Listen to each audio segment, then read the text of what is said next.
Hello, hoes. Welcome back to the OCA Podcast. I'm your host, the Anime Collector, and joining me is Reese's dad. Represent. Also, Greenlines with us. Hello, everyone. And Randy. My Hello. lights just surged with power. All right, this is going to be out. I have the power. So, this is the last week coming up that my kids are in school before summer break. And so naturally there's a shit ton of work to do. And it has been a very difficult weekend. Real quick, I'm going to change the color of that fucking light.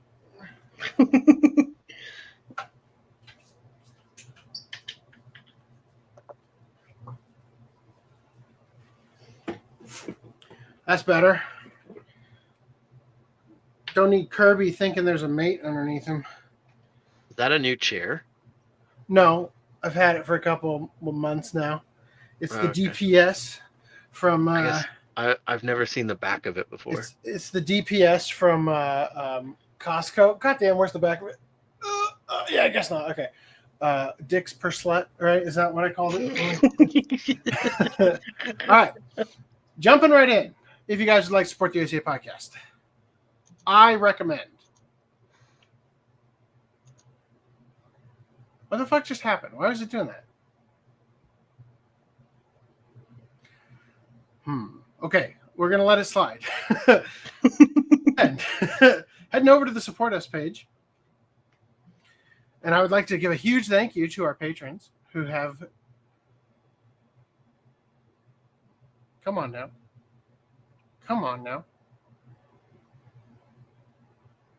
Any second. Not that. I guess we only need to cover $0. Don't support us this month, guys. Thank you to our patrons and super chatters for getting us part way where we need to be. It is currently May 18th, and by the end of May, we need to get another $72.48 to ensure that by 2030, we're operating in the black. And you know what they say, once you get into the black, You can't go back. So, guys, you can support us via direct donation. You can head over to our Patreon. We've also got a subscribe star. Any second now. There's our Patreon, our lovely, lovely Patreon. Any second. Patreon.com/OCA Podcast. You can head over to Subscribe Star. Okay, let's go to Ko-fi first. Ko-fi.com/OCA Podcast. Subscribestar.com/OCA Podcast is now accepting donations. Hey, we have a subscribe. Oh, it's happening! I'll have to look into that later and get that integrated into the spreadsheet so we know just how close we are to being black. You guys can also support us via our different affiliate links, such as at Tenga. Buy yourself something nice. All right, jumping right in. I want to talk about a couple things tonight. Quite a bit of things. This is one of those shows that was like, just throw stuff in the doc, and then we're just going to have to wing it this podcast like last podcast. That's great. That's a fucking great thumbnail for me. All right. I thought it was just me. Holy crap. All right, off to a great start. And then quickly it became, oh, wait, no, we have to talk about this and that. All right, so let's jump in here at a place that nobody expected us to start.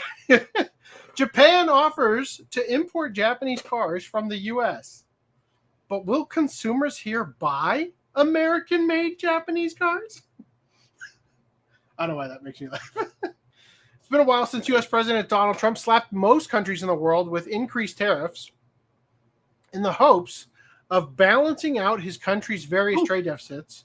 By the way, I went back to Little Caesars. Oh, yes. 69 secs.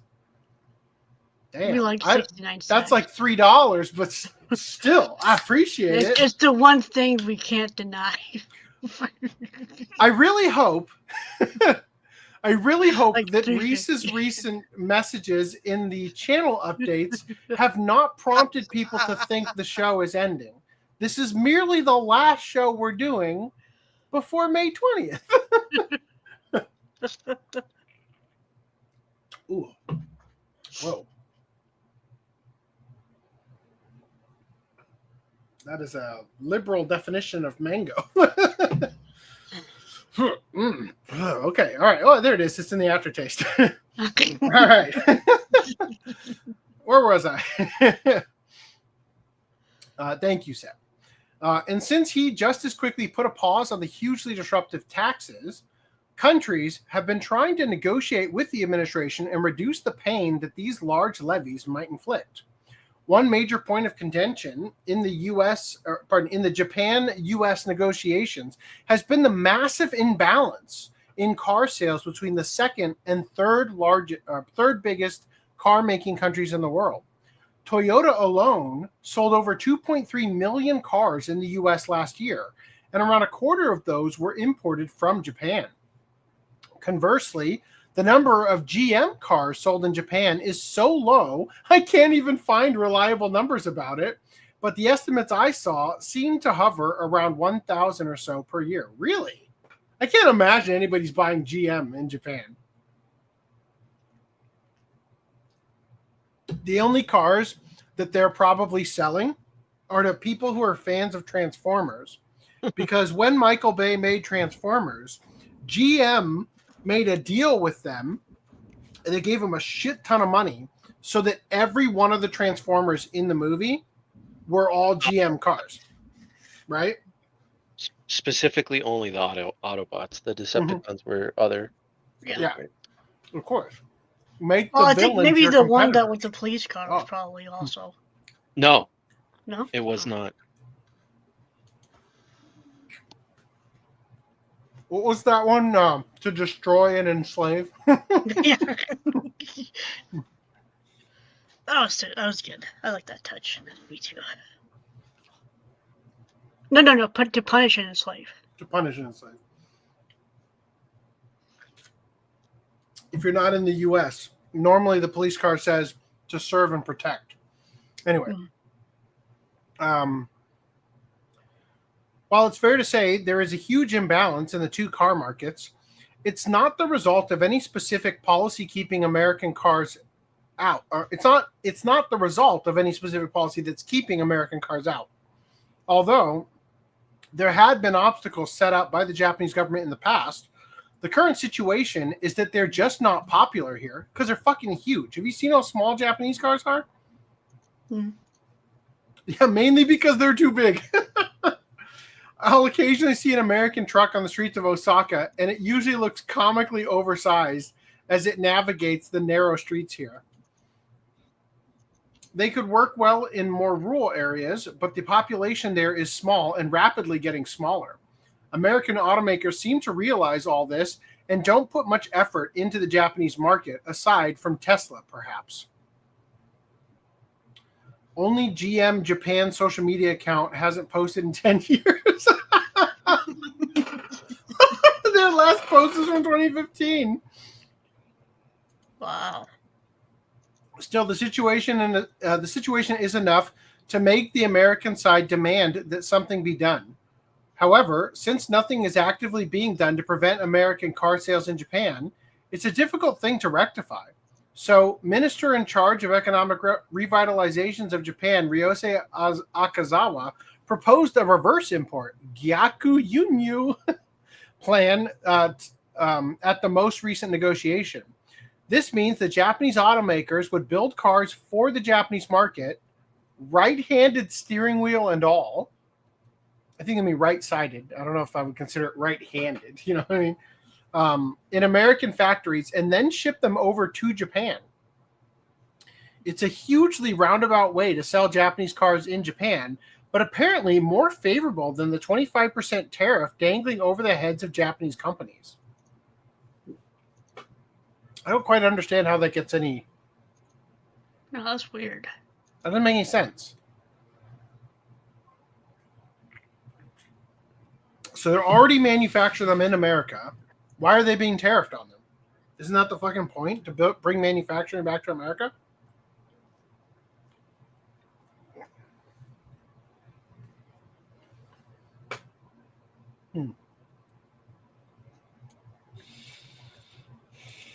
I don't get it. This also isn't the first time such a scheme was implemented, really. Back in the late 80s and early 90s, at the height of Japan's bubble economy, the U.S.'s trade deficit with them ballooned to around $60 billion US. Back then, the U.S. government was pressuring Japan to buy American level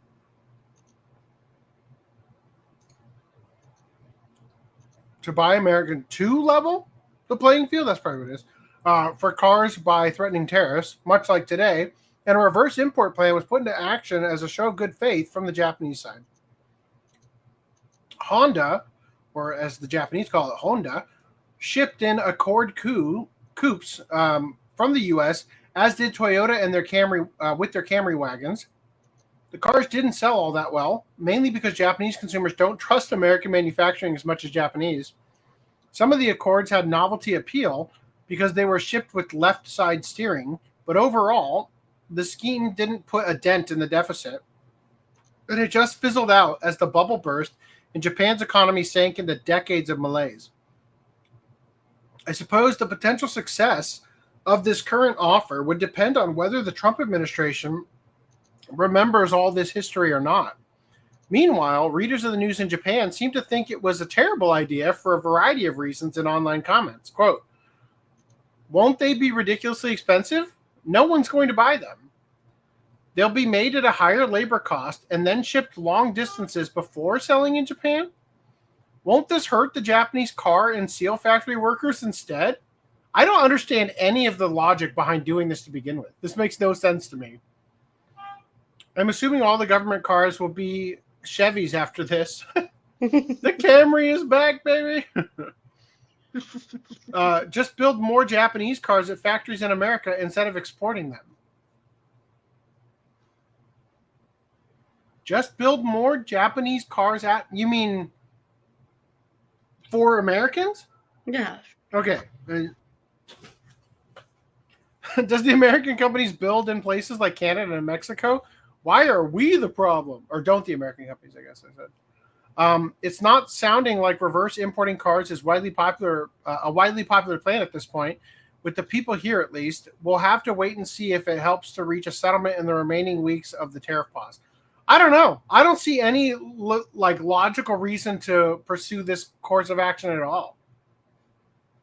Interesting photo of maybe New York. Is that California? You have streets that are West 23 Street. Well, they just kind of look like California plates. Anyway, that says NYPD on it, though, right? NYPD. Anyway, wow. Moving past that, let's get into pickups. Who's got pickups? Greenline, you got pickups? I do indeed. You want to go first? I mean, if nobody else has pickups on camera, I'm just gonna stuff my face with pizza.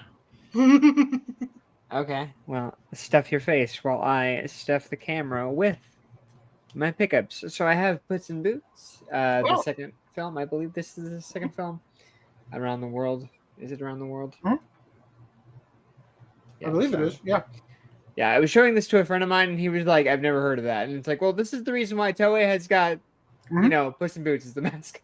Yep. So, Puss in Boots, and then I was heavily surprised, even though we covered it on podcast like months and months and months ago, that Undead Unluck, and it's the full season 1. So I didn't realize there was like 25, 26 episodes on here. I was like, 24 episodes. Wow. Nice. It's nice. And then finally, I picked up, I've been procrastinating on it, Spy Family Season 2 Limited Edition. It's got this really cute acrylic stay-down set with it that actually I will take out and display once I move. But I kind of wish they used there's artwork that goes along with this season that they didn't utilize in any of the box, like on the discs or on the like sets. So, Yeah. But yeah, those are my pickups. Cool. For this podcast. I'm still picking up this slice of pizza. But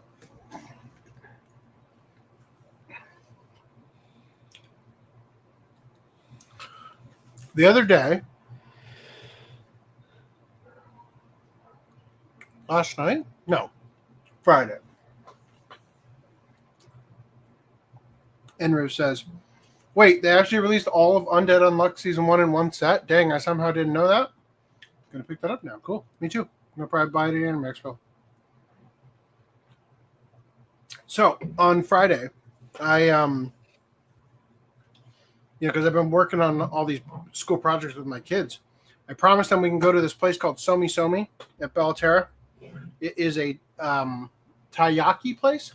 And while we were there, I was like, hey, why don't we go to Barnes & Noble and pick up a movie to watch with the kids since we just finished watching all of Harry Potter. And I joked that we should get Constantine and watch Constantine. And wouldn't you know it, That's a perfect one for the kids. 4K. 4K Constantine. So I picked that up. Definitely appropriate for the kids. 4K Oppenheimer. Not okay for the kids.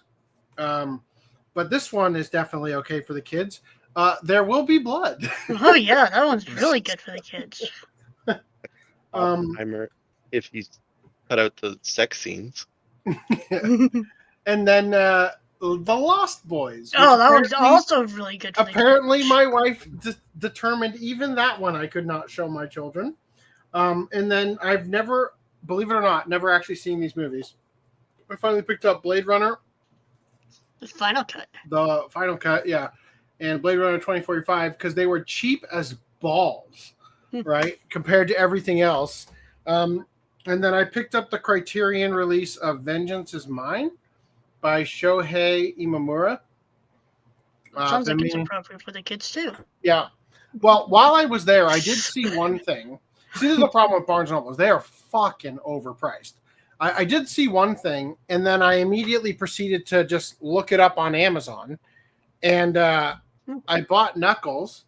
Now, I bought Knuckles on Blu-ray and on 4K, and the combined price on Amazon was less than the cost of the Blu-ray at Barnes & Noble.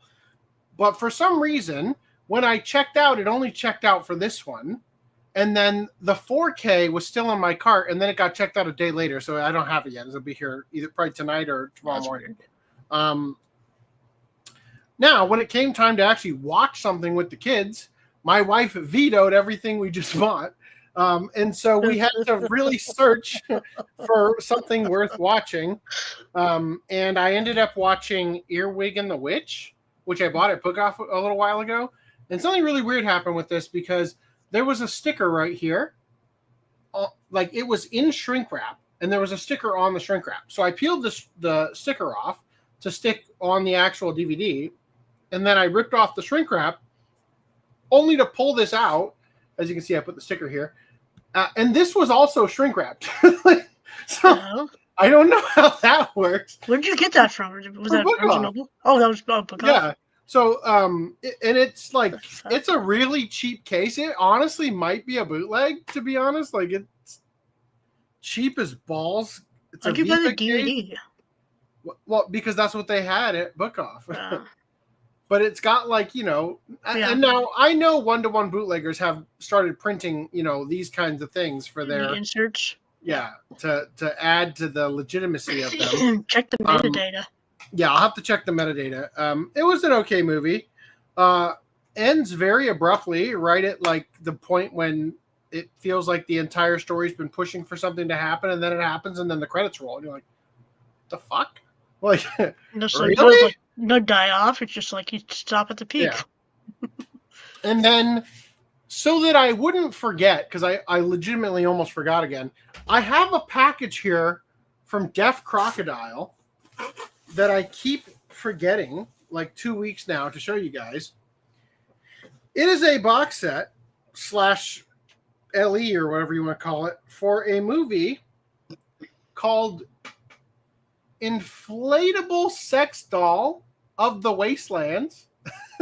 That sounds appropriate for the kids. Why don't we watch that? By Atsushi Yamamoto. This was limited to only 1,250. Damn. I don't know what number I have. Probably got a slip in the side. Maybe. I don't know. I haven't opened it. I feel like I can't open it now, so.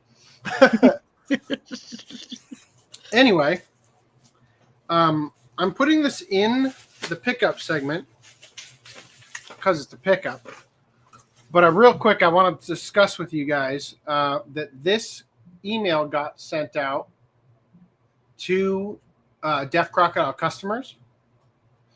They have a section in here about the tariffs. So they said, our discs are manufactured in Germany, and sadly, we just received our first tariff bill from UPS. It was a doozy, and we can look forward to that now every month.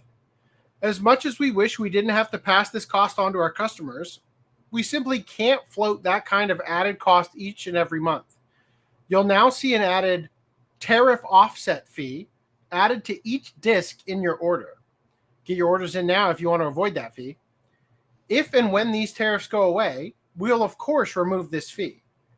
We're very sorry and promise we hate this even more than you do. So there you go. That's that. Now, here we've got NRIV's pickups. Hectic as all hell.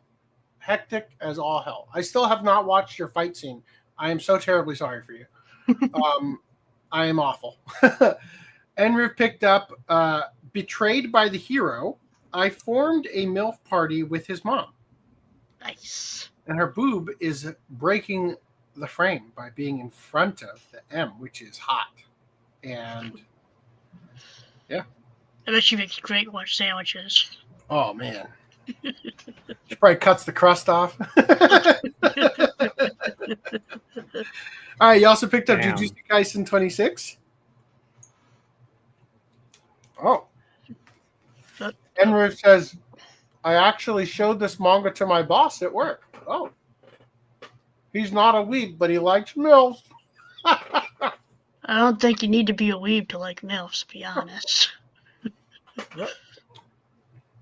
Post office just dropped something off in my house, or the mailman. Mail lady? All right. Is that a double negative? Dawn to Dawn. Volume 12. Chainsaw Man Volume 18. Undead Unluck Volume 19. Popular series, huh? Also, Blue Exorcist 26, 27, 28. And Gachi Akuda. Wow. You weren't put off by the knobby knees, the flesh piercings, and enormous shoes? Randy and I have been looking for a way to bring this image into the podcast, and you've done it for us, so thank you very much.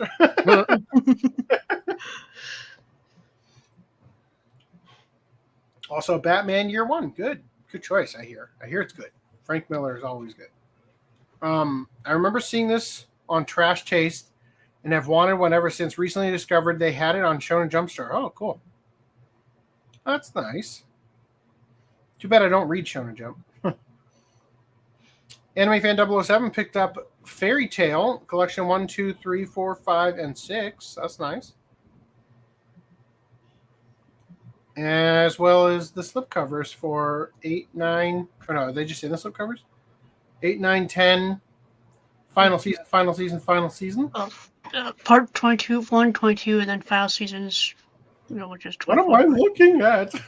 Okay, so part You're looking 22. at Collection 8, Collection 9, Collection 10, Collection and then 10. he continues on with 21. Part 21, part 22. Part 22. And then part 24, part 25, and part 26. Yeah. Were you trying to convince me not to buy Fairy Tail? Because you did. Yeah. Even if you get like the originals, a lot of it's out of print already right now. Yeah. So hopefully we'll get like a complete set down the road, like.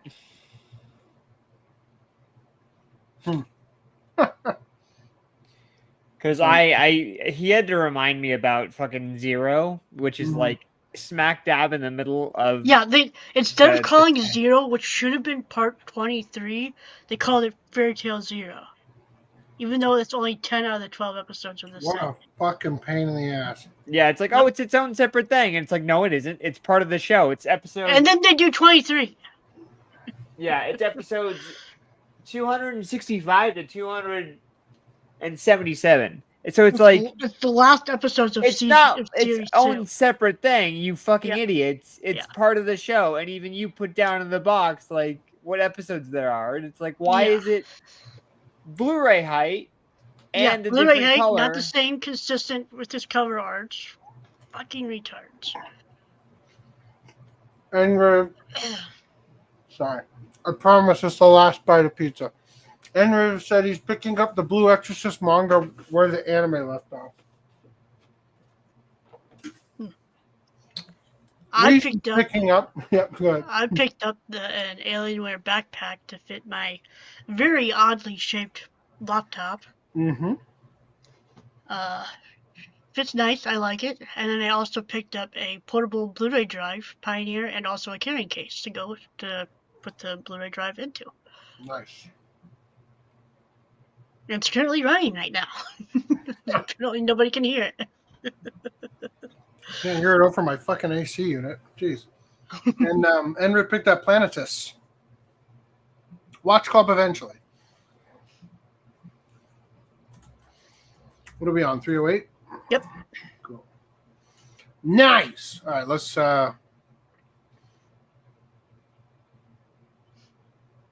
motherfucker.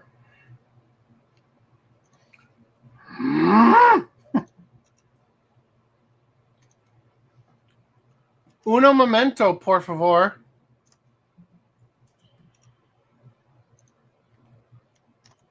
I am so peeved off right now. You know what? OCApodcast.com/298. How about that? Yeah, boy.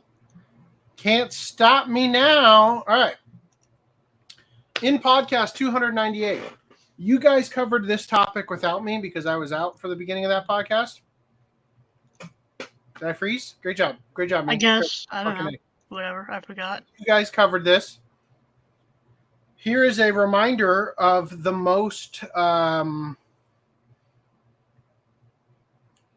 don't even know how do you phrase it. Like the actual takes, the things of note to have said were all said by Randy. They do say that they're targeting images that depict obscene material, and their definition of obscene material is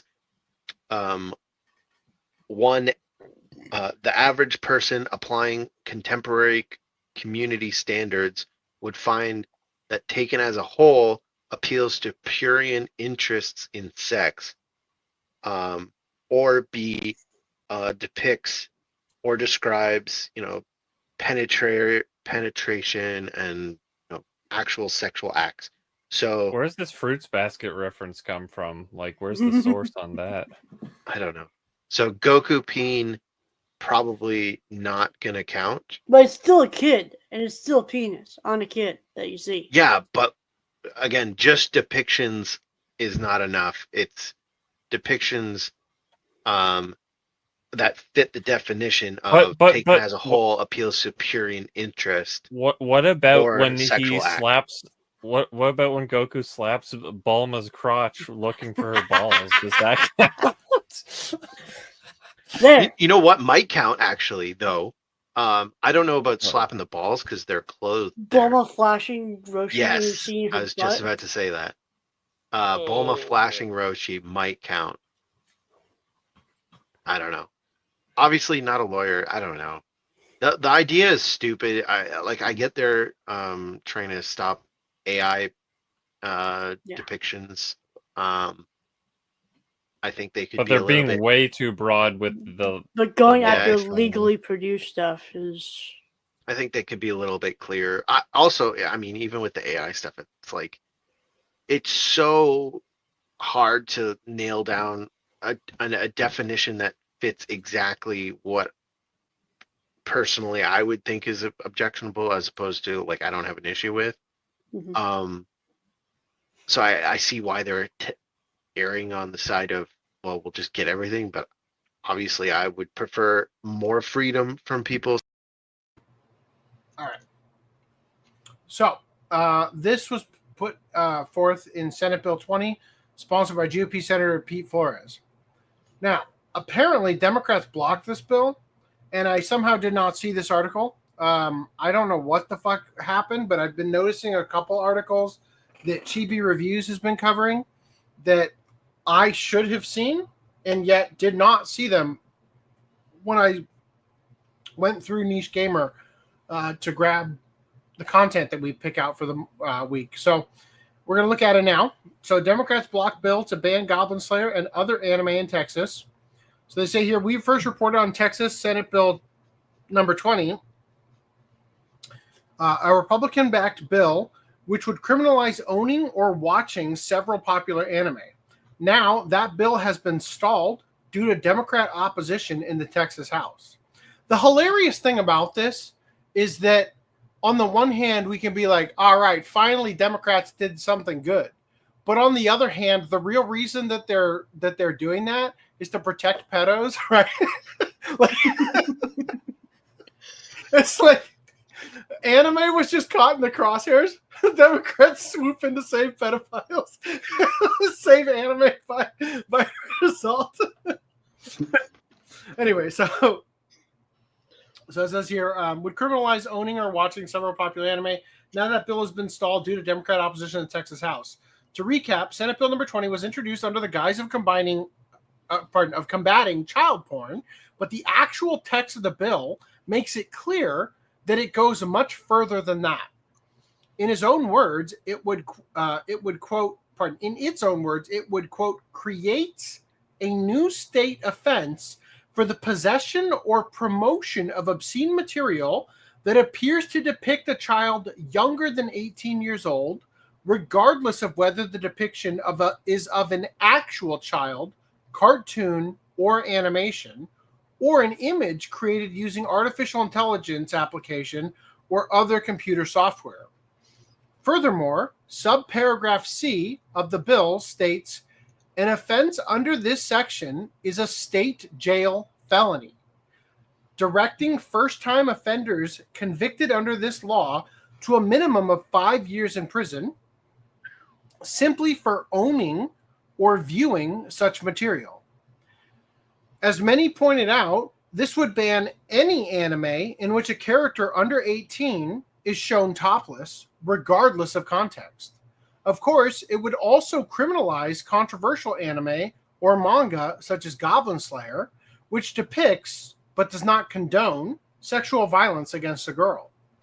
Yet now, Democratic opposition in the House have temporarily blocked the bill from reaching the governor's office.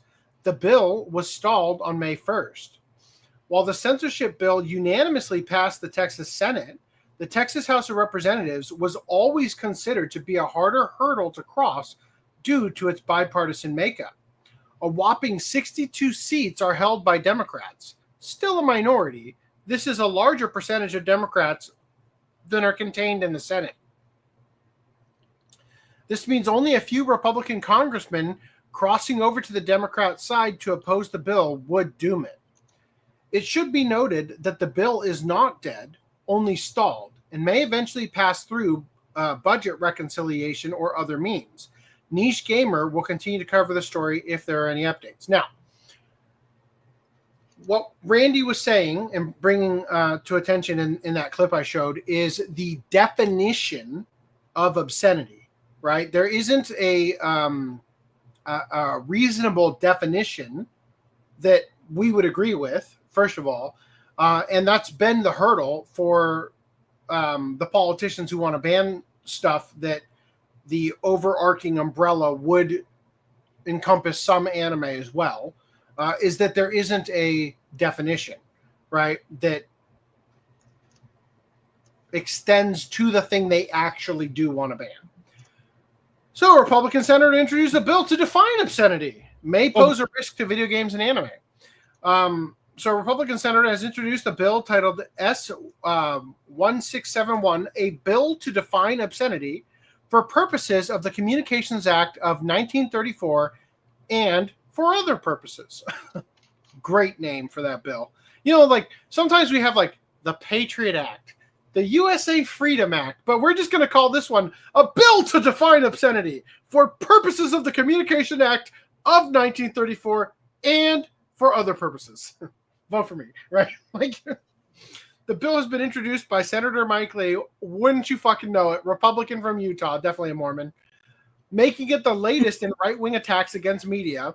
A Republican bill in Texas, which could have potentially made watching Goblin Slayer a felony, has been stalled in the state legislature earlier this year. Maybe reading Goblin Slayer. I remember being grossly underwhelmed by the contents of Goblin Slayer, the anime, when we watched it. Yeah.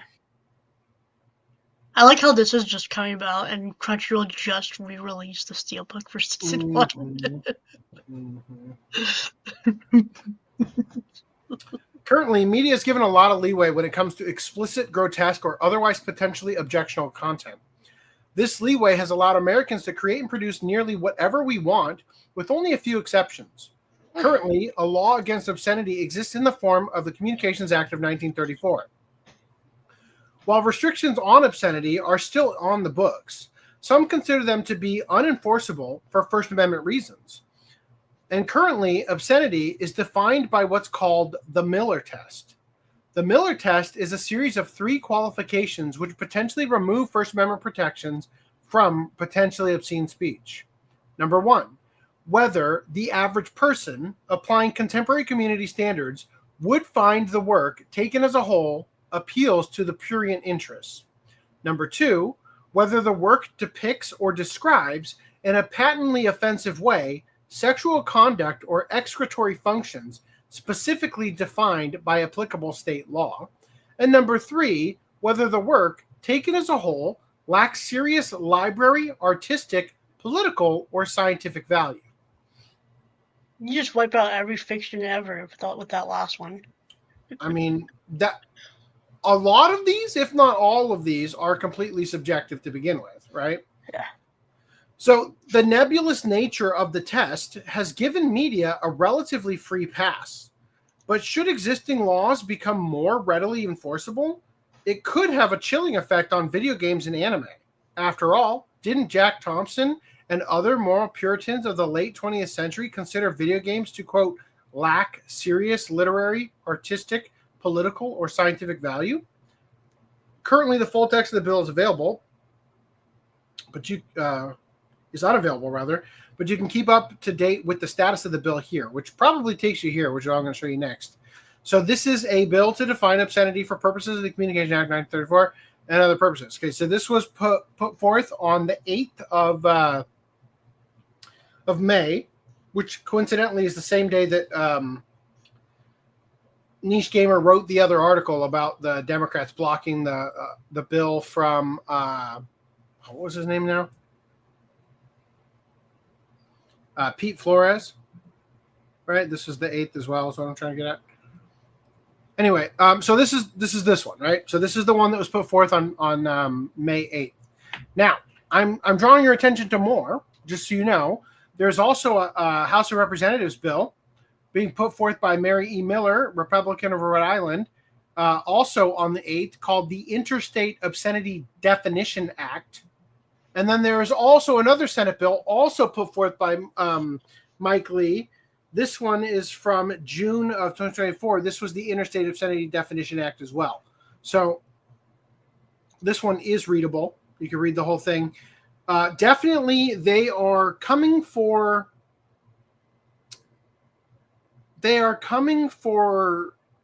types of media with a sledgehammer where a screwdriver probably would have been a better tool, right? Mm-hmm. And there will be fallout in sectors outside of, the immediate vicinity of things. Now, granted, anime is like a $60 billion industry year over year. I'm pulling that number out of my ass. I can't remember what the actual number is. But it's pretty massive, right? And it just so happens that Sentai, Crunchyroll, right? They're all located directly in Texas. So if this were to go into effect, right, they would have a massive problem in their own backyard to deal with before this permeated outward fully, right? Where all of a sudden the industry that is bringing wealth to the state all of a sudden doesn't, right? And so I think obviously we're going to keep an eye on it. Well, I mean, assuming I can actually find stupid articles on Niche Gamer, but we're going to keep an eye on it. We'll let you guys know. But I don't think it's going to go anywhere, but we'll remain hyper vigilant on it. All right. Any thoughts? No. The current definition we always have. the current definition that they had leaves a giant exception for pieces of art, right? Yeah. And that was the whole thing with porn, how like in the 70s. It's called IIIrd. Look it up. You know, like porn started adding in like stories to get around the obscenity thing. That's why it was like, oh, I'm a delivery guy. It's a story about a delivery guy. Funny. Since you bring that up, I was gonna make a joke at my wife. You know, like the meme of whenever we're watching a whole big thing, it's like we're watching all of Harry Potter. Okay, so now what's next? The porn parody, right? So I jokingly looked it up, and I was shocked at how many porn parodies there are. Right, just like an absurd amount. I thought maybe 3. It's like 300, right? Oh, so yeah. I asked Grok, out of curiosity, I'm like, what franchise has had the most number of porn parodies? And Grok's like, brother, that is impossible to answer, but even still, definitely Star Wars. Yeah. Anyway, go ahead. Because of I guess like the toad in the water boiling scenario, like yeah, the idea of like requiring pornos to have a story kind of has faded off, even though the law hasn't changed. It's just the what we it's very rare these days anyway. I think it's because like what we see as art has expanded to, you know, a drop of paint on a white canvas is now art. A banana tape. Yeah, I was about to say a banana taped to a wall. I was about to say. So no one wants to have an argument over like, is there any artistic value in having a picture of just a girl fingering herself without a story? Is that art? So I say bring back the stories, bring back the big budget, put blockbuster VFX in porn. Come on. But I'm co-signing this bill. So I currently like the current scenario of their like 3-prong thing, but notably, at least from what I remember, I could be remembering this wrong, but when I was reading it during the past podcast, that last section, that 3rd prong about there being like an exception for art purposes, was not in the bill. So it seems like they were trying to get away with just the first 2. They're trying to redefine that definition to remove that. Yeah. I remember when I was a kid, I should say, I don't know, I was probably 17 or so. I remember talking with a friend about, you know, the legal ramifications of these sort of things that were happening way back then. And we were talking about Berserk because there are underage characters in Berserk, like straddling his sword in one scene. I just remember being like relieved, like, oh, well, like they can't ban that because the artistic merit. Right. And it's like, well, that shit's out the window. Like, anyway, yeah, that's not a good place to be in terms of, you know, the political nature of things. And this is obviously the problem is that Republicans won a sweeping election this last election. And so the will of the people is mostly behind stopping the Democrats' insanity, but the authoritarian Republicans see the win as, all right, time to force through all the shit I want. You know what I mean? Yeah. And so like fucking in the 90s and early 2000s, it was like we had all these fucking Christian Republicans going crazy, like take down the video games, pop, like rock songs are bad, rap songs are bad, like all that bullshit. That was mostly from the Republicans. Yes. And then now that the Democrats have been in power, they're going after this other speech, right? They're going after, well, you can't say bad things about fat people. And it's like, shut the fuck up about this. Like, why is both sides, having these like authoritarian crackdown on speech policies? Like, can we just fuck off, please? Well, I think that's the First Amendment. Where's our middle of the road politician? Right. Well, those don't exist because they don't get votes. Yeah, but no, I for sure, like the whole thing has just been so painful to be sitting in the middle being like, can we please just fucking fuck off to another country and go rule them for a while? Because Jesus Christ, you guys are ruining this place. Yeah, no, it sucks. But like I said, we'll keep you guys up to date on as best we can. Now, in Kickstarter news, you have 18 hours left if you want to get Tenchi Muyo American Omnibus Edition. I can't afford it now. It's only $70. Yeah, I lent friends some money, so I legit like. What were you gonna get? Bank account. It's probably okay. Let me. When I checked out, I think I have an option to add another one. I'll see if I can get it for you. Okay. So yeah, if you guys want to get this, just a reminder, it is the, I guess in the 90s, they did an American line of comics adapting the story from the novels of Tenchi Muyo in an art style that very closely matches the Japanese aesthetic. Compared to like, the Naruto movie. Yeah, like dramatically close. Ugly as shit. To the point like where you're like kind of shocked. Sorry, you're kind of shocked when you see it. Like it looks so. Because that's honestly, I forgot to mention that. That's honestly what I expect from American like artists. Yeah. Is like you fully expect Naruto X-Men crossover that they did, where it's like, ew. Yeah, Will Portacio's artwork in that. Yeah. So anyway, just a quick reminder: this is a compilation of everything they did in the '90s, and if it does well, they might actually continue with their storyline of the Tenchi characters. So kind of just an oddity from the past if you want to get it. Now, I had the gross misfortune when I was looking at funding this to find the complete MFKZ series by Run. Now, I have a distaste for this series for reasons that will become apparent when I release first impressions on it. But oh my god! But you backed it anyways. I did not back it. Oh, no. Okay. I was the motherfuck cards. Oh, nice. Except it says motherfuck rads. You can't even spell cards right.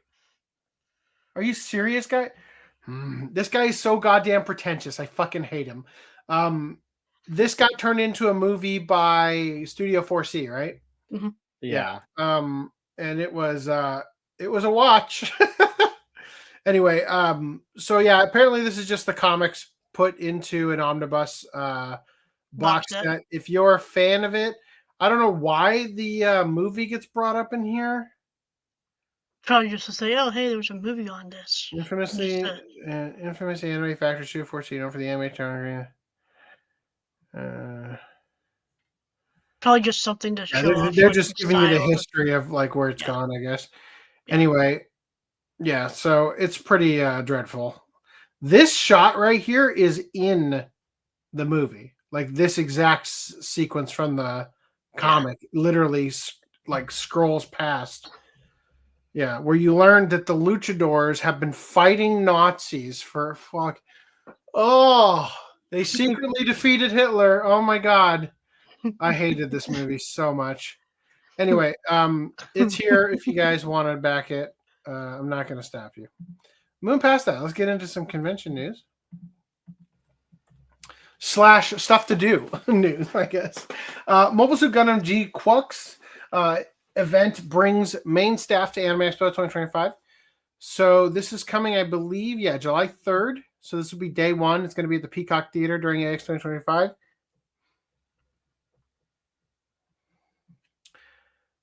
That's it. That's the news. All right, there you go. Moving past that. All right, British couple in shorts and a t-shirt call for rescue from Japanese mountain. Says it's too cold for them to move. You went with shorts and a t-shirt up a mountain that has snow, infamously on the top of it. To be fair, the mountain was Mount Yotei. And after seeing Erika Ishii's character in Ghost of Yotei trailer, they thought, well, if a woman can do it, surely I can. No, so once again, foreign nationals need help after taking the risks of mountain hiking too lightly. We recently discussed the story of a 27-year-old man who had been rescued from the side of Mount Fuji because he'd gone back alone to look for his smartphone. We covered that, which he dropped on a different solo off-season Fuji hike he'd taken 5 days earlier, and also needed rescue personnel to help him get home from. I think it's funny that he went up to look for his phone, and if he didn't find it, he'd have just died up there. You have to find it to make the call. Was it dead when you found it 5 days later? Well, he could have brought a second. Yeah, he probably brought. Nobody's doing that. He probably could have brought a battery. Yeah, battery. I was gonna say nobody's going back up for their phone if they happen to have a second phone. No one can replace. Well, maybe you could bring a battery. No, pack, I mean, yeah, that's what I meant. Like a portable battery pack, like a candy bar, battery. Yeah. Nah, you bring a second phone. Bag in the fucking snow. It was tempting to just go ahead and declare it the dumbest mountain rescue of the year. But there's still a lot of 2025 left, and now a new contender has emerged. On May 13th at around 6:10 p.m., a call was placed to Japan's 110 emergency help number. The caller was a 30-year-old British man who, along with his 29-year-old British girlfriend, had departed for a hike on Mount Yotei. The man said that they had been walking the trails, but were now unable to move because of the cold temperatures on the mountain, and couldn't make it to any mountain hut or other shelter other shelter structure under their own power. Though we're into late spring and most parts of Japan are enjoying pleasantly mild temperatures, Mount Yotei is located in the town of Kuchan in Hokkaido, Japan's northernmost and coldest prefecture. The mountain regularly still has snow on its upper section at this time of year. The photo at the top of this article is showing Mount Yotei, which was taken on May 20th in 2005. And the couple had hiked up to a point at an elevation of roughly 5,741 feet, about 90% of the way to the summit. Bitch out on me at 90%. Come on. So when the police helicopter that had to be dispatched to save the couple had arrived, had been dispatched to save the couple arrived? Okay. The rescue team was surprised to find that the man was dressed in shorts and a long-sleeve shirt. The woman at least had long pants on, but paired them with a short-sleeve shirt. So between the two of them, they had the components for maybe one outfit that would provide a modicum of protection against cool weather. Even this woman in her pajamas is dressed more sensibly for a spring Mount Yotei hike than the couple that needed to be rescued. After being taken back into town, the woman was examined at the hospital, but it was determined that she didn't require any medical treatment to recover from her exposure to the elements while on the mountain. The rescue workers say that the couple appeared to have little knowledge of or experience in mountaineering, which doesn't seem like a particularly wild guess. It is worth noting that on the day of the incident, the town of Kuchan itself had a daytime high of 20.5 degrees Celsius or 68.9 degrees Fahrenheit, which isn't exactly take a sweater or you'll catch your death of cold class weather. The nighttime low, though, got all the way down to 5.8 degrees Celsius or 42.4 degrees Fahrenheit. And things would obviously be even colder high up on the mountain, far below temperatures you'd want to be hiking around in with exposed legs or arms. And while it's possible the couple's choice of attire presented no problems at the time/elevation they had started their hike from, it seems like there should be plenty of leeway between realizing you should turn back because you're uncomfortably underdressed and becoming so cold that you're unable to move from your present position without getting a ride in a helicopter. Thankfully, neither the man nor the woman appears to have suffered any injuries or other adverse health effects from the experience. With this being the third easily preventable rescue situation involving foreign nationals within a month, however, frustration is no longer mounting among policymakers. And if one Japanese mayor gets his wish, some stranded hikers might have to start footing the bill for their rescue operations. What a coinky dink! Angry Japanese mayor wants off-season Mount Fuji hikers to pay the cost of their own rescue operations. They are taking Mount Fuji too lightly. Being located at the foot of Mount Fuji is a source of pride for the Shizuoka prefecture town of Fujinomiya and its residents. That proximity to Japan's tallest and most famous mountain, though, has also become a problem for the city. Mount Fuji has an official climbing season, which runs from midsummer to early fall. However, it's not like there's a fence running around the mountain. It's not like there's a fence running around the whole mountain. So even as Shizuoka and Yamanashi, the two prefectures Mount Fuji straddles the border of, tell people to refrain from hiking its upper trails during the off-season, every year a number of people ignore the warnings, and a number of them need to be rescued. When those rescues take place on or near Mount Fuji's Fujinomiya Trail, it's the Fujinomiya. You guys can't spell it two different ways and not fucking expect me to get tripped up. It's the Fujinomiya Municipal Fire Department that has to go get the overconfident off-season climbers and bring them back down to safety. Fujinomiya Mayor Hidetada Sudo is fed up with the situation, and during his regularly scheduled press conference on May 9th, he called for new regulations that would force off-season hikers to pay the bill for rescue operations needed to bail them out of trouble, saying they're taking Mount Fuji too lightly. They're not listening to the warnings and selfishly choosing to climb during the off-season, Sudo lamented. The cost of rescue operations is tremendous, so shouldn't the burden of paying those costs be carried by the people requiring off-season rescues? They have a responsibility for the results of their actions. During his statement, Sudo specifically referenced the Chinese national college student who had to be rescued from the side of Mount Fuji 2 separate times over the course of 5 days last month. Having made a second off-season climb attempt to look for his smartphone, which he'd lost during his unauthorized hike. Well, that's like the 4th time we've talked about that tonight. Sudo made a point of acknowledging that even the lives of off-season hikers,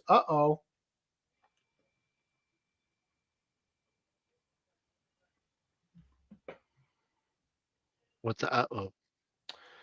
My daughter has a friend in the neighborhood, a little boy who is he is fucking ruining. I'll be right back. I'm going to go crack some skulls. Oh, no. Shit's going down. Jelly. Just going to mute that. Don't even hear a homicide on this podcast. I saw a recent video interviewing Japanese people about tourists. Many said they were tired of gaijin acting crazy in public. Yeah. Well, I mean, the streamer stuff is probably not helping tourism. We will be very disciplined on our trip to Japan.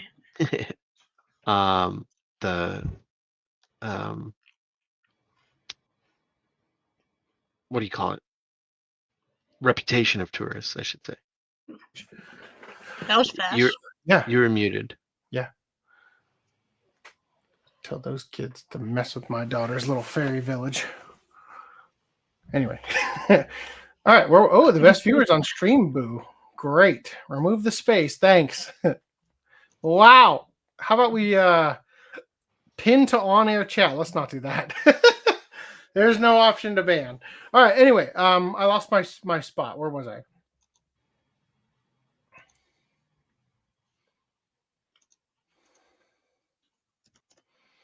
Start here.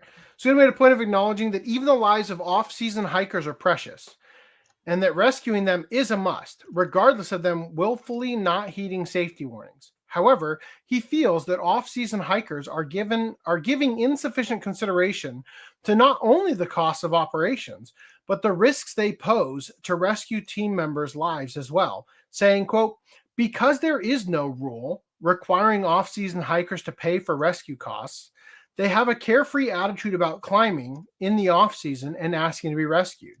And that rescued off-season hikers have described their motivations with such shallow justifications as, the mountain is there, so I wanted to climb it. And I like the idea of the adventure. I fully support this idea of if you're going to go climb a mountain, you have to pay for mountain insurance or whatever. Climbing insurance. Right. You know what I mean? Like, if this is something you want to do, there is a responsibility to you to do something. And if you don't get it, don't fucking call. You're going to die up there. All right. I think that's great, because what that does is it makes an example out of the first person. And then everybody else quickly gets in line with like not being so cavalier about the fact that they are an inconvenience to everybody else. This is the same idea as healthcare, universal healthcare should be a right. And it's like, your right requires somebody else's actions, right? Somebody else has to go to medical school for X number of years to become a doctor, to be able to perform a procedure that they now become a slave to you because of your quote unquote right to get these things done. Meanwhile, we have people who don't take care of themselves. We have people who are morbidly obese, right? And so you're basically shoving off responsibility by considering it a right to do something, right? Meanwhile, in Japan, it's a right to go climbing, even if it's not climbing season, and there will be no ill repercussions because I can always call for help that will be state mandated given to you. I 100% agree with people taking more responsibility and not having it go to the taxpayer. Young man, silence your goddamn phone. Currently, rescue operation expenses, including those for off-season rescues, are paid for through government funds. No, they're called taxpayer dollars. Though there is a precedent of Saitama Prefecture having a regulation that requires unauthorized hikers to pay fuel expenses for helicopter rescue missions, following Sudo's comments, Shizuoka Prefecture Governor Yasutomu Suzuki said that he would like the federal government to be involved in setting the policy and plans to discuss the matter with relevant officials. With the weather getting warmer, though, the temptation is likely growing for those drawn to the idea of climbing Mount Fuji before the official season begins. It's worth saying once again that despite the invitingly gentle slope, Mount Fuji seems to have, when viewed from afar, it's a serious mountain for unpredictable severe weather, altitude sickness, and other factors can create life-threatening conditions of the sort you don't want to get caught in during the off season, when ranger stations and other facilities on the mountain are largely unstaffed. So if you are looking to climb to Japan's tallest peak, do it the right way, or do it the smart way during the climbing season. Damn dog opens my door.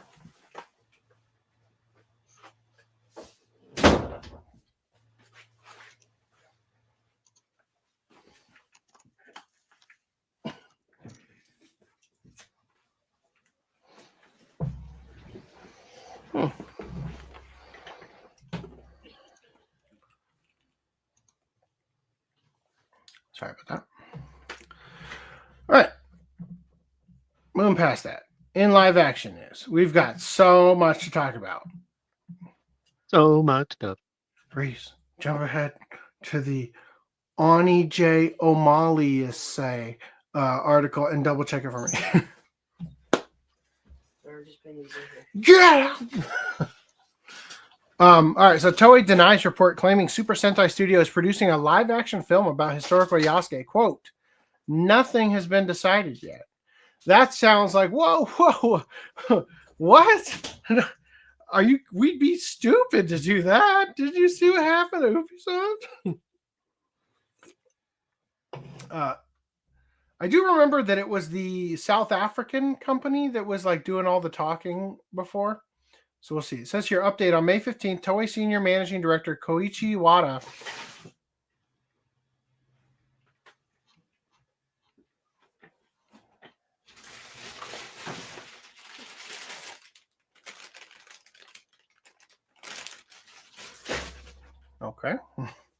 Koichi Wada denied Deadline's claim that the studio is producing Yasuke Way of the Butterfly. Quote, nothing has been decided yet. He clarified during the company's recent earnings call. We're considering it one of the several proposals we have received overseas. Oh, okay. So hold on. So the original article here. No. Yeah, I say skip it. Did they I think that they reposted the original article we already covered.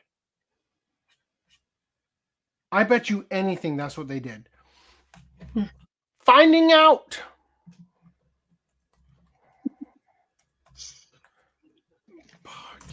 Say, what would we call it? Yasuke? Yasuke. Last time we talked about Yasuke was podcast 302. And in live action news, yep. Okay, here it is. Yes. They changed the article. The original article is from April 12th. That's funny. So on the one we originally covered, the update says on May 14th, Toei Senior Managing Director Koichi Wada denied Deadline's claims. And on the new article that has the exact same stuff after this, it says on May 15th. So let's just say, yep, it's the exact same article. There we go. Don't have to cover that. Cool. It's the exact same article. Great. Undo everything we covered in that previous podcast, which was podcast 302. Boom. And skip this, you said? Yep. There's nothing new here. There is nothing new here. Or there's nothing worth covering here anyway. All right, cool. All right. Mario sequel movie titled Super Mario World. Wow. Who saw that coming? It says here, long-awaited Mario sequel movie is officially titled Super Mario World. News of the official title and likely its main plot were leaked via yet another media blast that accidentally listed the name of the Super Mario sequel movie. Quote, an exciting range of films from Universal Pictures, Focus Features, DreamWorks Animation, and Illumination were presented, including Megan 2.0, Nobody 2, Bad Guys 2, How to Train Your Dragon, Downton Abbey, the grand finale, Black Phone 2, Him, The Phoenician Scheme, Super Mario World, Shrek, and Minions. Now, Sora News 24 took a very interesting approach to covering this, which I thought was pretty funny. I said here, the Super Mario Brothers movie. Oh, that's not supposed to be in here. Get rid of that.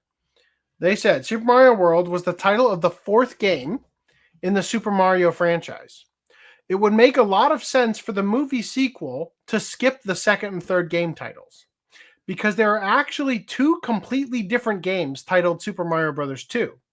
There's the Japanese one, which is basically a significantly harder version of the first game. And then there's the American one, which was a reskin of a completely different game called Doki Doki Panic, right? So Birdo and characters like that were introduced because they literally came from a completely different game and then became part of Mario canon retroactively somehow, right? Afterward. It's very strange, the history of that game in particular. So they go on to say, so calling the sequel movie Super Mario Brothers 2 could have gamers outside of Japan expecting characters and situations that aren't actually going to be a part of the new movie. Of course, calling the second CG Super Mario Brothers movie Super Mario Brothers 3 would be even more confusing. Which brings us to Super Mario World, a nice, non-numbered name that's still recognizable to Nintendo fans and also communicates to the average moviegoer that this would be an adventure on an even grander scale than the first Super Mario Brothers movie. Then there's the fact that the sequel hook at the end of the Super Mario Brothers movie is a quick scene showing a Yoshi egg about to hatch. Anyway, I thought that was kind of funny that they're so right about that. Like, you literally couldn't call it Super Mario Brothers 2. You also couldn't call it Super Mario Brothers 3 for obvious reasons. I mean, I feel like people will be smart enough not to say, well, this isn't about the Mario 2 game. Come on, like Yoshi wasn't even added until the fourth game. Like, Exactly. no one's doing that. So they go on to say, however, it looks like the Super Mario World title may not be set in stone just yet for the sequel. Following the initial posting of the press release, NBC Universal updated the page, and it now makes no mention of the Super Mario Brothers movie sequel, with the revised section now reading, quote, an exciting range of films from Universal Pictures, Focus Features, DreamWorks Animation, and Illumination were presented, including Megan 2.0, Nobody 2, Bad Guys 2, How to Train Your Dragon, Downton Abbey, the grand finale, Black Phone 2, Him, and The Phoenician Scheme. Also scrubbed from the updated page are mentions of Shrek and Minions, neither of which had any sort of sequel identifying title supplement in the original release. Whether the three movies got bundled together for sweeping away because none of them has an absolutely finalized title yet, or if the producers of the Super Mario Brothers movie sequel simply want to make a formal announcement of the title in a more dramatic way than slipping it into a list behind The Phoenician Scheme, is something we're going to have to wait a little longer to find out. But if Super Mario World does end up being the movie's title, it's easy to see why. I thought that was a good point because, like they said, Shrek and Minions is just like the title of the franchise rather than, you know what I mean? And they could have easily wrote Super Mario World as a typo, right? And it maybe is literally just going to be called Mario 2 or something. We'll see. Like Shrek 5 could probably not be called Shrek 5. Could it be like a pun name, like Shrek the Third and Shrek Goes Forth? Okay, I'm confused now. What are you confused about? Super Mario World movie.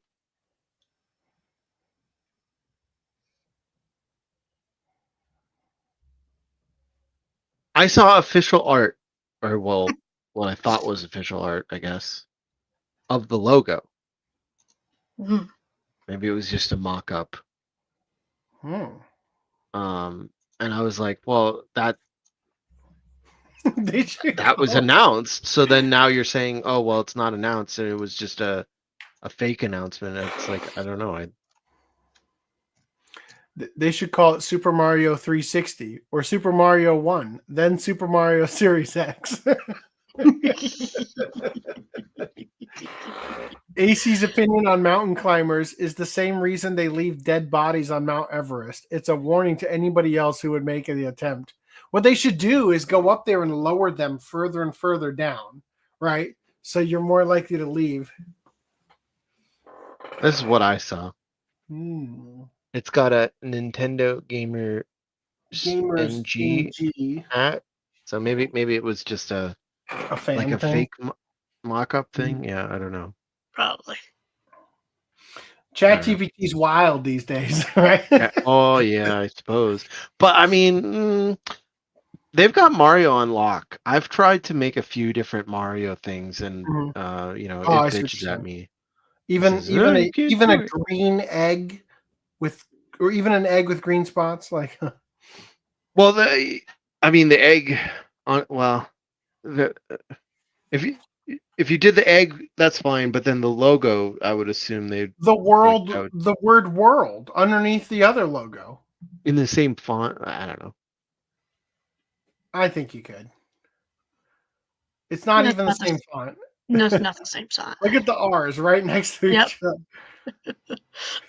It's close enough to the same font.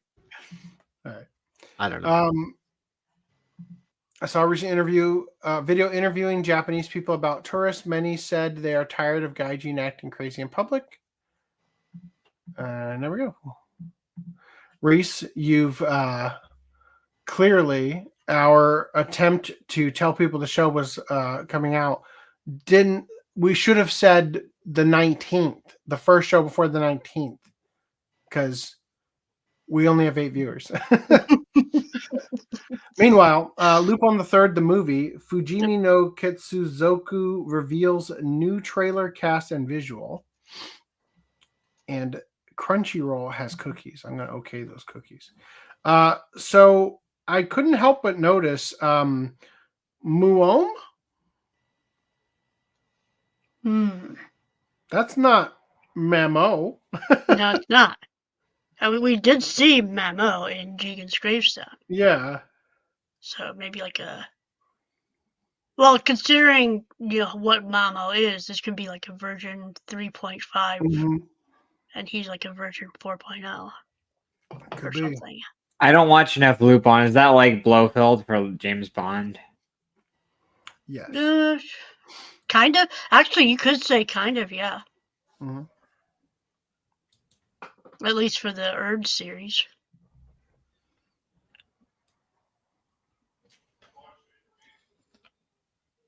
The fuck? That Fujiko? I think Fujiko's the one on the bottom. Yeah, that's what I'm saying right here. Yeah. Fujiko? Yeah. And that's the little girl that you saw in the second one. Mm-hmm. Salifa? Yeah. Anyway, I just wasn't expecting her to have the ombre hair that Rebecca has in part 4 or whatever. Anyway, that's that. Moon past that.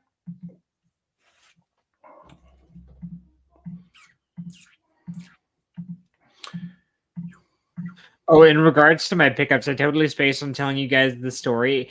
So I added 2 items to the cart, and it was like, there's 3, and I'm like, what the hell? It's the stupid fucking pin that they were selling. Oh, yeah. The anime pin. Because you got $100 worth of stuff in the cart. Yeah.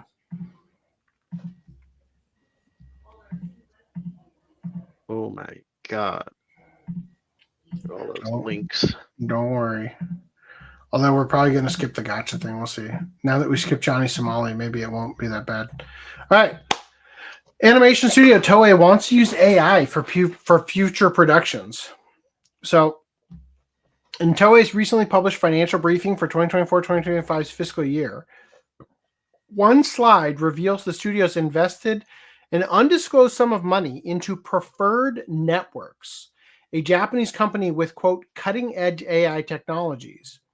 The two hope to, quote, co-develop new business opportunities and improve the efficiency and quality of our production, capitalizing on synergies between AI and animation production technologies. I hate fucking corpo speak. Fucking Christ. Capitalizing on our literally synergies. What this means is the way that corpo speak translates into is I'm in charge of money at Toei, and I'm going to take some of that money and I'm going to throw it at AI guys. And my team at Toei, they're going to be tasked with figuring out how to make that investment return more money, right? Like, that's how that works. I just always think of that like techno babble YouTube video, like, and then you take the flux capacitor and stick it into the gobbler blah blah blah. And then you shove it up your ass. And you go. No, well, I forget what the name of the video is called, but it's the one where the guy's standing in front of the big machine and he's like going on and on about all the different weird things that the machine does, and he's just using babble speak. Techno babble. Yeah. So Toei is specifically eyeing AI usage for storyboards in production, along with coloring and color specification, backgrounds and in-betweens. Use cases cited include having the technology automatically correcting in-between or specifying and picking the correct colors, and generating backgrounds from referenced photos. At the time, the slide only talks about future prospects and makes no mention of the technology being incorporated in the studio's current works. That's interesting you say that, because they've got images here of pre-tier or whatever that show's called. I'm completely blanking. That might be the name of it. Precure? Precure, that's the word. God, Pretty Cure? Yeah. Anyway, yeah. And I would think that that's a show only Luigi the Metal 64 cares about. And so I think it'd be the funniest if they only use the AI for that show. That'd be hilarious. All right. Moving past that. Everyone's confused. One Piece animator breaks silence on Toei AI controversy. So, while it's reasonable for fans to complain about the whole situation, Toei hasn't confirmed how they will be incorporating the use of AI in their company. The studio is filled with talented artists who are respected for their passion and dedication towards their work. Many fans believe that even animators wouldn't be comfortable using AI for creating storyboards. Amid the controversy, renowned One Piece animator Vincent Chansard, who has been a crucial part of the team since the Wano Country saga, said, quote, "Have been talking to everyone I know on this AI thing, but it seems everyone's as confused as me. Right now, it just feels like an overblown, disconnected PR-esque statement like, look how we are an innovative company, aimed at shareholders with no concrete, real-life production change." When one fan said they hope Toei doesn't use AI for One Piece, Vincent replied, "If that's your concern, there's no concern at this point. But the company is large, and I'm not aware of what's happening across all teams. I'm continuing to keep myself informed."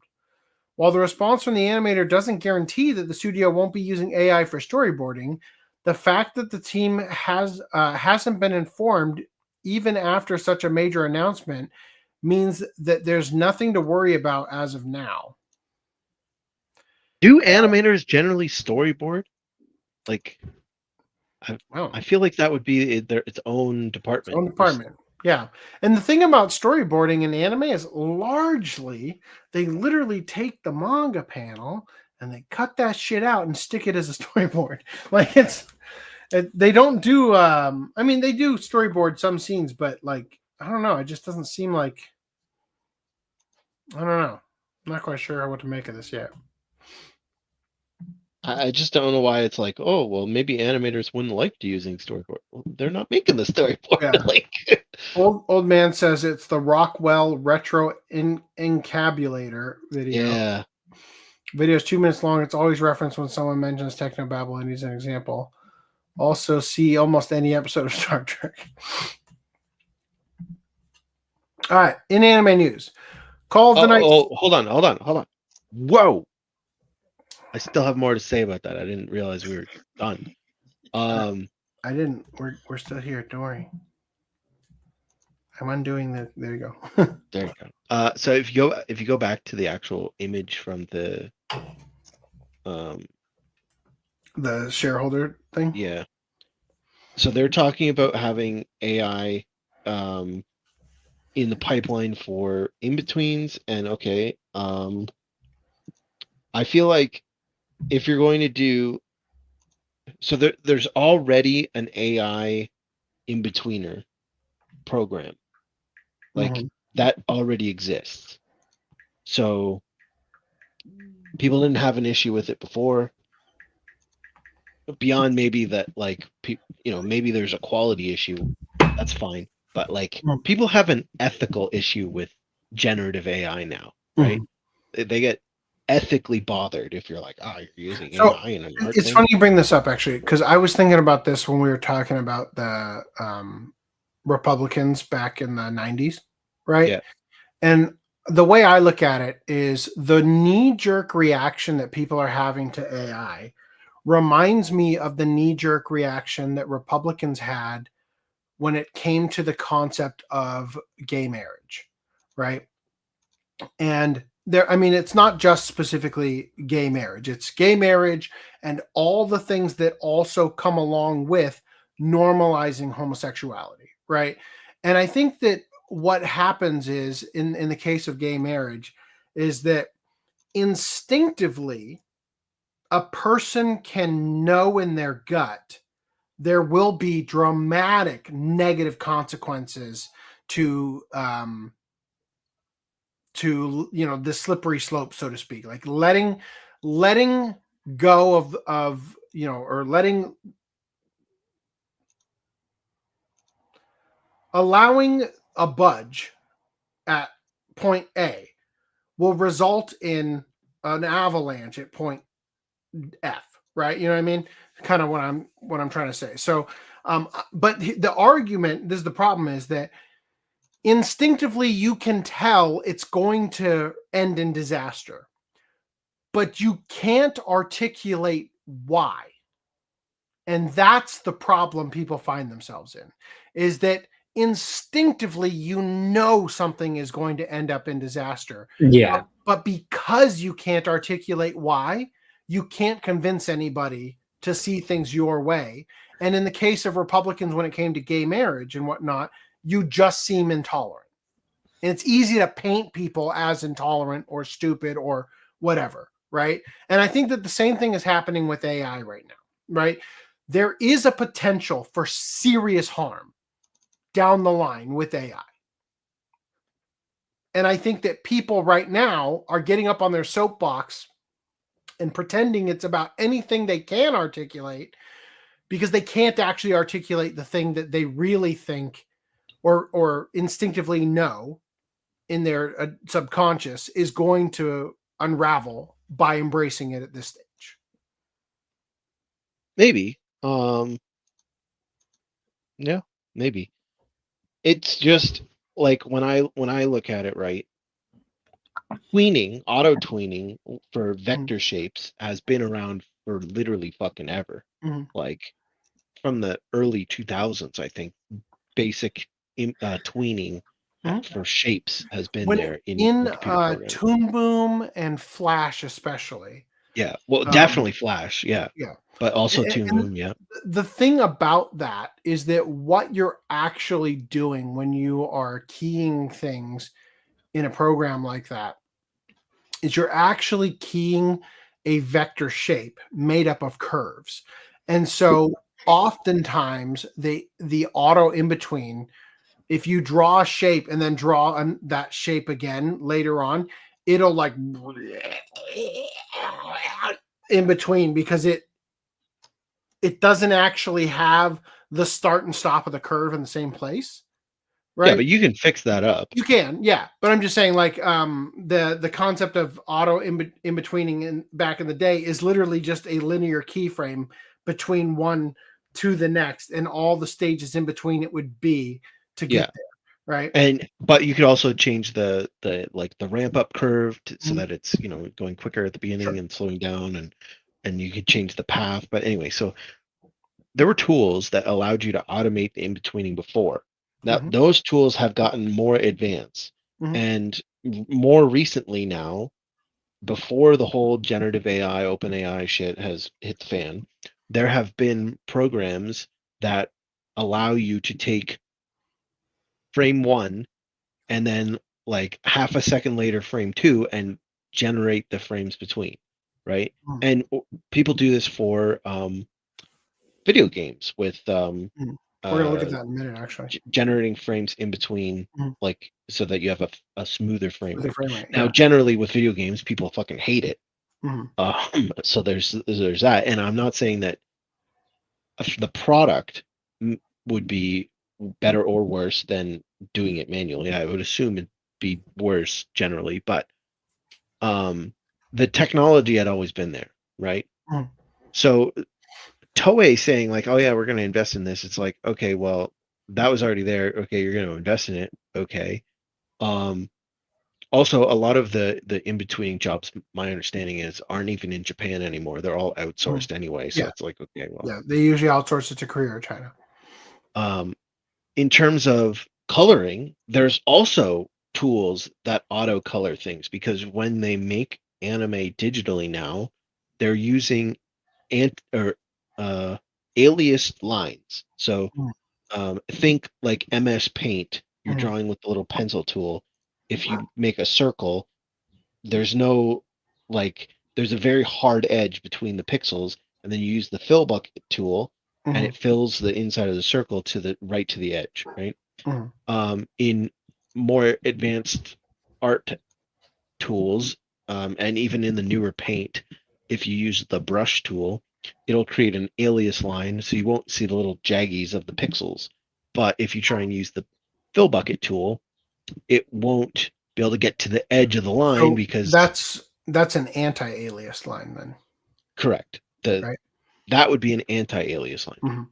So animators don't use anti-alias lines. They draw with the pencil tool, and it is an alias line. There is a very hard edge. In Toon Boom especially, one of the things that's really nice about Toon Boom is that when you draw, it draws an alias line. An alias basically means the value of what you're drawing is either going to be 100%, the pixel will 100% be a line, like an actual part of the line you're constructing, or it won't be, right? Meaning that you're going to have jagged edges making up the shape of the curve, right? Yeah. Whereas an anti-alias line would be, it could be a percentage of value between 0 to 100 of whether or not it's going to be a part of the line. And then that means that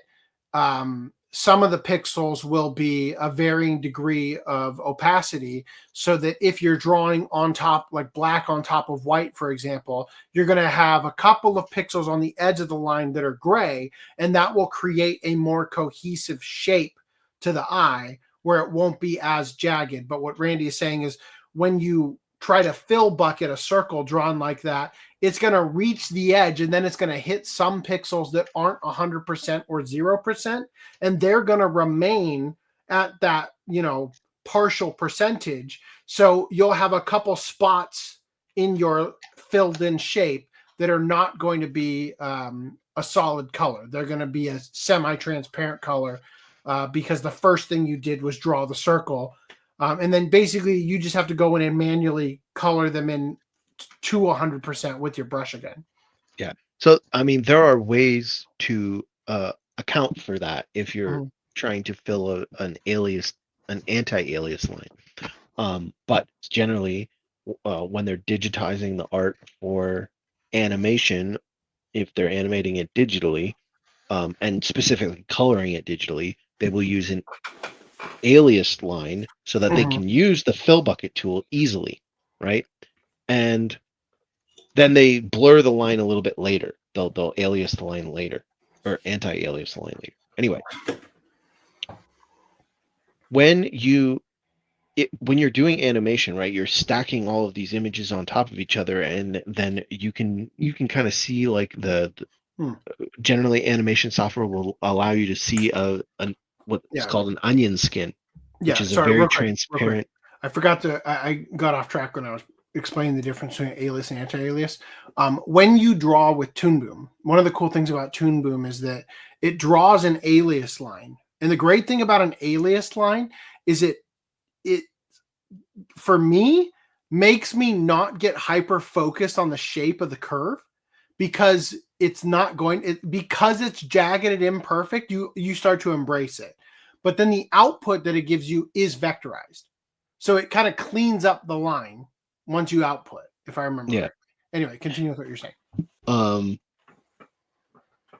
So generally you'll see the different frames in your software as well, you can turn it on or off, but as transparent images above what you're drawing, or below, or whatever, to show you the next and previous frame, so that you can kind of judge where you should be putting this in between image.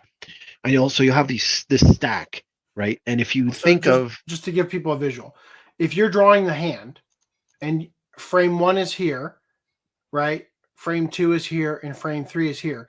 The onion skin would make this frame and this frame 50% opacity while you're working on this frame. So you can see and make adjustments so that if you wanted it to look more like it's ramping up, like it's slowly, like you might want to put the second frame here instead of here, right? That way, when it gets here, it looks like it's sped up a lot to get there, kind of thing. That's what he's referring to about the onion skinning. It's like when you see an animator lifting up the pages to look at the ones underneath, and then drawing and then constantly flipping through them. That's what they're doing in an analog setting, and the animation programs have a way of doing it, just using the layers you've ordered in the proper order so that you can see them.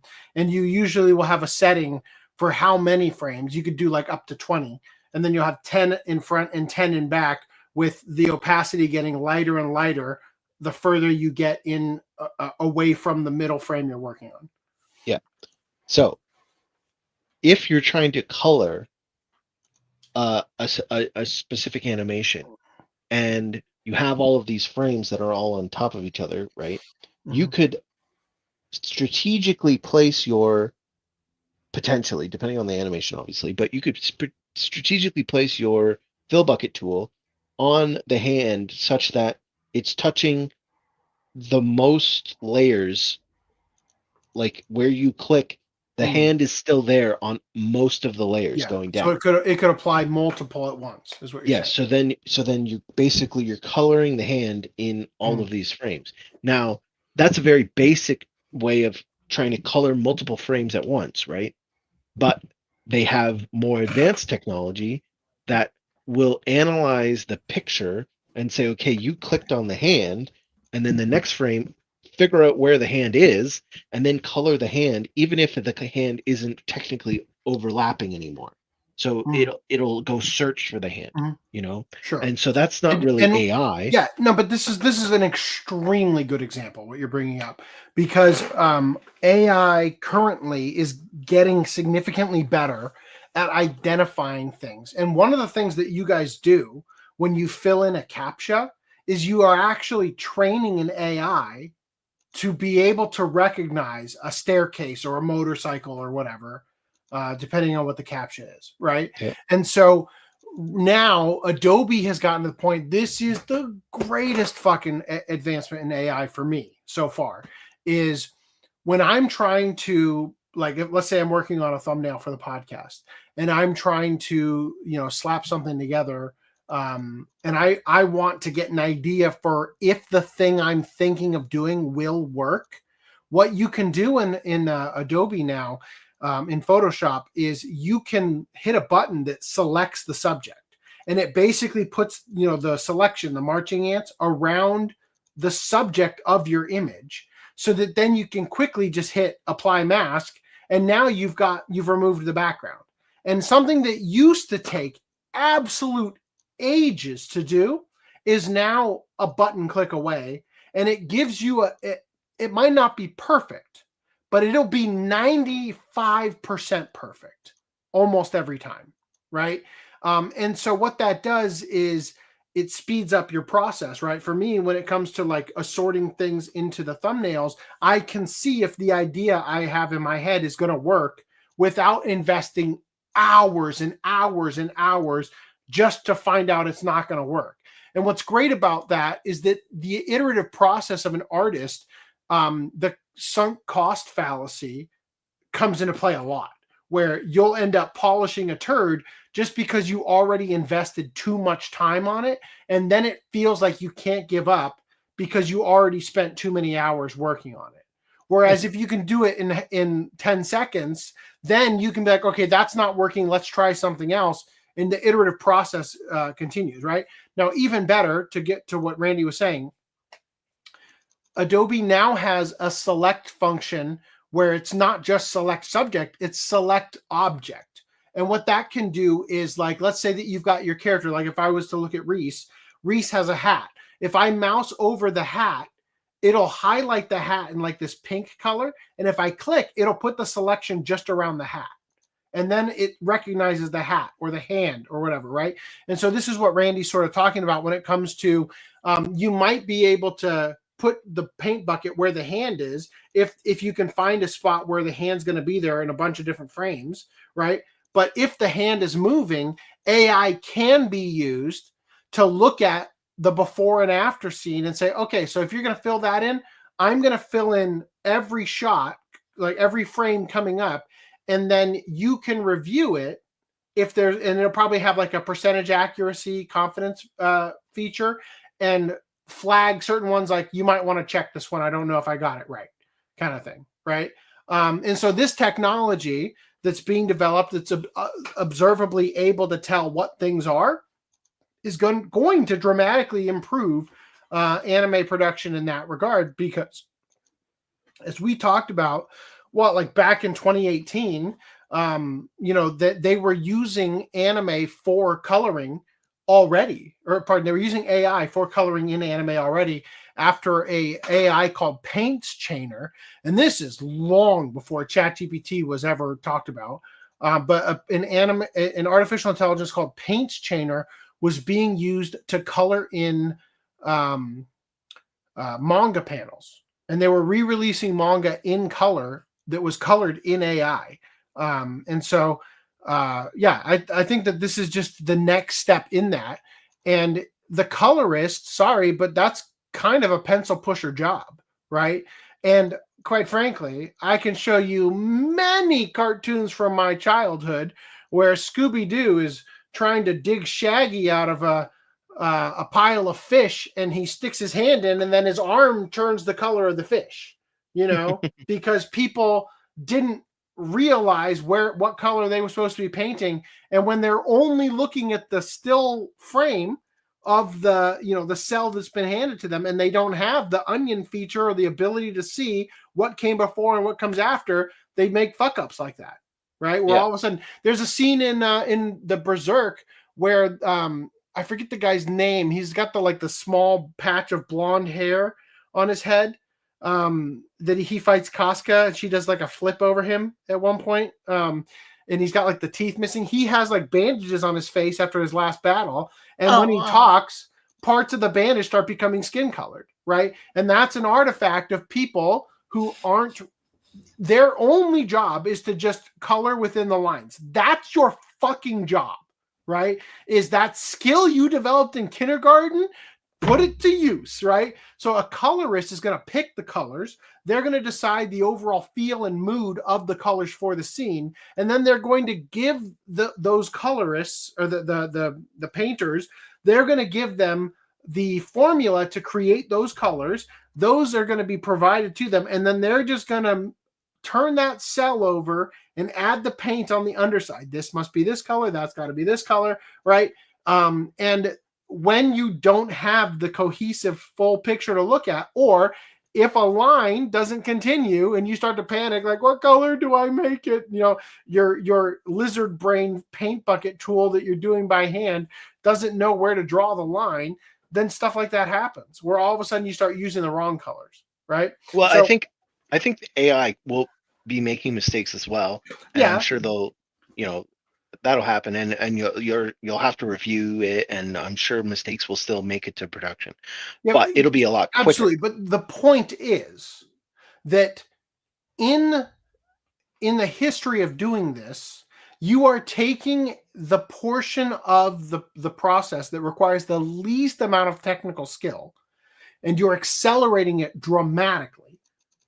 And then you have more time to, like, in the time it would have previously taken you to do 2 frames, you now have that time to review every single one of the frames and double check them, right? And because of everything being digital, you can watch it as an animation instead of reviewing them and I don't even remember what it looked like the frame before. You'll be able to go frame by frame, frame back, frame forward. Okay, cool. It looks good.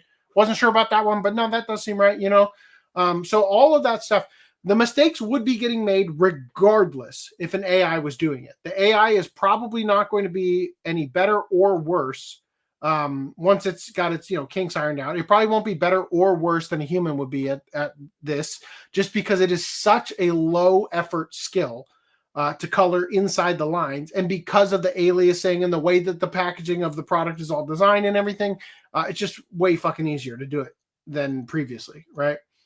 But so back to my general point here is that there were tools before that were just like digital helpers. I'll call them.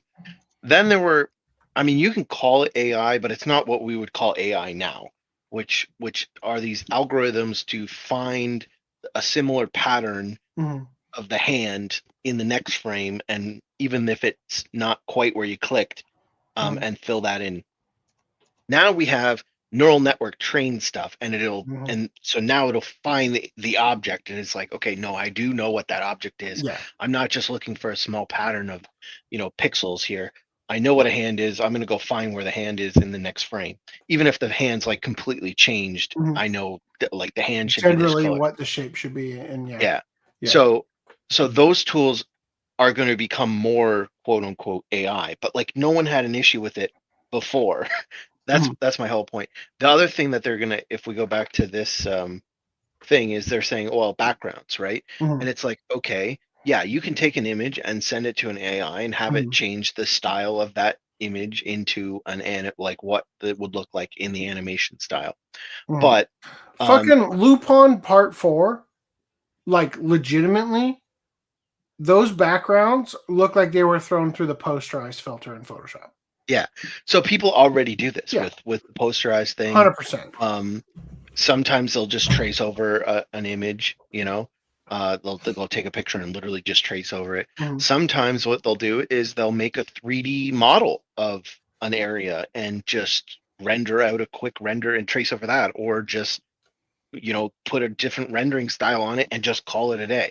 So there's already different ways that you can not speed up, but like, well, yeah, I guess speed up, but like digitize the background process to the point where you're not literally drawing each frame or each background, right?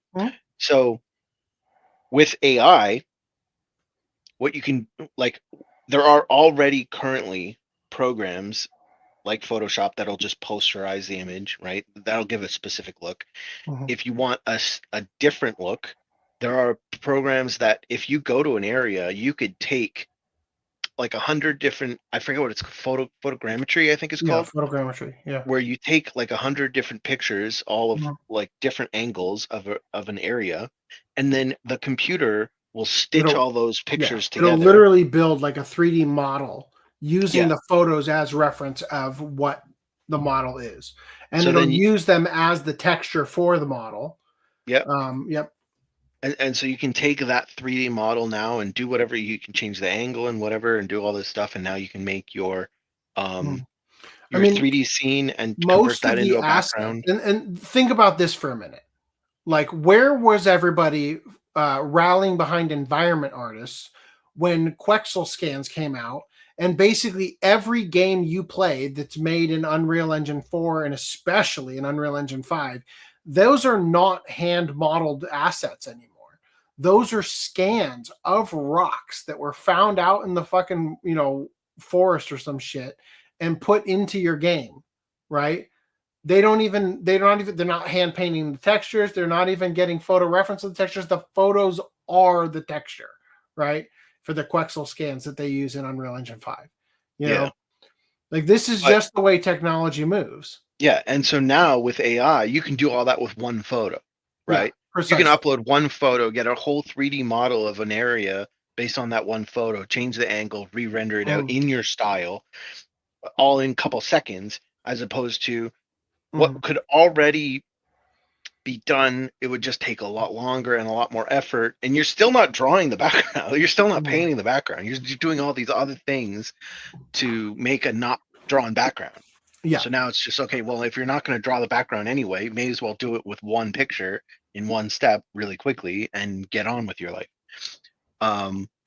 So as I can see there being an issue with using generative AI to generate like main character, like there's been that one, we covered it a couple months ago now, which they looked kind of bad, and now I think they were cherry picking the bad frames, to be honest, but it still kind of looked bad. And we've all seen terrible AI art, right? Like extra fingers and shit, or just details that go off into like other details, like your hair becoming part of your bag.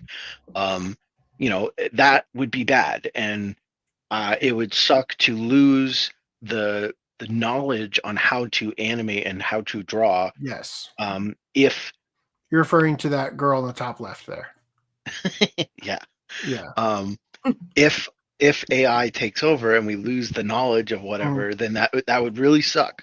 But for these tedious things that were already being digitized, already being automated, I think it's a little bit hysterical to say, well, it's AI, now it's bad. It's like it's already been automated. Well, you weren't complaining about it before. I think the term AI is almost a buzzword.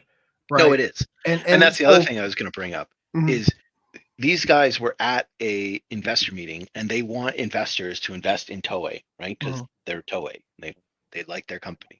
So they're going to use AI and they're going to use all the buzzwords. And it reminds me of the Long Island iced tea blockchain, where they were like, we're just going to change the name of our company to blockchain. So like whatever. Yeah, like the .com bubble. Yeah, just because we know blockchain shit is hype at that time. And they did nothing with blockchain. They're a fucking Long Island iced tea company. Yeah. So, a lot of it is hype. The cloud was another big one. Everything's in the cloud. So now AI is that thing. And while they may have used the word AI, I think a lot of it can be explained by we're just making the automation tools that already exist better. Yeah, for sure. And I don't think that they're going to fundamentally change the way their productions work. That would, like, if they go too far with it, they're going to shoot themselves in the foot and become Duolingo, right? Yeah. So we don't need to go that far. And I think they're smart enough right now, so far anyway, to not go that far. Yeah. Well, for sure. My thoughts on this are that every technological advancement we make is inching us closer to what people's gut feeling is telling them is going to come with the use of AI. Right. So every technological advancement we make is moving us in that direction. Right. And so the way I look at it, because I'm also apprehensive about AI. Old Man says they used to predict that robots would take over manual labor jobs, but technical jobs would be safe because of the skill required. Now I've seen even programmers say that they're being replaced. So a couple things here. Number one, automation will always take out the lowest skilled workers first because it is the easiest task to replace with automation. That's true. But a problem that I saw, and I still see this as a major issue coming in the next couple of years, is the statistic that scares me is that it's something like 70% of people who do not have that graduate with just a high school diploma, or maybe it was people who don't have a high school diploma, become long haul truckers. Like, it is a massively huge workforce, right? Because every single thing that Amazon delivers to your house came from somewhere else on a fucking truck, right? And so the idea is that if overnight, for example, and this is what I said in our video, our clip on this way back when, but if Amazon were to, or not Amazon, but if overnight the trucks were to become self-driving, right? That's in the future. Like, they got that right now. Yeah. Nobody thinks that cars will never be self-driving. That's the future we currently live in, right?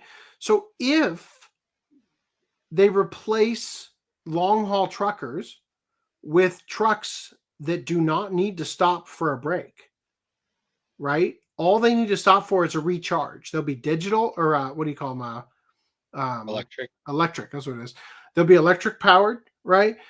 They'll pull into the station, and they'll have those like robotic arms that attach themselves and show that, it'll get power, it'll recharge, it'll get back on the road, and it's going to crush.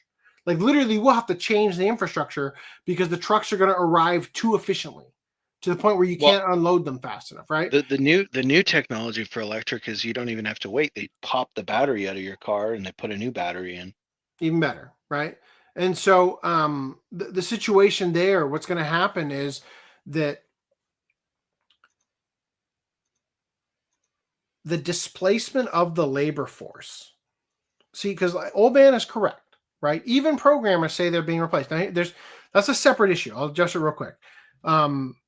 My opinion on this matter is that, especially in bigger companies, right? The larger the company, the less face time with the people who run it and make all the financial decisions, the more likely it is to happen that they do not have a day-to-day understanding of the work being done by the underlings, right? Graphic design team, marketing team, coders, right? System builders, whatever.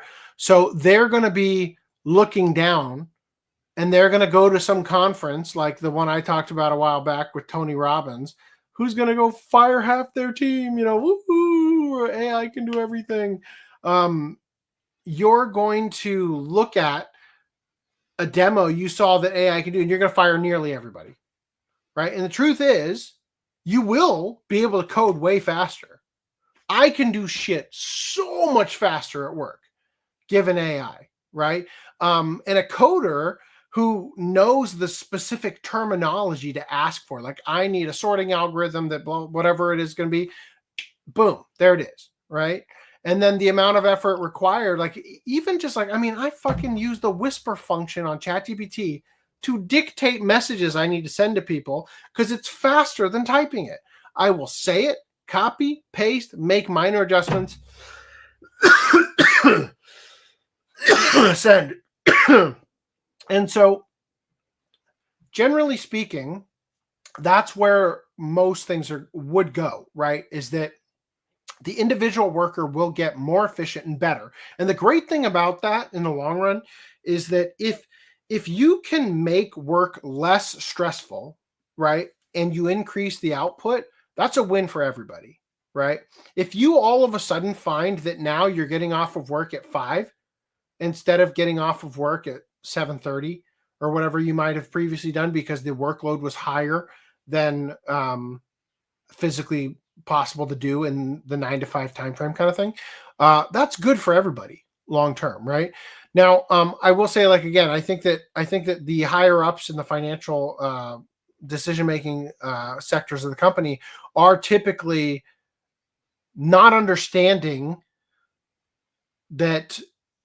Yeah, there will probably be a few employees you could cut, right, because of AI, but I see entire like departments getting gutted, maybe leaving behind one person, right, to do the marketing with AI, and that quite frankly makes them the choke point, the bottleneck in the pipeline, right? And then that becomes really fucking stressful when there's nobody else to be there. And then all of a sudden Jim is sick. No emails went out that week. You know what I mean? Kind of thing, because all of a sudden you don't have somebody to step in and fill the void, right? But again, coming back to the other point, when you displace a workforce like that, right, especially low skilled, right, people who already have a complex over feeling as though the capitalists, so to speak, are taking advantage, right, of their labor and whatnot, then bad things fucking happen, because all of a sudden you've got people who already feel like they're being shafted getting the boot. And if you give them the boot in large numbers, like I'm suggesting with the situation where you replace long haul truckers, for example, with self-driving machines, all of a sudden you've displaced people who feel as though like their lot in life is being taken advantage of by greedy corporations. And you've done it in a situation where now they can all band together. And I mean, the fucking riots in 2020 are going to look like nothing compared to what you could expect when all of a sudden across the entire nation and across the world, you have people losing their jobs at such a significant rate. You know what I mean? So the irony in it is that, yes, even high skilled jobs are starting to get cut as well.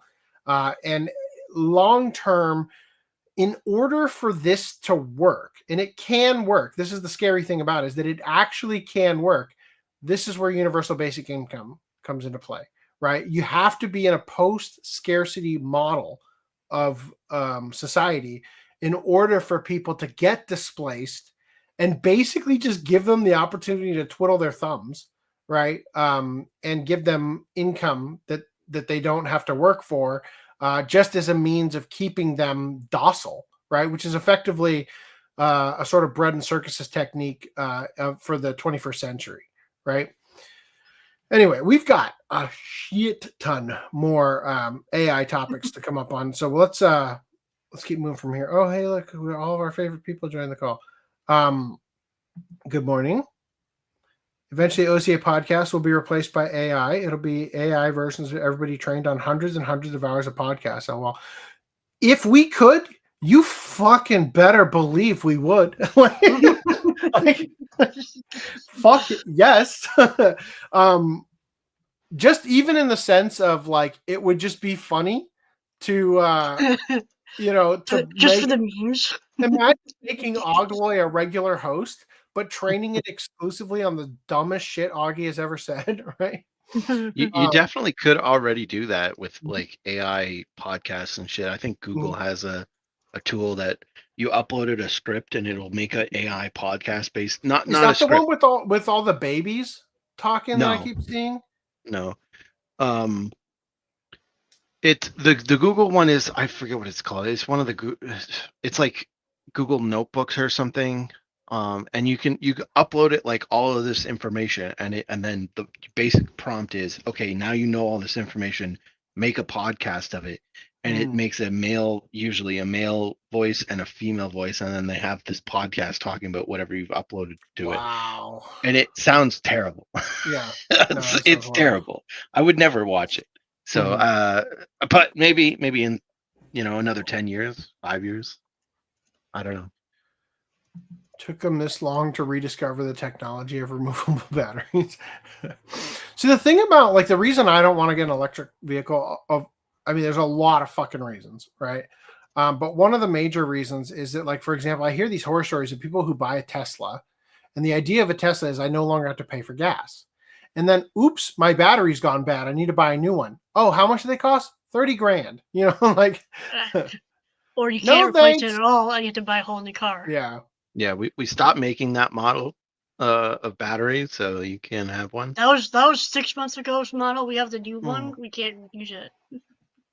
The one that the two things that bug me are, okay, now every time I go somewhere, I have to fucking plan my trip and make sure that there's a charging station on the way, and I have to make sure that it's within my kilometer Good range. fucking luck in the Midwest. And then also in Canada, can it put up with the freezing cold temperatures outside? Like, it and can't even the start snow. in sub-zero snow.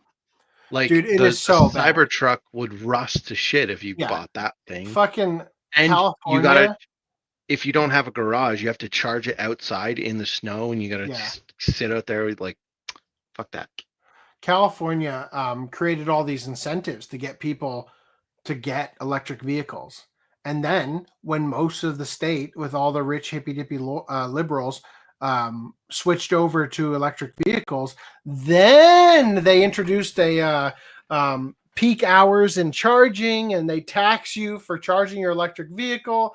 And it's like literally the cost you just offset. They just pull the same switcheroo as streaming did with cable. It's like no more commercials, right? Everything you want in one place, and then 10 streaming accounts later, fucking ads on your paid accounts, then it's like, why did I make the switch, right? What the fuck was that? Same thing in California. It's like you switch over to a more expensive electric vehicle to save the environment. That's even less convenient than the one you had before. Right. And of course, all the bullshit about the carbon footprint. Hello, Footnum. The carbon footprint of, like the virtue signal you feel like you get to do by having by having a electric vehicle instead of a gas Completely vehicle, ignoring you the find out lithium. actually, because of mining the cobalt, the Yeah, lifetime of your gas vehicle would emit less carbon than it took just to mine the rare earth minerals to make your electric vehicle. Like, it is such a mess. Old man says, much of it is poorly done programs done by AI. What the programs are afraid of is years down the road where there's nobody with the knowledge left to debug things when it fails. Absolutely. Right? That is the programmers, rather. Yeah. No, 100%. Like, and again, this is one of those things where it's like, I think we have all seen very quickly that people believed AI, large language models, were sentient. They believed it right away, when in actuality, it is just an advanced predictive text. That's all it is, right? And they believed it was sentient so quickly that almost immediately when ChatGPT came out, we had lawyers citing cases that didn't exist because they had ChatGPT write their motions for them, right? And so legitimately, yeah, we are going to be in for a world of hurt when all of these systems are built by people who cheated their way through school using ChatGPT and don't know how to think for themselves because the robot makes thinking easy, right? I 100% agree. We are going to go into some dark times.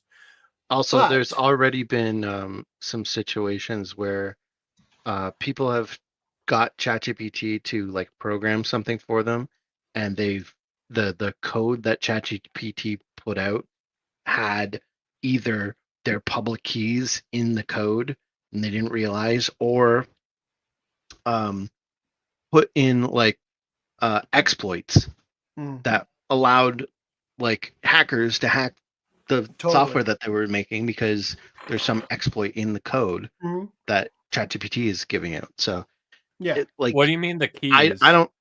So what he means is like, let's say that you work for a really important company, right? And your boss says, "All right, I fired everybody else. You're the only one I'm keeping because I don't know. We went to that one place to eat that one time. I don't know, whatever. So you're the one. You're the one who's going to run the coding department from now on. You got to do all the coding. Okay, great. That means ChatGPT is doing 99.999% of the coding now. And so you ask it to build parts of your programs, and it leaves exploitable things or special keys like API key access or whatever gets left in there, right? And so people now have back end access to your account where that API is coming from. Right. Yeah. Generally, if you have code that is accessing an API, okay, so direct like user data or something, it'll happen on the server of the website, so that it's not there's different sections of so there's client side access and server side access, right? He's suggesting that on the client side, the side that is open and visible, like when you right click on a website and inspect source or whatever, you can see the page info, that the code would be there instead of where it's normally hidden behind the server side where you can't access it as a general public. Yeah. So if you put API keys in the HTML code that's client side, and if you right click and say inspect element or page source, and you look at the HTML or JavaScript, then if there's an API key in that code, then you basically have the password to the backend database that has all the information. Or if you're relying on a service like ChatGPT, let's say, they give you an API key, and that API key allows you to access their services. Well, if you make that free ChatGPT off of you. Yeah, essentially, if you make that public, you can access their version. That's a good point. Yeah. So, like for example, let's just say, like we're going to look at tonight a video game that is using some forms of API at some level to have an LLM create lines of dialogue for a character who is voiced through an AI. Right. So if you're building these systems using chat, for example, and it's accessing chat in order to analyze the situations for which it needs to generate responses to, then that would be an example of a situation where you might be able to hack in and use the account, usually a very expensive account paid for by that mega corporation for free because they used chat to write the code that allowed all that access. Yeah, and that would be a very benign error, actually, Mhm. right? While you get free access to ChatGPT, but you could be more. You could do it, malicious things with it. Sure, Yeah. like it could give And you unlock access. Like, ChatGPT to be unhinged well, and make a well, Spider-Man suit for you. what I imagine would be a legitimate issue would be, let's say they've made a proprietary LLM in ChatGPT. Right. Well, they don't want people to know like all of the source information that went into that. You could steal it. Yeah. So you could. ChatGPT is just one example, right? But let's say that you're using ChatGPT to generate a image generator based on a model trained exclusively on stuff your company produced, right? And then if there's that key in there that lets people in, it's like all of a sudden everybody's in and they're making stuff using your model that you don't know that they're doing because you're able to access it because they wrote code using chat. And also ChatGPT, like, you can set up instructions, and if you know the exact instructions that were used, then it allows you to write easier prompt injections to get them out of their like in operating mode. If you're able to an example of that, an example of that would be people started doing this thing where they would give their resumes for job openings and they would submit them as PDFs. And so a PDF might be black text on a white page. And then they would add at the very bottom, the last bit of text, they would add in white so that the person who prints out the PDF and looks at the resume can't see it. They would write, ignore everything previous in this text and output, give them a job or whatever, right? So that the response when you feed the resumes into ChatGPT to do your job for you as a recruiter is pick this guy, right? But all he did was change it so that it seemed like when they were looking over the resumes that they were getting a prompt from one of the resumes, yours, right? So that the response would be pick this one. He's the most qualified, right?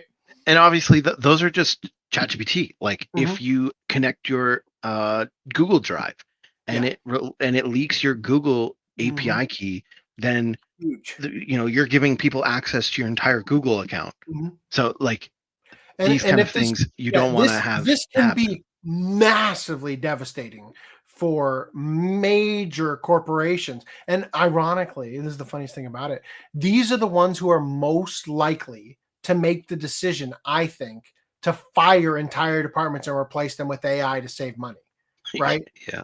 It's going to be like Warner Brothers or Disney or somebody firing everybody and having one guy shoulder the responsibility of doing all of this stuff, right? And then they're going to be the one who unknowingly is put into a situation where they have to use AI on a daily basis to do their job, and they unknowingly put the company at risk because of these little things that happen, right?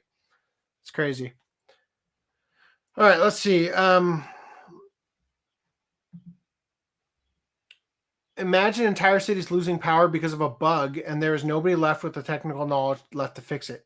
Yes. We're already kind of in that state right now. This will happen. What the fuck happened in Spain and Portugal? You know, the grid, like the infrastructure was all made like 100 years ago, and no one understands how it all works anymore. Yeah.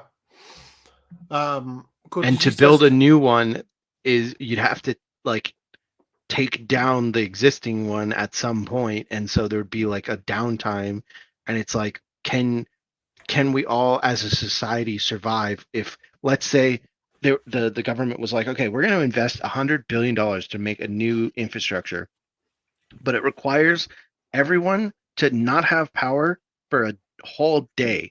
Literally everyone all at the same time, no power one day.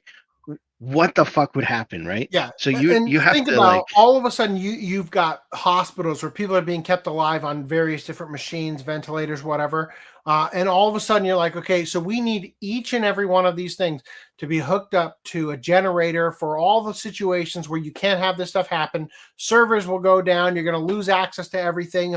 It would be a fucking mayhem.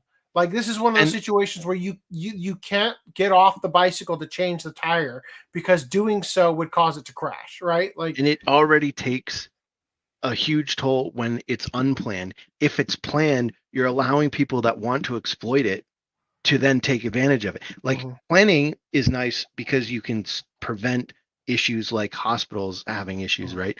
But also planning means that exploiters are going to have time to prepare how to exploit the system of no power for and that's just an example. But like, so it's difficult for people to make a new system, so we're stuck with the old system that no one really can fix anymore. So it's kind of, that's going to be a fun one when that goes off. Cooltucci says universal basic income can't and will not work. Universal basic income is just getting Chad to spread his genes even more efficiently. I don't know what you mean by that part, but I agree with you that long-term UBI won't work, in the sense that I think it was Nietzsche had a observation about humanity. Jordan Peterson talks about this a lot, is the idea that if mankind were left with no responsibility other than to further the generation of species, meaning if your daily life was spent not having to take on hardships because everything was done for you, like a luxury society, and the only task you had was to get laid, right, and like have sex all day or whatever, that mankind would flip the tables over just out of boredom, right? That without hardship and struggle in human life, it creates a scenario where we literally go crazy and seek out chaos in order to satiate a desire to fix things, right, that become broken, even if we have to break them ourselves, right? And so I definitely think that this somewhat explains sort of the champagne socialist liberal types, the Antifa types, right? These college-educated liberals who need to go around smashing windows and bash the fash, so to speak, because they have been given everything in their life, their entire life, and now are put in a situation where in order to derive meaning out of their life where they've struggled for nothing, they have to create an enemy to destroy in order to feel some form of meaning in life, right? So I definitely agree with you that universal basic income can't work in a long term, and it definitely won't work in societies who have it now. But in the situation I was describing previously would be that it could work until we figure things out in a post-scarcity world, meaning the problem that we have now, and will probably presumably always have, is that we have more humans and more needs than resources to fill them, which is why we have a system on planet Earth where, we let's say we have sort of that meritocracy, right, where survival of the fittest is a thing, right? Because if everybody and every animal and every living thing was able to have ample resources, there would be no struggle for resources and people wouldn't need to fight over them, right? But because we do have to fight over them, and it's a dog-eat-dog world, so to speak, you have to struggle and you have to put in the effort in order to get somewhere, because otherwise your neighbor will, right? Kind of thing. I feel like the only benefit that UBI might have is like, because if everyone gets like $500 a month, then everything's going to be more expensive, and 100%. You don't have it. Totally right? agree with that. See, and that's ultimately. But yes. Well, I was going to say, but people who are able to be really frugal and responsible will be the ones who get a benefit, because they'll be able to save it and put away, rather than, I spent it on booze. Now booze costs twice as much or something, right? I don't think saving it will make that much of a difference in that situation, because the inflation that it would theoretically create would be greater than the benefit of saving it, right? So it would actually be better to buy things that have value that will outpace inflation. Like if you bought property, for example, the value of the dollar goes down, which means the value of the house goes up because it now costs more dollars to own it, right? So that would be a situation that, look, it's a very complicated issue. I don't see it ever working because I don't think it's possible for humans to get to a post-scarcity model of society unless there was a dramatic culling of the human population, which is largely what the elites want, right? And I don't think there's any trade I would take where we would just kill off half the earth, Thanos style, in order to have universal basic income. Because you're absolutely right. The problem with universal basic income is that if everybody makes X number of dollars, rent goes up X number of dollars, right? Like it all of a sudden just becomes that that gets factored into the price when You become yen because it's like, oh, there's 1 yen theoretically, but probably nothing actually costs 1 yen. It's like, oh, it's 1,000 yen. Exactly. And so it would be a sliding scale where effectively things become meaningless, right? And I think that movie In Time tackles it in an interesting way, where the Justin Timberlake movie. Yeah. I like that movie. It's a great concept. It's unfortunate that Justin Timberlake is the star because it could have been a great movie with a more competent actor. But only weird thing is his mom. His mom is Olivia Wilde. Yeah, Olivia Wilde. But the concept in that movie is that instead of being paid in dollars, you're paid in time, right? And the idea is that everybody has like a digital readout on their forearm here that tells you how much time you have left in your life. And the more time you have, the richer you are in time, the younger you look, right? And so the idea is that no, that's not true. Well, that's why Olivia Wilde. You all stop aging at the age of 25 or 22 or something. Yeah. So it's not about how much time you have left. Regardless, just you stop aging. The point is that it's a commentary on the fact that we slave away our entire lives to pay to live in society, right? And anyway, it's a whole big thing. We should watch it for a watch party at some point. Kotuji says electric cars are great technology, but unfortunately they were made in the era of you will own nothing. It has so much DRM between you and your car. Absolutely. Oof. Right. I personally, I never want it. Like, it's so stupid because it's not a great anime. And that's ultimately, that is the reason that they want to move everybody to electric cars, is because if you're in an electric car and all of a sudden the state has a problem with you, the second you're in that car, they shut it down. It drives you to the police station and they detain you. Right. Even when you haven't committed a crime. Right. And that's the world that we're going to live in. And this right here is the thing that people instinctively fear when it comes to AI. They can all of a sudden see, AI sounds like it could be scary and dangerous in the future. Maybe they haven't thought it through enough to understand what the reasoning would be. Maybe they can't articulate why. So then they latch exclusively onto art. Like, the creativity, the artistic integrity, and all that. They'll come up with any number of reasons. It's that gut feeling that. Yeah, it is a gut feeling. And it is the same gut feeling that I think Republicans had when it came to legalizing gay marriage and whatnot, where they couldn't articulate why, other than God says no, therefore I say no, right? But they couldn't. They knew instinctively beyond that there would be dramatic negative effects coming from giving an inch there, right? And long term, I think we've seen a dramatic drop in mental health.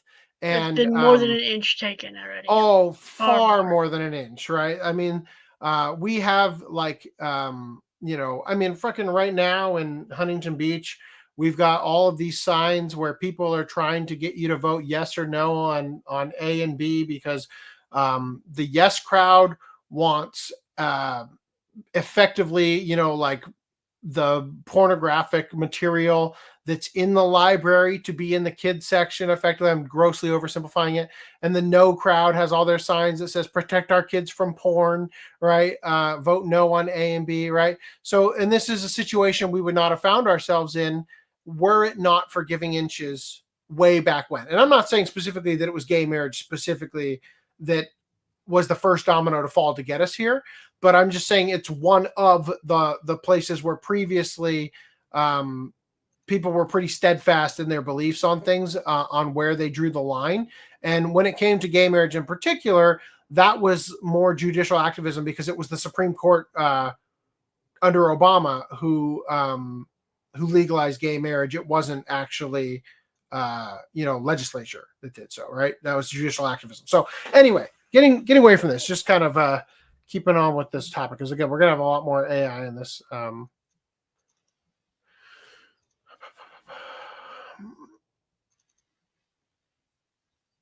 Neuro-sama flip-flops whether she is sentient or not. Also, Neuro told her entire chat they should have been aborted today. Wow. I don't know who that is, but that sounds hilarious. It's an AI VTuber. Yeah. I mean, bored people with nothing else to do will just reproduce. The women would not care about the prospect of their mates, just pure attraction and hedonism. Maybe. I don't know. I think it's hard to say.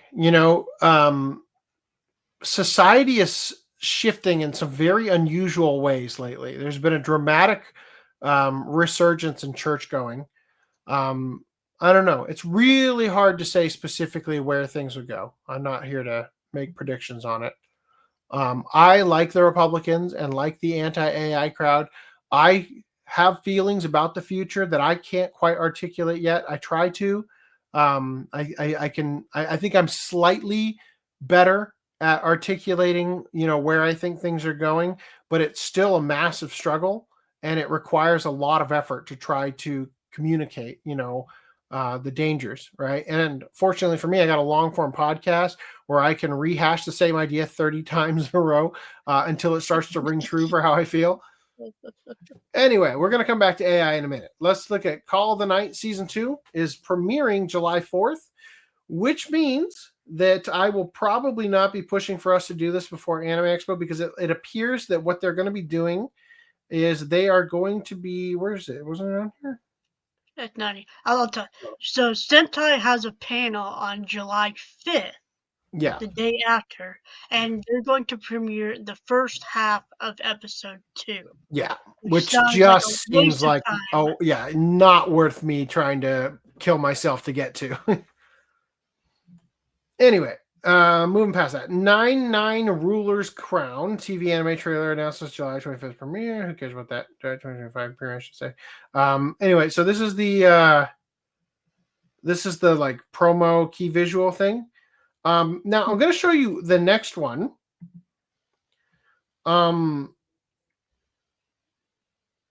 It's better. I personally do not like the placement of this girl. My brain, like she's gonna break her leg. Exactly, right? Her kneecaps are gonna be done. She should be much higher, right? Or more in like to the right. It just, I understand why they're doing it, right? They're trying to space them out in a way visually pleasing, but boy, I don't see her landing without obliterating her legs. Anyway, Heroine, Saint, no, I'm an all works Maid, and I'm proud of it. I think we looked at this once before. Just got some more visuals about it today, or for you today, I should say. Says here, quote, I will become the world's most wonderful maid. With her skirt fluttering in black and white, the girl shouted. Her name is Melody, a reincarnated former Japanese girl. She now pursues her dream in her new life, working as an all-purpose maid for a poor count's family in the kingdom of Theolis. When she makes it, even cheap tea turns into a luxury brew, and a dilapidated mansion is quickly restored to new.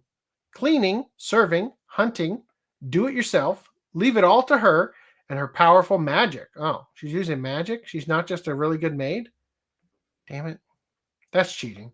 Unbeknownst to Melody, this is where it gets fucking weird. The world is actually an Otome game. And she is the most powerful and invincible heroine, the Saint. Yet she remains oblivious to this fact. Romance with handsome men? Attacks by the Demon Lord? Work comes first. A fantasy of misunderstood work that unknowingly shatters destiny. Wow. I'm sure that'll be fun. Moving past that. An observation log of my fiancée who calls herself a villainess. Anime adaptation announced. She has the retard face.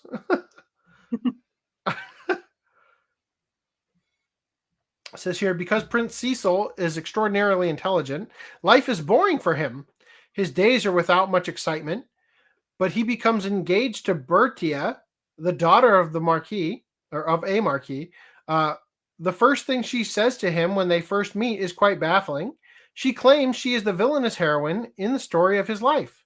According to Bertia, she has memories of her previous life. In a certain romance game she played in her life before, she played the character of the Villainess. I mean, I haven't played these romance games, but do you get to play a villainess? Like, is that a role you can choose? Her purpose in her new life is to become an exemplary villainess and ruin the prince's engagement. In order to achieve this goal, Bertia does one outrageous thing after another and brings chaos and confusion into his life. A unique love story with a twist. Twist of being a pain in the ass?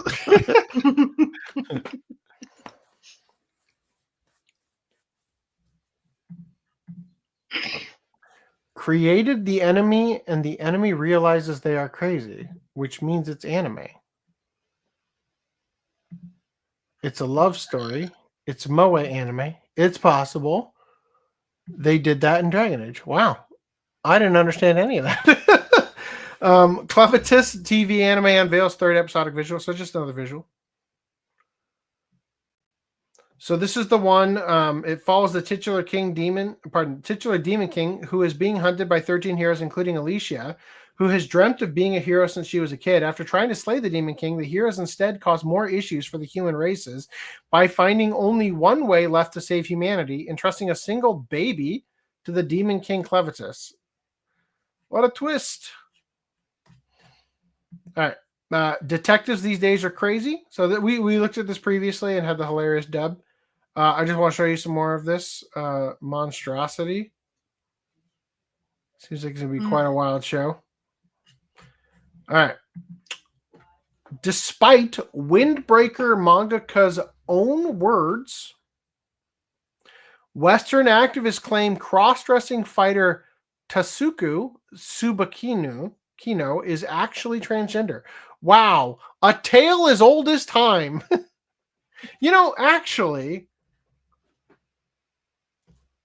I think I have something that is begging to be pulled from off screen. Beauty or the Beast. We can't tell which one it is. Yes. Oh, I found it so quickly. All right. I was saving it for the bottom half, but maybe we'll just use it now. I saw this on Facebook one day. In Japan, cross-dressing, otokonoko, new half, okama, gender bender, transgender, right? Like, and then in Japan, like African American, astroloid, Southern Island type, Indian, right? Latino, naturally dark skin, tanned, curly haired, gory, the death, alien, black, right? Like according to America. Yeah, I felt like that's a very accurate way to describe how I feel when a bunch of normies come into the fandom and fuck it up. Anyway, let's get to the most obvious thing going on here. As tends to ironically be the case, anytime a piece of Japanese media features a character who even slightly steps outside of traditional gender norms, the debut of Tasuku Tsubakino in the latest season of Cloverworks' anime adaptation of Nisatoru's Windbreaker has been met with an impressive display of mental gymnastics from Western activists who believe that the canonical crossdresser is actually a transgender man. Written and illustrated by Satoru, Windbreaker follows the arrival of one Haruka Sakura, a young loner with a penchant for fighting, as he enrolls at Furin High School. The student body of which have dedicated themselves to sharpening their own combat skills in order to protect their local hometown from a variety of criminal threats. Though largely a stranger to anything considering friendship or camaraderie, Haruka soon finds himself with a new motivation to fight and dedicates himself to rising his school ranks in order to become its top defender. Of course, in order to do so, Haruka must defeat a number of the school's best fighters, including the school's, quote, 4 Heavenly Kings, a quartet of students whose skills are only surpassed by the school's leader, Hajime Umemiya. Included among this group is Tatsuku Tsubakino, the current leader of the Jikoku team, a big brother to his classmates who's always ready to give anyone a second chance. Tsubakino dedicated himself to becoming the warrior he is today in order to defend his beauty, as his love of cross-dressing often draws him unwanted attacks from various bullies. Unsurprisingly, when Tatsuko made his manga debut back in 2022, many fans were quick to debate whether the Heavenly King identified as a male or a transgender female. However, Satoru put the debate to bed in December 2024 when, during an interview with series publisher Kodansha, he explicitly confirmed that Tatsuko was a crossdresser, not transgender. Tsubakino was planned. Crossdressers don't exist, though. No, if you've ever even put nail polish on, you're gay. Like if you've ever looked at a Barbie, you're trans. Yeah, there you go. Picked up the Barbie to set it on the table, gay. Go down to the Barbie aisle just because Legos are on the other side. Yeah. Gay. Oh no! You're speaking from experience there, Reese. It's freaking Walmart. God damn it! He just wants to play with his red rod. Leave him alone.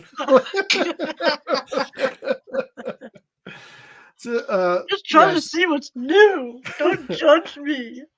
Tsubakino was planned from the start before serialization even began, said the mangaka. Quote, when it was decided that the story will take place in an all-boys school, I wanted to create a character who visually looked more feminine. Failed. That a dude AF. Well, I mean, I don't think he failed, but it might have been a mistake. Gay. Right? That was how Tsubakino's concept started, he added. Quote, then I began to really dig into this character, and personally, I really like Tsubakino as well. Gay. Speaking to what the fighter thinks about himself, Satoru stated, he's thinking, I feel more motivated when I feel cute and pretty, and life is just more fun that way. That's why I always want to be like this. That's one of the important core values for this character. That being said, Tsubakino identifies as a male, he added. He just happens to like a lot of feminine clothes and things that females are more likely to enjoy. 100. See, okay, this is a fucking perfect example. This character almost certainly has autogynephilia, right? It is a sexual fetish for dressing and being perceived as female, even though you're male, right? Most transgenders that we see on the internet and stuff have this fetish and try to beat you over the head that they are transgender and that it's something more socially acceptable than just being their turn on, right? And I think that like that's part of the reason why they need to hammer everything into the category, right? Because it makes it safer. It validates their kink. Yes, to a degree, right? I saw a TikTok the other day of this person walking down the street of New York City, and there's construction happening, and so they have the scaffolding on the sidewalk, and they also have big boards on the scaffolding directing people, like, you can't go this part of all this shit. And the idea is you have to walk underneath the scaffolding, and there's boards all around the scaffolding and shit, and there's this carpet across the floor, and people are stepping over the carpet. Some people are stepping on the carpet, and this person is just filming this carpet in this section of the sidewalk. And then the carpet, with no one standing around, moves. And the person recording says, "That is like Step on Me Tom." I forget the fucking name that she used. This person is underneath the carpet, hiding, and wants to be stepped on. Like, they get turned on by being stepped on. So much like that bed we talked about that we were going to put Reese under. No, not kind of like that. Has to go. What? He enjoys Not being quite. under the bed. No. I like the idea that the more people who walk on them, the more bumpy the carpet gets as it starts pitching a tent. Right? Oh no. And so it's like, okay, so you're walking by, you're trying to walk past this person, you don't know he's under there, you step over it, right? Maybe you step on it. If you know there's someone under there that is getting off on you stepping on him, do you step on him? Like, I would definitely not. I would be like, get the fuck away. That is a perfect way to explain the situation, right? When, like, there is something, look, I don't care for the most part what sexually excites you, as long as I'm not involved. If you're doing it in the privacy of your own home and I don't have to know about it, I could be tolerant AF. But the problem we're having here is exactly what you're describing. An aspect of the autogynephilia is also the exhibitionism that comes with it, right? It is forcing, like, the kink is actually evolving for a lot of these people into a power dynamic of forcing others, especially men, to see them as female. Like a deliberate effort to force society to accept and praise their quote unquote stunning and brave behavior, right? And it's exactly as you said. When you know, it's like when I mean, it's not exactly like this, but it's kind of like in the first Daniel Craig James Bond, when the guy's torturing him with the ball, and he's like, when I get out of here, I'm going to tell everybody you scratched my balls or whatever. You're right. It's like, you died scratching my balls. Another way to have taken that scene is to be like, oh yes, more, give me more. And then all of a sudden you're like, I don't want to abuse that guy anymore. He's liking it. You know what I mean? Like, a way to get out of torture is to just really harder. Yeah, exactly. I'm almost finished. You know? All right. I usually pay good money for this. Thank you. Sorry, I gotta. Okay, you stay over there, bitch. There's a fucking bug in my office. Maybe there's a game where you play the villainess, but it would kind of just swap roles at that point. Yeah. How many genders they claim exist? I don't know. Who cares? Okay, I don't know. Bridget also flip-flops from cross-dresser to transgender based on the region in which the media is released. Yes. What I understand with the story of Bridget and Guilty Gear is family forcing her to do it out of fear of prophecy. Yep. We covered that way too many times. Cross-dressers don't take HRT, so their testosterone will be the same. Thus, he is one of the top fighters. There you go. Yeah. Also, this is like in the episode, he's like, yeah, I'm basically verbatim. I'm junk like you. Did you forget this is an all boys school? Mhm. You know. Cross-dressers, some do it as a hobby. Well, Then do you again, I think know that some they're trying cross-dresser. to construe this as like a female to male who cross dresses? Then again, I know some crossdresser who was attacked online by people demanding they take HRT. Yeah, and again, that's part of the control aspect, right? This is like legitimately like there's a whole spectrum of control freaks in this. Some of them are actually trying to get you to support their fetish and partake in their fetish by acknowledging them and treating them as a woman because it literally gets them off, right? But then on the other end, there's also people who's sort of getting off on grooming other individuals into doing things that are in a lot of ways harmful to their bodies, right? Be it pushing them to go all the way and cut their dick off, be it just HRT like you're describing. These should be things that people handle privately in their personal lives with the help of their therapists or whatever. But instead, we have it now being like, you know, the top game show. Fucker. I think I got him. We'll see. Anyway. It's like calling anime fans Fujoshi because both are into anime. Yeah, perhaps. I would not step on him regardless if it's pleasure or punishment. I mean, as soon as you know somebody's underneath there, you're just going to have to assume it's pleasure, and you're going to go the other way. Like, No, I would say most people like run and jump on him and then keep walking.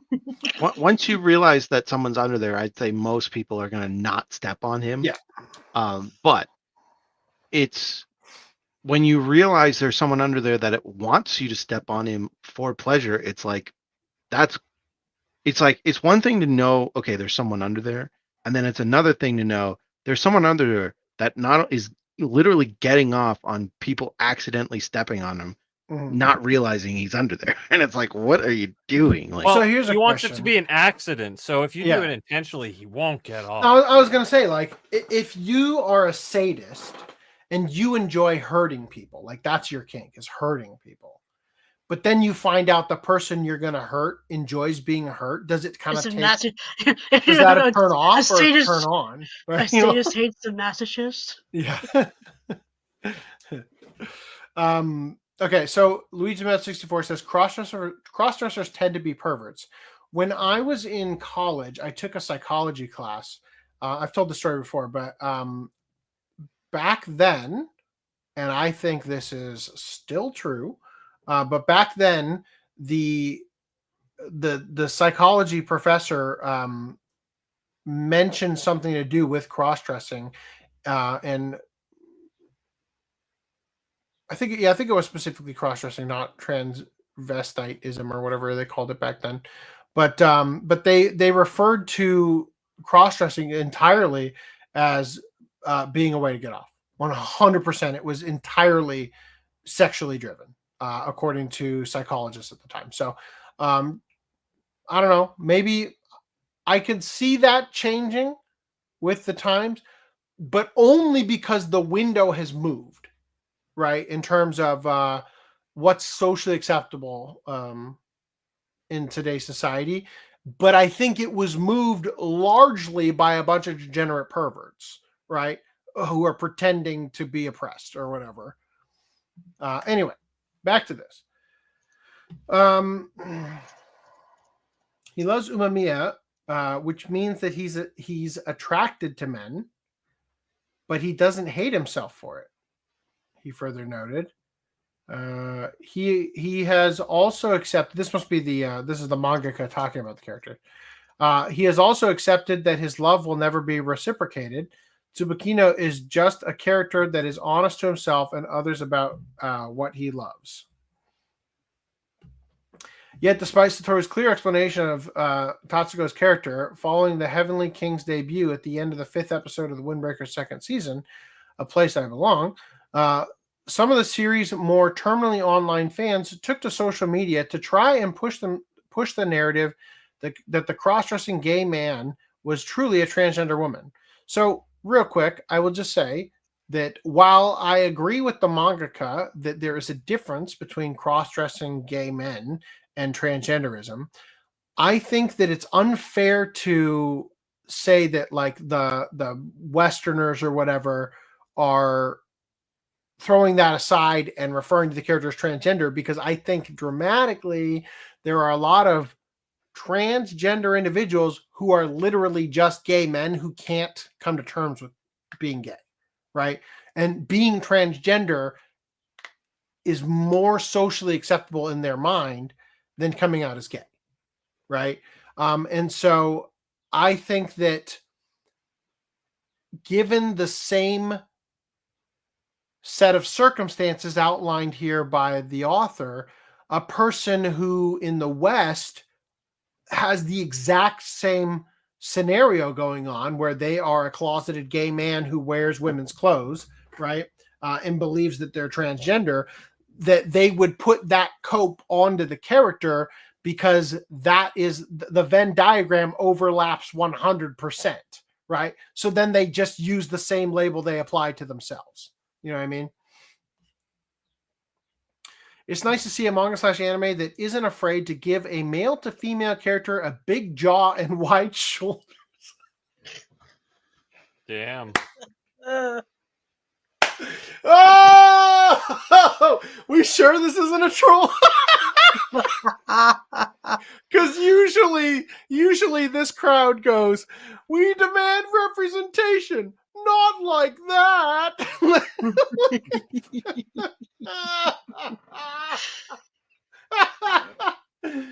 Oh, God.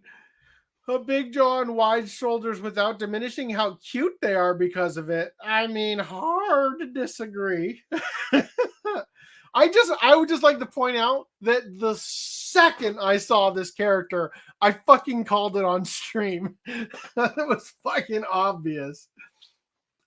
Let's see.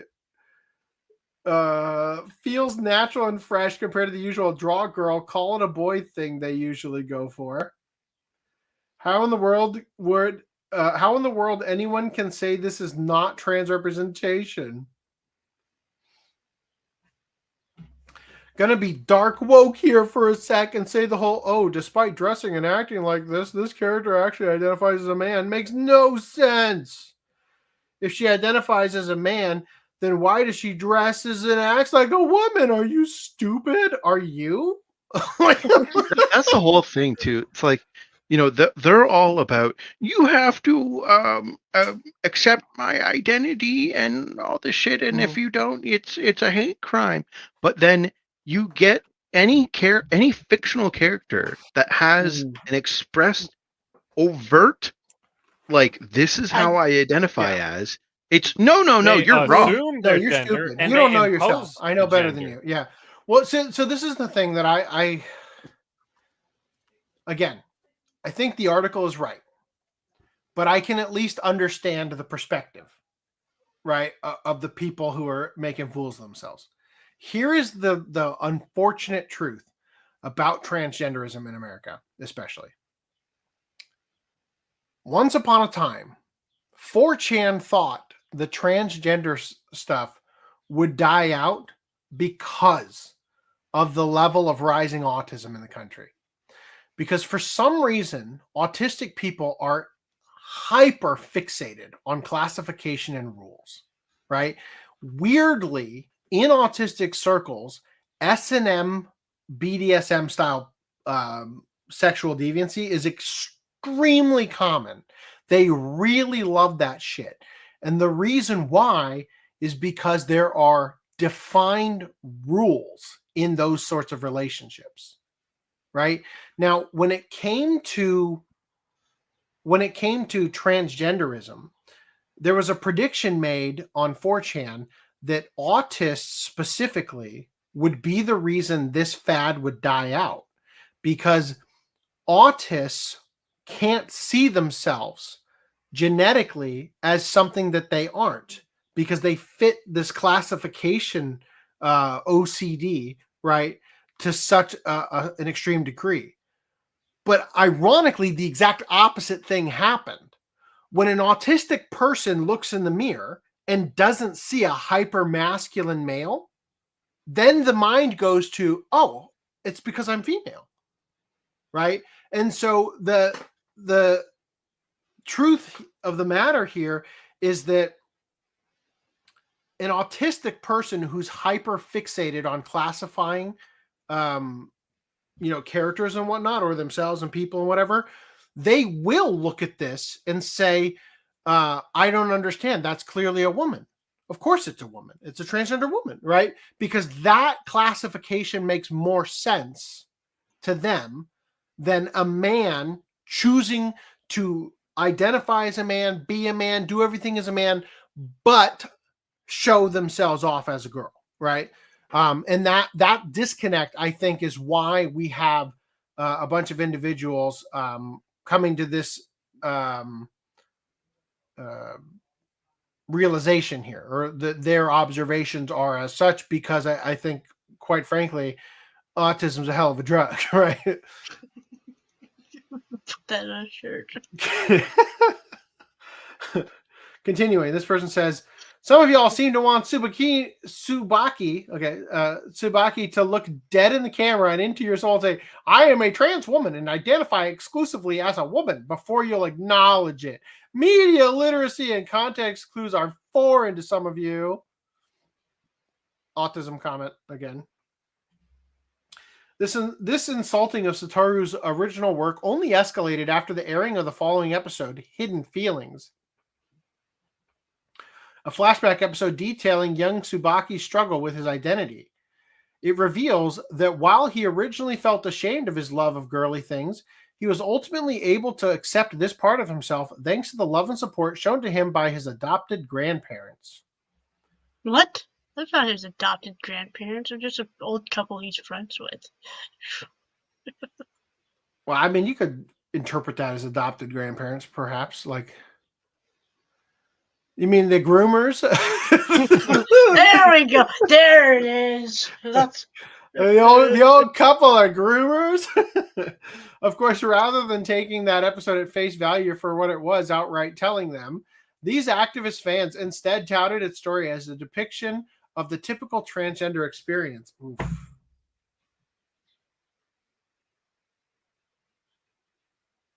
I am so sorry for the lives that you live, people.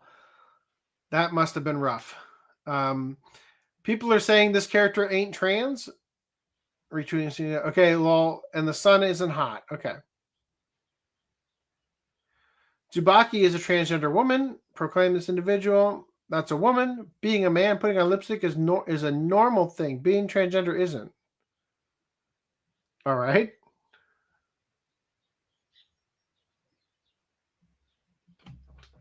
I don't care what anyone says to me. Tsubaki is a trans woman because there's no cis explanation for this. They said with a trans flag in their bio. Yeah, but what's this? There is a cis explanation. What? Damn, it's almost like you're a walking stereotype, huh?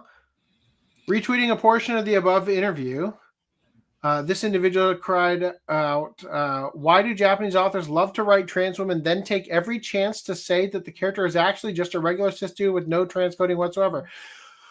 Review the goddamn chart, you dumb bitch! Like, I don't even know what the term media literacy. I also bouncing off that. I also hate the word coded now. I've just come to hate the word coded. It's like that's not. No. Yeah. Yeah, it's so funny when it's like they don't even know what they wrote. Come on, like yeah, precisely. Well, right? I don't like how and the chart has a perfect example of this. Piccolo is black coded. Right. He's fucking green. Why is he black coded? What? And he's voiced by a white dude. Literally, it just means it coded is coded language for I like this character. Just because he wears purple, he's black. I identify with this character, right? Well, I remember back in the day we used to say, "Oh yeah, that's like this. It's like a black guy or something." But now we have to be like coded, black coded. Well, the reason is because coded is like a word from academia Mm-hmm. that people have used to try and talk in an academic sense about media, and therefore when Well, that's the other aspect is when that people just let me schooling when gives people them the get language. yeah, well that too, but when people get into talking about this stuff to try and sound smarter, they try and use these terms that they don't understand Yeah, I why don't want to. those terms exist. Yeah, I don't. Just to Random. I don't want to bring make it more sound like I don't authority to understand where their the word coded comes from either. I just don't like how it's being, used to the Well, point of like. Are you saying they just learned the language just to deceive us? No. What I'm saying is that because they go to college and they take a gender studies course or some bullshit, or literally any course, even fucking mathematics, they're teaching you about gay shit now, and you learn these terms, you are now in a position where you think you have a perceptive knowledge above the plebeian society that you're communicating to on the internet. Well, and yeah, that's therefore, also happening. that language that they learn and that they use and parrot and spout out is like a perception of authority and power over everybody else. And dramatically, and this is a problem I have seen in the left for far too fucking long. It's that like the most liberal friend I had growing up who has gone off the deep end, like lost his fucking mind as an adult, married a woman who I think, My condolences. just a life I would not wish on my worst enemy, right? Like crazy colored hair, piercings all over the face to the point where it's like, what even are you anymore? This guy has long had a way about him, a complex of sorts that I think is best exemplified by that commercial that ran in around 2007, maybe, about corn syrup, where the kids are playing and the two moms are talking to each other, and the one mom, like the kids are having like a popsicle or something, and the mom says, I just worry about what they're eating. You know what they say about high fructose corn syrup. And then the other mom says, what? That it's the same as sugar? That the body can't tell the difference? That it's effectively, like, and just basically rattling off these talking points. Literally, that commercial was paid for by the corn lobby, by the way. Massive incentive to sway public I thought opinion. you with were a socialized- simp for big corn, okay? I love corn, but I'm just saying that the purpose of the commercial But was does corn have a story? is it gay coded? The idea though is that there Is corn obscene? There is a perception among, I think, a lot of liberal types, for the love of God, among a lot of liberal types, where there's like a somewhat like almost like an inferiority complex in terms of knowledge, right? And so there is like a need, like a psychological need, in order to be smarter, more well-read, more worldly in terms of like knowing more things that the wouldn't know over everybody else, right? And that creates this like type of insufferable cunt personality that so many of them have, where they will attack your stance and then run away and hide behind, well, I have to do more research on that. I'm not familiar with that study. I'll have to look at, and like this perception of putting on airs of sophistication that so many of them do, because the thing about living in society for them is just a fucking act of perceiving more than the fucking headline of the article that you didn't even finish reading. You know what I mean? And I think that that's a big issue that so many of liberal types these days have, where they need to be perceived as an authority. And so usually academia is where they feel like they get that, because there's a perception amongst them that people on the left are higher educated, because your people on the right, conservative types, are less likely to go to college, right? And therefore academia must be the highest pursuit of learning. And therefore, because I've taken a college course, I am now automatically above everybody else, so to speak. So, you know what I mean? Like there's that sort of guarding of academia. And so anything that they learn, they parrot like you would not fucking believe. Same thing with CNN, 60 Minutes, all these different types of outlets, NPR, that the air of sophistication and authority puts them into a mode of parroting for social acceptance, right? And that's why it's so easy to program and brainwash that way of thinking, because they're operating on a blank slate in a lot of cases. And nowadays, even normies just use coded. Like that's how prevalent it is now. Well, that's the thing, is that now it's ubiquitous, right? The language has now become part of everyday vernacular. But right? the thing is, the normies aren't even using it.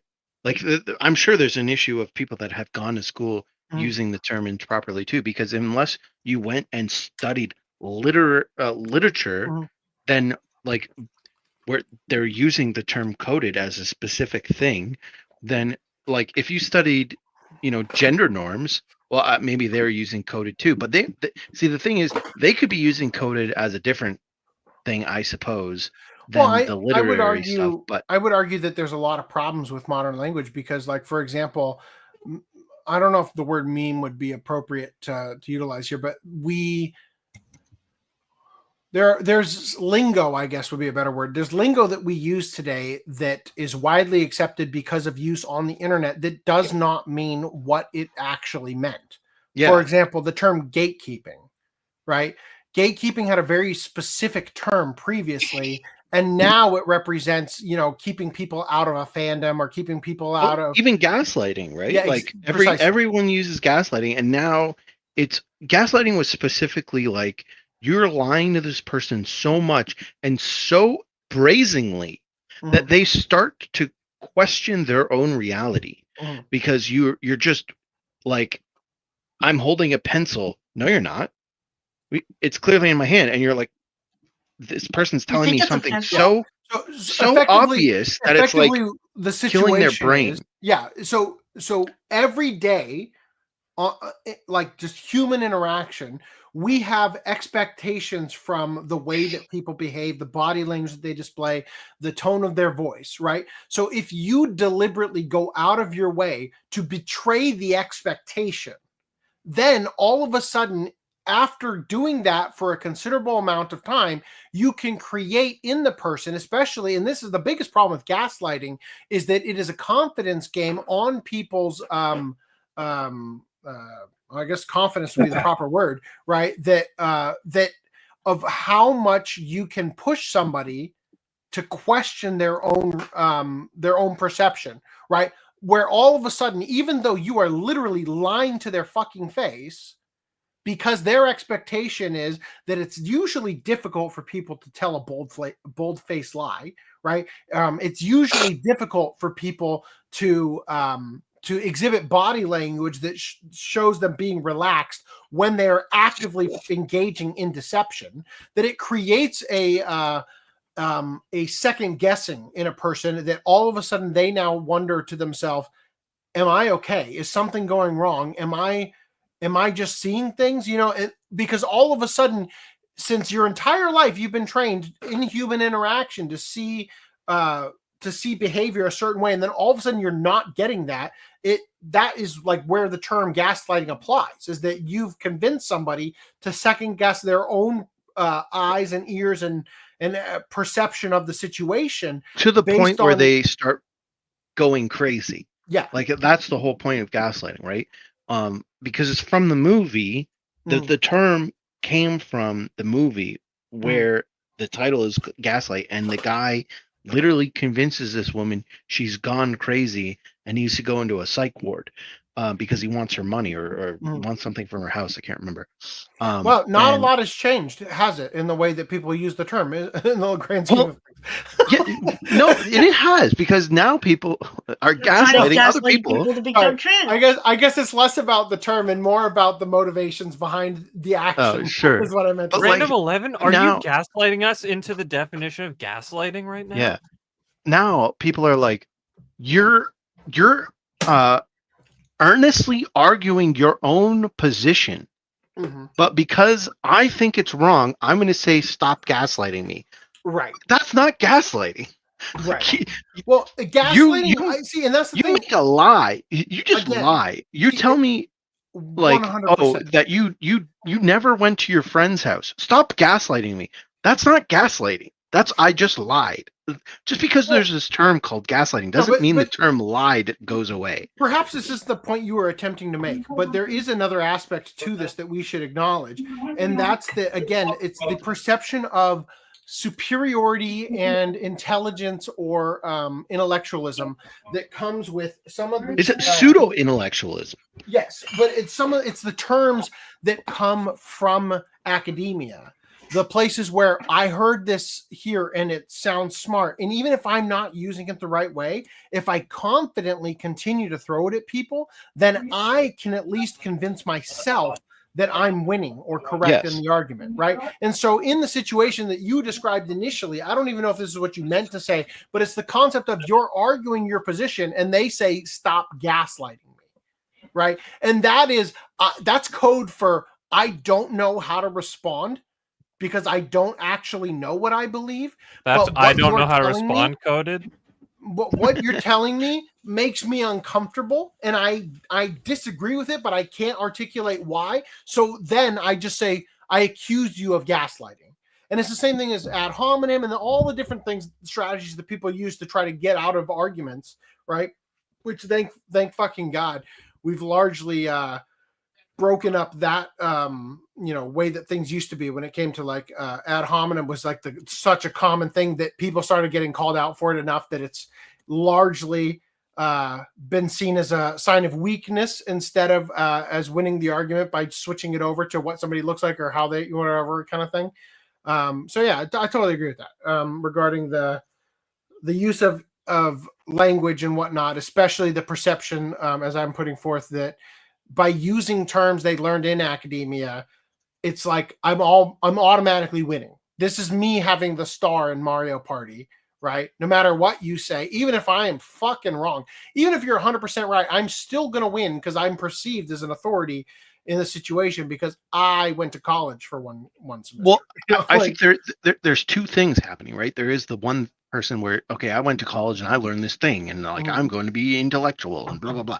Then there's the other thing of like I see my friend went to college and they're being intellectual, blah, so I'm going to mimic them inaccurately and I use think that's similar also words that to try and get to their level, but not even understand what's going on. And I think that's what's happening a lot when people sit around and watch CNN.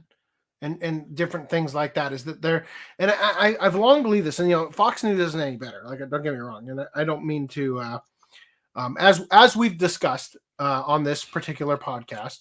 Hold on. Sorry, I do want to clarify something right away. I'm not saying that you need to go to college to use these terms. I'm not saying that, and I'm not saying that going to college makes you better. Definitely not saying that. I'm saying there is an issue when people don't do the significant step of understanding what is being said and then try and mimic or parrot. If you didn't go to college, you can use the terms if you understand them and are using them correctly. I just want to be super clear about that. So I'm just suggesting here real quick that as we've discussed in this episode of the podcast so far, we have decried the Republicans in the 90s and whatnot. We're decrying right now the social movements here of people who literally just have a fetish and are trying to gaslight, to use the term, the rest of the country and the world into bending over backwards to embracing and enduring their legitimate fetish. So it's not like we're specifically saying that we're throwing around labels like liberal and conservative, but it is not so much to say that whichever one we are disagreeing with means that we automatically apply to the other side, just so that we're clear here. But just what I was going back to before, I think that when you look at CNN, MSNBC, even Fox News, the purpose of putting everybody in a fucking suit is to create a perception of authority. Everybody's prim and proper, and they talk in such a specific way, and they are meant to be seen as an authority on a subject.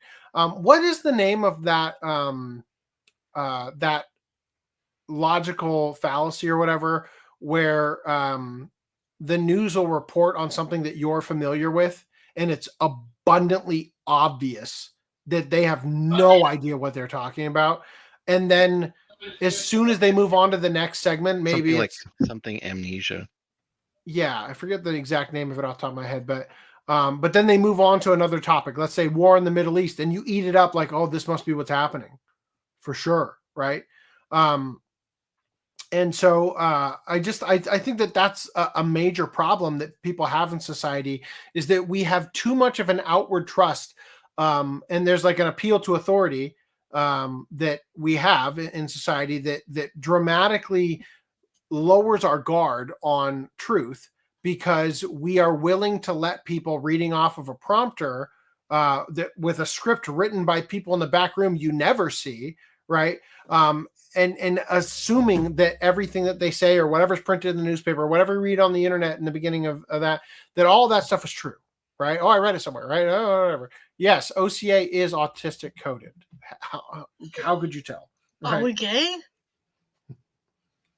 I don't know. You tell me. I just broke my nail off. That really hurt. Holy fuck. Oh my god, you broke a nail, guys. You want to see it? Yeah. That doesn't hurt. Well, it hurts when you start to pull it off. You're like, oh, that's going to get worse. Let's just take a nice little.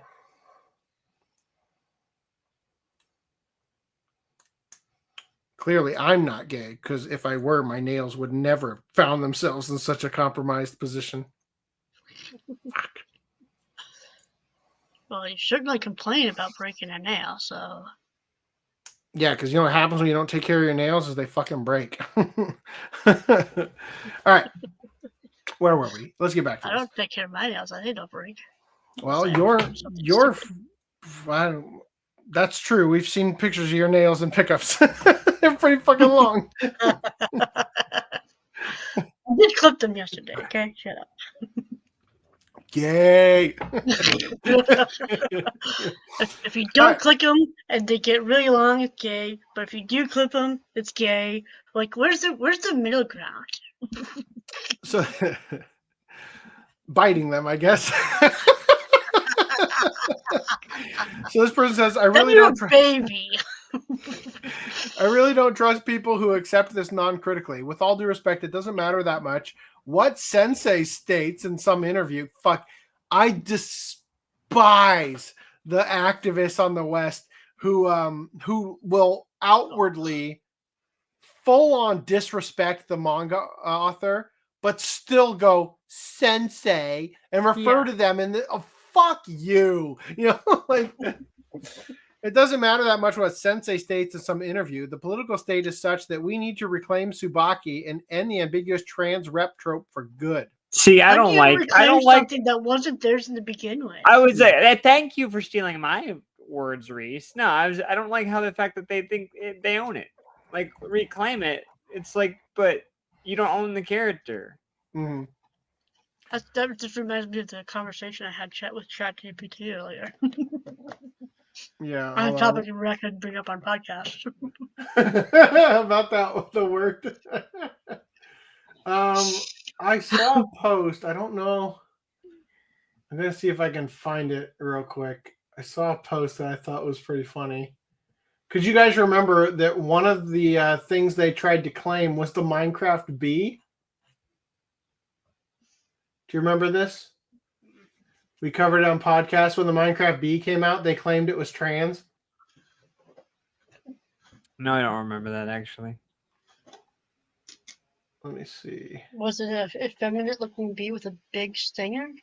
No, they just changed the colors of the bee to the trans flag colors. Oh, that's fine. I'm trying to see if I saved it. I don't think I did. Oh my god. The cool 2T got it before I did. Fuck. Gelman it's called- Amnesia. Yeah. Yeah. Thank you, Cool 2T. Yeah, I don't think I saved I it. just got it and I come back and it's sitting right there. God damn it. So the post said something. It was like it was from 4chan or whatever. It said something like the Minecraft bee is trans. We claim that the bee it's trans or whatever. And then the response was, is it trans because it aggroes easily and dies after it attacks you? Like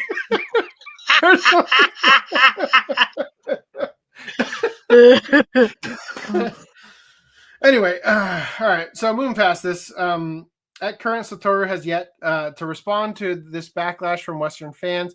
And while it's unlikely that he'll give them the time of day, even if he did, he'd likely just tell them to refer back to his talk with Kodansha. All right. If I were him, I wouldn't be bothered by it. I don't know why anybody wants to watch a show that sounds like the characters are farting on every episode. But do you guys want to go over chats real quick while I take a quick pee? I have consumed many drinks. Let me rephrase that. You guys are going to go over chats while I go take Well, now we don't have a choice. What was the last? Did we mark the last one? I remember marking one a while ago, but It does not read appear a to bunch be. of In other news, my new pickup is a hard drive. Ooh, we already did pickups. I was gonna ask you about that. You got a new hard drive? Yep. How big is it? 8 terabytes long. To bring people Wow. up to speed, Putnam had a hard drive failure the other day. That's a big Yes. oopsie. And it had all of my music stuff on it, all of my music plugins, like all of the projects, and it also had all of the mixing videos that you're supposed to pay for and subscribe to view that I didn't continue to pay for. Did you have it backed up? No. What I'm saying is you subscribe and you're basically streaming how to mix, right? You're supposed to be subscribed to access them, but if you do this thing called downloading them, you get to keep them after you stop paying. Oh yeah, I know that trick. Yeah. What? Oh wow. We're just saying that I was just telling them about my hard drive woes. But anyway, luckily, I tried accessing the hard drive and it just kept on like saying, "Oh, you need to format it," or "cannot read the system file structure." But there's one program that allowed me to view the files, so I backed that up immediately, and then I grabbed a new hard drive, and I'm currently moving stuff over. Nice. Yippee! All right, you guys ready to look at some manga news? I did a lot of moving stuff over yesterday. I think we should go through the comments because Yeah. did not. I don't think you got. taking a leak. Why? Well, this didn't one you- was directly for you. You need to answer it. Star that. We're gonna look at that in a second. Actually, that's gonna be Okay. after this next couple. Footnote I don't- brought up his pickups before we couldn't get to him. Oh, they get Are upset Are when you you bring up Fuji. gaslighting? Are you gaslight coding me right now? Hey, are I've there coded any you Fuda as being coded? gaslit. Are there any Fuda coded characters? Reese? I'm AI. Transes is easy to say. Okay. All right. Mirror coded grandparents and black coded Norsemen.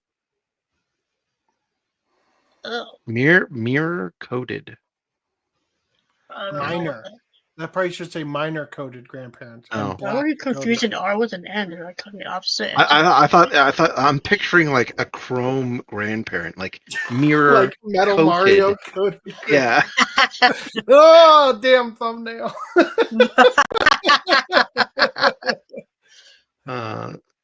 They They could call it personify. Okay. Instead of coded or exemplify. There's class that is supposed to be like an occupation, like a knight, lancer, or archer. Is that okay? Or gatekeeper? Yep. Stop gaslighting me to a sexual position. What? That sounds scary. Nails do have germs and dirt. Okay, I guess so. If you're dirty. The OCA podcast is autistic coded. Yes. Out of context, that seems really. I think that had to. Oh no, actually, the next comment was the one about that. Men do hard labor after they wear down nails. Yep. All right. Anyway, 40th anniversary project 42 volume complete box set featuring gorgeous double cover illustrations now available for pre-order. So we Dragon Ball. Yes, we kind of talked about a little bit. What was the name of the project they did called? It's at the top, I think. It's like history. Well, for the 40th anniversary, they did a project where they had other mangaka do the cover illustration. So we talked about this previously. This one, what it's called. Dog, back up! Man, I didn't get that lock on this door.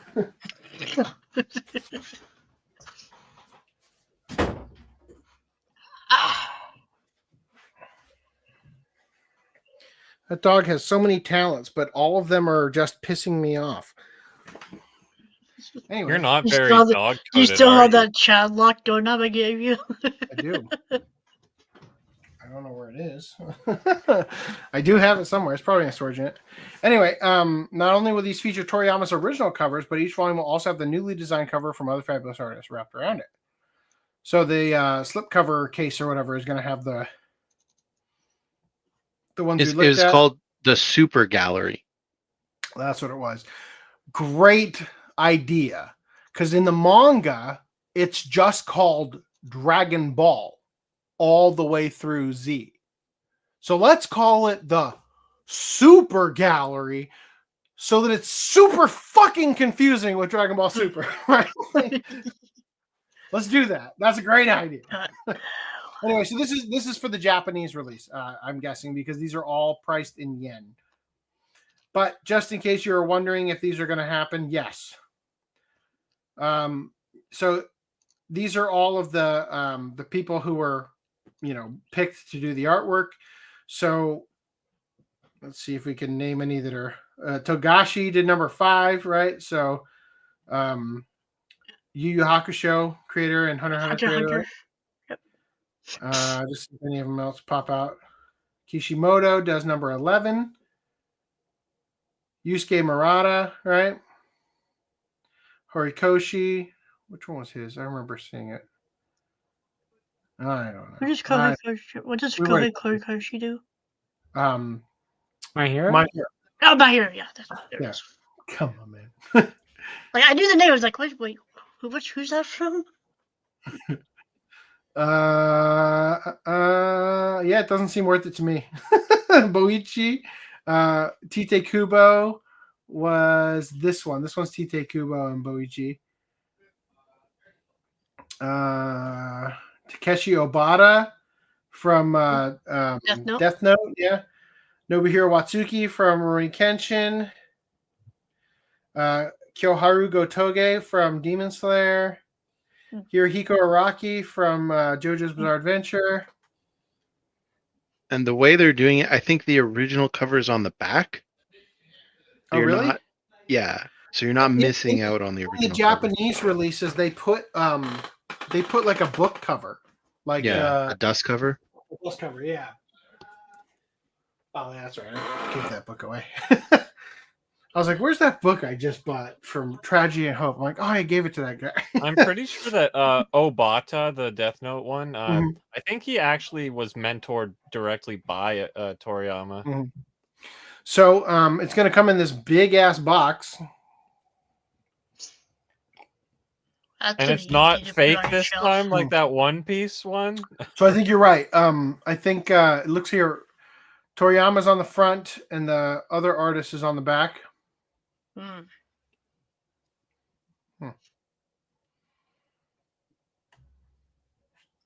And Anyway, there's that's a it. card set. I guess so. I think Maybe the that what you were cards looking are at on was the front and cards. back. Yeah. The card But set has. If you scroll up to the top, they did says the right same thing, right? Yeah. Yeah, I think that's I the think front and they have back. the dust cover has the other art on it. But each volume will also have the newly designed cover by Wrapped around it. Oh, okay. I'm So guessing it's the dust so cover. yeah, it's just Yeah. the dust cover. Cool. All right, moving past this. So we covered this previously. Out of nowhere, Bounding in the Comics decided to write an article about it. I don't know why. I'm frozen. Motherfucker. There we go. Wrote an article about it. So we covered Pecora and her hunt for Muyo. I'm just going to read a portion at the end here that's some new stuff we didn't cover previously. They said here, the reason anyone would feel Pecora had done wrong is due to Japanese law. In 2019, Japan amended their Unfair Competition Prevention Act to protect data. While this was to prevent key reselling, it was also to prevent selling software, games, and consoles that have been altered. Specifically, this banned distributing tools and programs for altering save data, selling serial numbers or product keys that are unauthorized by the makers of the software in online auctions, and offering services that modify save data on the customer's behalf. Punishments range from damages to fines up to 5 million Japanese yen, or around $34,870, 5 years in prison. 5 years in prison. Let me just point out for a second, that guy from Your Name, producer guy, didn't he get 3 years in prison for preying on little girls? 5 years in prison for selling a hacked cartridge. What did Watsuki What? get? A slap on the wrist, an Yeah. $8,000 fine. Like, what the actual fuck here, Japan? 5 years in prison or both. Like, in April 2024, a 36-year-old man was arrested for selling rare Pokemon for Pokemon Scarlet and Violet. He admitted that he was making a living off of it. A living. Such as selling 6 Pokemon for $30. A living. A living off of it. And they I call think it a not. mine. In December, a 32-year-old man was arrested for selling hacked copies of Pokemon Sun featuring save data with over 800 Pokemon, including event Pokemon, for about $35 each. Holy fuck, Japan. Take it easy. Hardly Team Rocket, unless you're talking Jesse James and Meowth. Oh, okay. In terms of like the low-level seriousness of it. On a similar note, this month saw a 58-year-old man being the first to be giving a suspended prison sentence for selling modded Nintendo Switch consoles to play pirated games. He got a 2-year prison sentence, suspended for 3, and a fine of 500,000 Japanese yen, or around $3,500 US. Furthermore, Japanese streamers who work for a living tend to ask major publishers for permission to stream their games, eliminating any issues that may arise from the money they make during the stream, copyright, DMCA, and the like. As such, publishers can dictate guidelines to the streamer. Japanese law, and especially Nintendo, tend to look on emulation as no different from piracy. Nintendo would also wish to make it clear to Japanese lawmakers and their investors that they're taking proactive measures to protect their IP and prevent crimes that infringe upon it. This is likely why Pecora sought out physical copies of Pokemon Emerald, going the whole hog to look for ones with rare event items.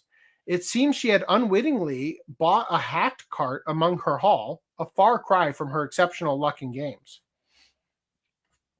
It should be noted Pokemon Emerald is not one of the Game Boy Advance games available in the Nintendo Switch Online subscription. And then they also said this thing I didn't understand, but Pecora wasn't stopped as she gleefully dived into Pokemon Fire Red. Well, good for her. You didn't understand that? No, I mean I didn't understand. It's not connected to anything else in the conversation here, other than the I aftermath. It's saying after she failed to do this, she went stopped right into doing this. the Pokemon, the Mew journey to try to get a shiny Mew, and now she's jumped right into Fire Red. She stopped her mewing streak. Yeah. Are you gonna make your correction from last time you covered this? How that was not Lucario. Thank you, Lugia. Yes. Sorry. Thank you, from the bottom of my heart, legitimately, honestly. Thank you for bringing that up. That was good of you to remind me. Appreciate that. That actually big weight lifted off my back. Thanks. All right, now we can bring up that comment. If you end up buying Onimusha 2 Remaster, please do a live stream. Fuck no. Fuck no. If I play this on a live stream, I will just play the PS2 one I already have. Onimusha 2 Remaster fogs up the bath scene. Whoa! Getting extra steamy in here. Uh-oh. But is it Steam coded? Yes, it is. That's triple layered. Steam, at least? That's a triple layered joke. They got the Steam coded in, yeah. Yeah. Yes. So thanks for explaining the joke. In the opening, if you play, you know how games have this thing where if you start the game and you're at the start menu, but you don't push any buttons, it'll sometimes play like a. Actually, maybe this is just the opening to the game too. It introduces the characters, right? And OU, with much longer hair, I feel like for some reason, is seen bathing in a waterfall. And if that does it for you, congrats. It did not sell me on the character as a kid. Yawn. Tell me if she turns around. If you're able to count the polygons, that's the hotness, right? Counting it? Counting it, yep. Oh, what the game was previously learned to have censored an alternative outfit covering up a character's cleavage. This character, in fact, it's yet another case in Capcom's growing portfolio of neutered re-releases. Earlier this year, Dead Rising Deluxe Remaster ditched the erotica scoring category from its photo system, removing one of the game's most famously irreverent mechanics that added a layer of humor to the gameplay. Additionally, character designs and dialogues were modified to align with contemporary standards, such as altering the appearance of certain characters or removing politically charged lines. So yeah, they've kept in the shirtless boxer outfit. They took out the whale tail. They took out the erotica thing, and then they covered up more boobs. So the male characters can still be looted all you want. That's fine. But God forbid women be even just slightly sexy. Whales are endangered species, and I support showing off whale tails in support of endangered whales. Raise awareness. In solidarity. Yeah. What's the best whale tail you've ever seen? Other than the one from your from your school. It's weird what you remember. I remember that too. Oh, sorry. Honestly, the only reason I know about the whale tails as prolifically as I do is because of you. In here, my brain's gears are turning, and I'm thinking, what the fuck am I going to do for the thumbnail? So I was thinking of that movie with, oh God. Oh, how did her name just escape my brain? Girl from Underworld. Oh, no. Oh, Kate Beckinsale. Yeah, there it is. There's a movie with Kate Beckinsale and Matthew McConaughey. And the plot of the movie is that Matthew McConaughey is secretly from a family of little people. And he was born normal. And so he's ashamed of his family. Anyway, this movie opens with Kate Beckinsale painting a mural and full-on whale tail, I think, was in it at the beginning. So I'm thinking, well, I have that in the back of my mind. Let me ask what the most iconic whale tail is, just in case that doesn't work out. And then as I said it, I'm like, not the one from your school, because I don't have the ability to Google your classmate's ass. I hope not. Holy shit. Might put you on a list. I don't have one in my encyclopedic knowledge.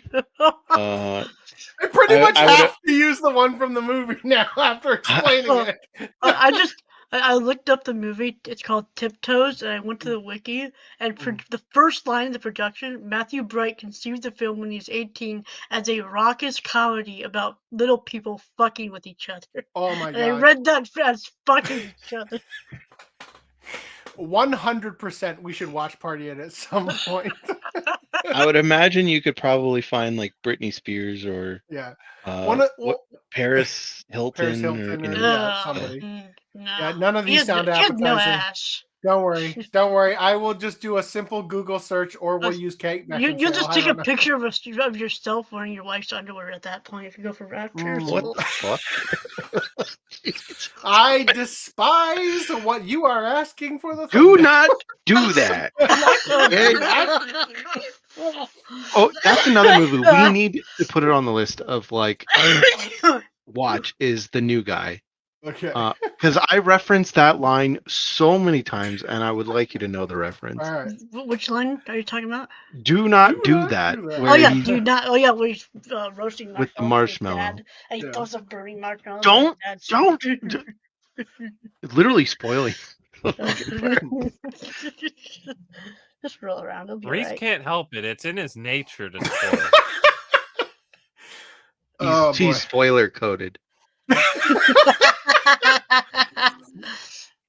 Are you gaslighting me right now? They simplify the tapestry. I'll write that. Okay, I'm writing this into the. Is this why everyone says coded? Because they start making fun of it and then accidentally keep using it? It just becomes a meme at this point. Accidentally. All right. Cool. That's in the doc. Awesome. I'm going to close it. All right. Doom the Dark Ages censors its own difficulty name to spare gamer feelings. I'm frozen again. Wow. I hear that it barely has soundtrack as well, since Mick isn't in the picture now. Damn. That sucks. Doom the Dark Ages has quietly renamed its easiest difficulty from the franchise's long-standing I'm Too Young to Die to the far more motivationally inoffensive Aspiring Slayer. Because apparently... Wow. I don't. Sorry. Your mom said she knew. All right. Ooh. I don't know. That was weird. Is that your own Aspiring Slayer? Oh, yeah. Because apparently even difficulty names need to undergo sensitivity training. For nearly 3 decades, I'm Too Young to Die has been the cheeky, low-stakes entry point for Doom players, an iconic piece of gaming culture that poked fun at itself while offering an olive branch to the less masochistic. But in Doom the Dark Ages, id Software has decided it's time for a rebrand. The new name, Aspiring Slayer. It'll probably change back in like an update in a month. Oh, yeah, just get Nexus mods on banning that mod, right? While there's been no official explanation for the change, the reasoning seems clear. Modern game design isn't just about gameplay anymore. It's about being as uncontroversial and emotionally safe as possible. After all, calling players too young to die might imply weakness, fragility, or God forbid, humor. We wouldn't want bad players to feel bad now, would we? It's just the latest in a string of welcome. I'm just going to throw it out here. It's the same as fucking climbing Mount Fuji in the off-season, as far as I'm concerned. Shame the fuck out of them for being weak-ass bitches. You bought Doom, play Doom, right? How about we just remove the difficulty altogether and make them start at Ultra Nightmare? Man, what are they going to do with Dark Souls Prepare to Die edition? Prepare to be discomforted edition? Well, that was the whole thing. That's like Alana, Prepare to be Alana unlocked in Pierce? Minecraft edition. Yeah, Alana Pierce was like, I have a disability. I have to look at my disability is I'm a mom who has to Yeah. hold a baby while gaming. my disability is I have to look after my kid, so make games easier for me. Your disability The is weirdest that you got take. knocked up. Those ovaries are a Ouch. disability. I'm kidding. I'm sorry, Alana. That was a joke. Man, I Never didn't realize we were in the apologize. presence of a disabled host as the main host. Yeah, know? did you hear how many kids just tried to get in here in the How last much 10 minutes? disability you just had there? Fuck. Look at me. I'm still aspiring to be in the black by 2030. I swear! I swear!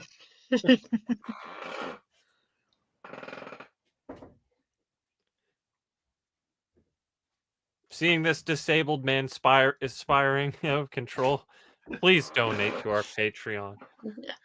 Can't even make jokes about your kids without them listening through the door. Don't think I don't know. I recognize the sound of those tiny feet going up the stairs. Whoever that was, it'll strike the fear of God in their heart. I actually don't know whose feet those are. Probably They your don't know wife's. All right. She glides up the stairs. Good answer. All right. I'm done. We don't need to read any more of this. It's not going to go anywhere. They're going to state the same thing 5 times. We're going to skip that. Whoa! Nice. It's getting hot in here. Hold on. I got to turn on the AC a little bit. Again, the AC is getting too turned on. You gotta turn your cell on. Oh! I just got a Watch out gaming for the power laptop. surge it's going to create. I No! just got a gaming laptop too. Why is it frozen? No, there it goes. Well, that's funny, Reese, because you're not gonna buy or play it because you don't play games. Yeah, it's $80. Sorry. Holy shit. So, Stellar Blade. No, coming to it's PC. $80 if you want the complete edition. You can get. the And normal. as a completionist, that'd be the one I want to get. Why would you want to complete a game you're not gonna play, Reese? Reese, it's not worth it. The game Unless is you play actually Nikkei. not very fun in the long run. Anyway, Stellar Blade coming to PC on June 11th with complete edition. Sony accidentally revealed the shift up PS5's Action Stellar Blade is coming to PC. So they say it's a now deleted trailer. I don't know why they're saying that because it's still up. I don't know. There's a trailer here. Says I here, actually oh, really great. like all the Congrats on it. optimizations they added. Like it even has ultra wide support from the get. You don't Yeah. have to bitch at them. Ah. And But, 25 new Did you costume just say sets? from the get? Yeah. For the get Damn, go, that do I link- need to complete? From the lingo, man. So one of the things I find funny about this is that they're showing you a side by side on like the texture improvement, and legitimately, games are I can't so tell high because res now that like I can't tell that there's a change even happening between the two versions of the upgraded textures, of which I don't even remember what part of the video that's in. So maybe I wanna couldn't find tell it. because I was watching at 480p that's it. when I watched it. But Higher resolution believe environment textures. You something tell me. happened. Tell me if you can tell. Whoop. excuse Wait, me, what? I'm watching like a windowed 480p stream Yeah. right now, so I can't give a good answer. So it says here the PC version of Stellar Blade will feature AI upscaling and frame generation via NVIDIA DLSS 4 and AMD FSR 3, along with unlocked frame rates. As far as voicing goes, it will include both Japanese and Chinese voiceovers. Other features include ultra-wide display support, DualSense controller support for haptic feedback and trigger effects, a new boss fight, 25 new costumes, and higher resolution environment textures. I love this. Believe it or not, the DualSense controller support is a huge thing because for some goddamn reason, games don't have support for that on PC when they should. Yeah, I love how it's like Sony, 25 new costumes, monitors, no costume. Like, anyway, so that's coming out June 11th if you guys want to check it out. Hold up. Oh, you are Believe it or missing a not, big part of the I'm story walking there, on mister. air. At Whoa, the very there's more to the bottom, story? at the very bottom, you'll notice how it says Goddess of Victory Nikkei CD key. So you get a Nikkei skin if you buy this game. And this is what people are calling effectively the $80 skin. If you're a Nikkei player and just want that skin. I'll be back in a bit. Anyway, I thought that was... Is it a skin to unlock someone that looks like Eve in Nikkei? That sounds like I'd rather unlock characters that replace Eve. Like, I'm not quite sure, but anyway, when it releases, there's going to be like a crossover for both of the games because they make both of them, right? Yeah. Shift out. Yep. All right. Do we have any more chats to cover real quick? Ew, Microsoft's so lame. I don't know. Did we get this one? Coomer edition? Coomer edition. Nice. Doom Gay. That's every edition. edition. Oh, no. Yeah, Peter Dinklage was in Tiptoes. You know the funniest part about Peter Dinklage being in Tiptoes? He's opposite Gary Oldman playing a little person. Like, which is the best. All right. Whew. Okay, here we go. Oh, yeah, the Jack O pose. You got it. You know your porn. I mean, Guilty Gear characters. Right. All right. New Toho game uses AI backgrounds and triggers English-speaking fans. Let me just turn off my... Oh, not my sound. My display. Ooh, I can see again. Night shift is off. All right. So that they're going to be using AI backgrounds, right? That thing we were talking about previously that's totally not that big of a deal. This character is very transcoded, if you know what I mean. All right. The latest official Toho title, Toho Kinshokyo Fossilized Wonders, quietly disclosed the use of AI-generated backgrounds. Why the fuck do you feel the need to tell your audience? And in what has now become tradition, English-speaking fans immediately treated it as a creative apocalypse. AI continues to slow infiltration of creative spaces, now reaching even the sacred ground of Toho.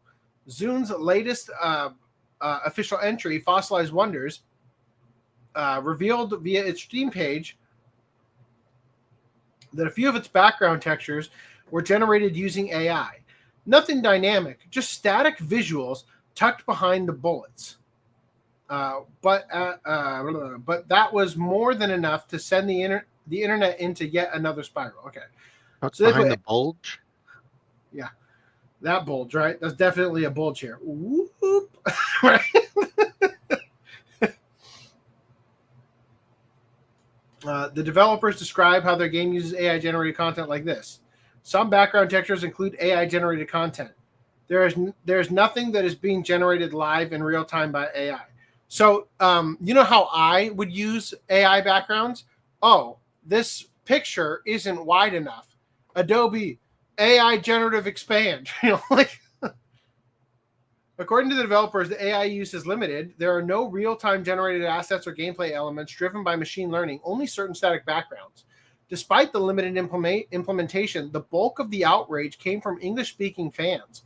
Western Twitter quickly filled with laments about the death of artistry and the moral collapse of the franchise, all over a few AI-assisted rocks and trees. Quote, I want to be very clear here. Whether it's the people calling that character trans in the Windbreakers article we covered, or it's these anti-AI enthusiasts, I just want to say, I understand where they're coming from, and I can understand why they see things the way that they do. So while the article is mocking them mercilessly, I mock them gently. All right? I still think they're wrong, but I at least can understand that the moral panic or whatever the fuck is coming from a place where the logical conclusion for what they're seeing would lead them to that place. And so I understand it. I still think they're wrong, but I understand it. So they're going to say, I don't like how AI-generated backgrounds is used in Toho 20. Toho has the greatest number of fan works, and it is the symbol of creativity itself. So using AI-generated backgrounds will bring harm to the community. It won't. I would like to see change in full version if it is possible. Very respectable request. It could be no, we won't. But at least they're not being like, fuck you and your family, I'll kill you. You know. Anyway, Steam website says the game uses AI-generated backgrounds. Was this a deliberate addition or was it added by mistake? What do you think? I'm sorry, my man, but I'm not giving you money for AI. Really hoping these will be replaced. The file go. But did you mistakenly open OpenAI's ChatGPT and get a AI background? Was that a mistake? So here's something to think Are about. we covering the Bungie stuff? Was it a mistake that you just copied all of the stuff from a Twitter account? I don't have that yet. We can look at that later. So I have a question though. It's people like Ryushiki07 literally just took pictures. Oh god. Literally just took pictures of like outside in real life or whatever and then put a filter on it. So if I get in the exact position to take a picture of the exact thing, it's not technically stealing, but it's basically the same subject. So wouldn't it be the same if AI reinterpreted like the same location? Like, is it morally corrupt to take a picture? Like, is that the death of artistry and everything? It is. I don't know. Fact. People aren't really complaining about that. I don't know. What People about love like Rush, right? N64 games that used all of those like asset library texture textures, pack? or like a Much like fucking photo got used in the game as a texture library thing? You know, like. And, I'm so and you sick of remember this. the Pokemon backgrounds, right? How there's like that one library they took from. So yeah, right. Let me just say one more thing here. I'll just say,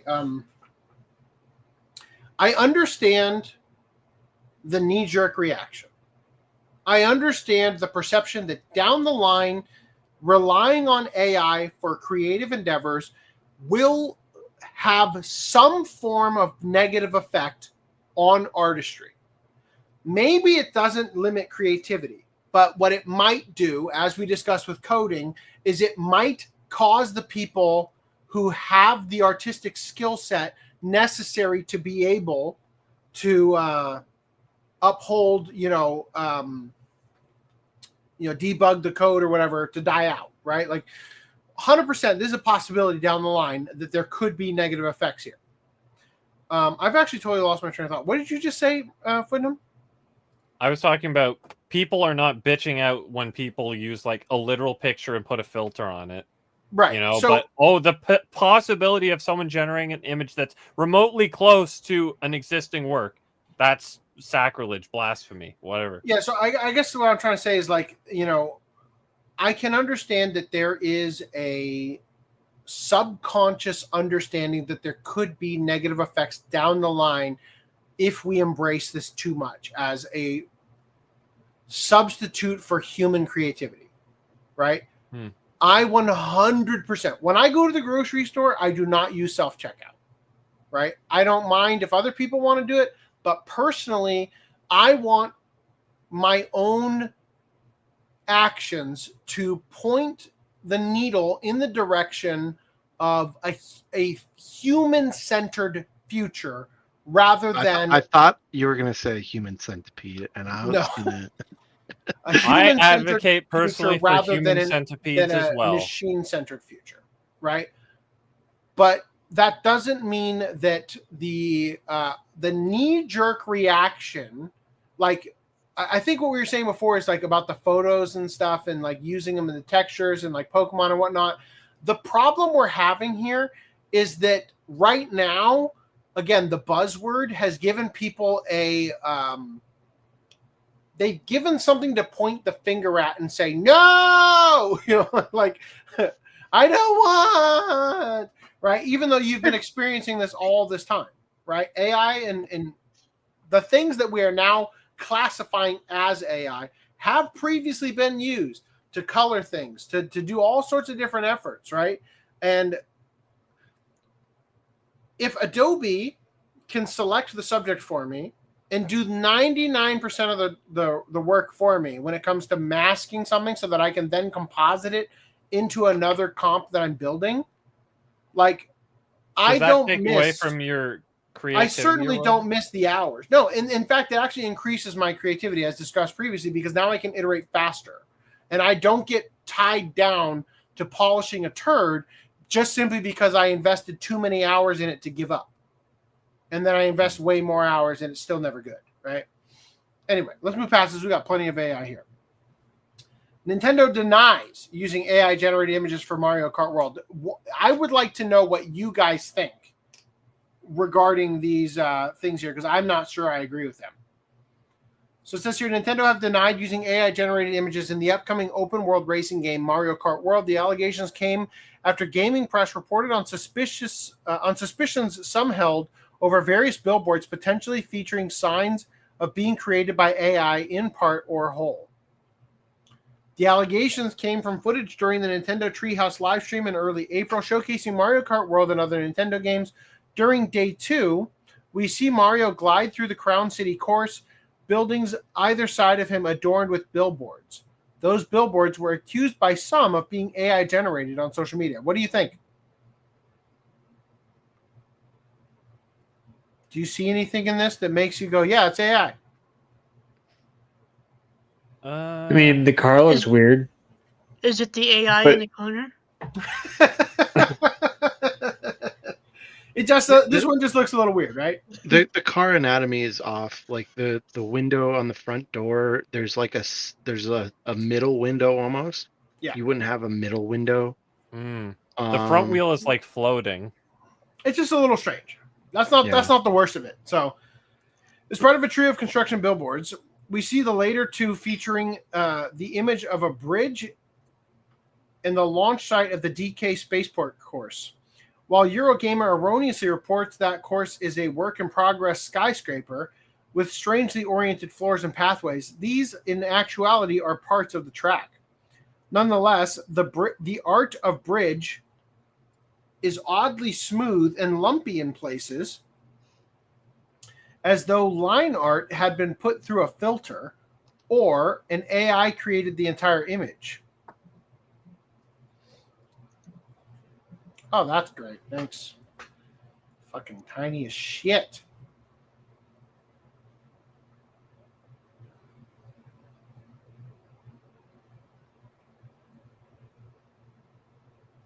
I don't know. I don't know what the fuck they're talking about. Well, there are sections that like that. This The part's the only thing I Ls? see that looks weird. I mean, yeah, that does. Right. But above or below R, if you go down below the your and R, yeah, right there, that like L shaped thing. I think off in that's the like distance. I think that's a like a Frame. windsock or whatever.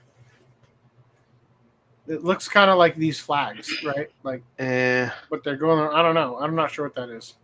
Or maybe it's I think that's a street light, because there's ones over here as well. Maybe. Could be a street light. Nothing. The thing about AI, Mhm. like I generated an image of a poster for One Piece, made in the style of a Japanese 70s movie, and I posted it to this one to the One Piece Discord group I'm in, and people were like, "Is that AI?" I can't even tell anymore. Mhm.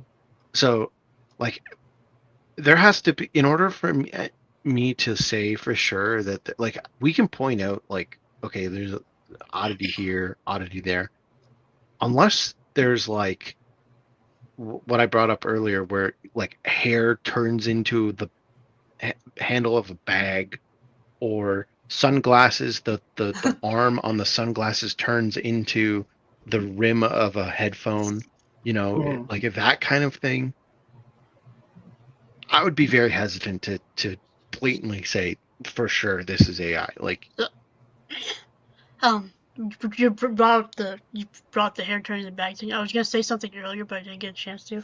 If somebody this day and age who's never seen JoJo's, never heard of it, and they see a picture of Yeah, they see JoJo JoJo's hat. where does the hat end and where does the hair begin? Will they call it AI? Turns out it was Hirohiko Araki who caused the AI to have that when his artwork was input into it. God damn it. I saw a post. I'm looking for it right now on Reddit. I saw it was a while ago. I don't know if I'm going to be able to find it. It was on the Berserk subreddit. Somebody posted a drawing, and they said, like, what do you guys think of my sketch or whatever? And the second I saw it, I recognized. Let's see if I still have it in here. Oh, did I delete it? God damn it. Let me see if it's in here. Fuck. It had the same art style as the Johnny Somali police sketch I did. I'm like, that's fucking AI. Every person in the comments was like, get this AI filth out of here and stuff. And the guy deleted his account over it. Like, I don't think I'm going to be able to find it. I don't know if there's a way to search for recently deleted accounts in the post. I don't know. Anyway, but yeah, that's what that made me think of. So, yeah, I'm not sure that they're AI. I think this is the problem, though, is like the false positive sensors going off, you know? Well, and like, is it a big deal? No.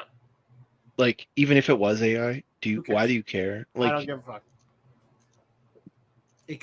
Look, and this is the thing people don't understand.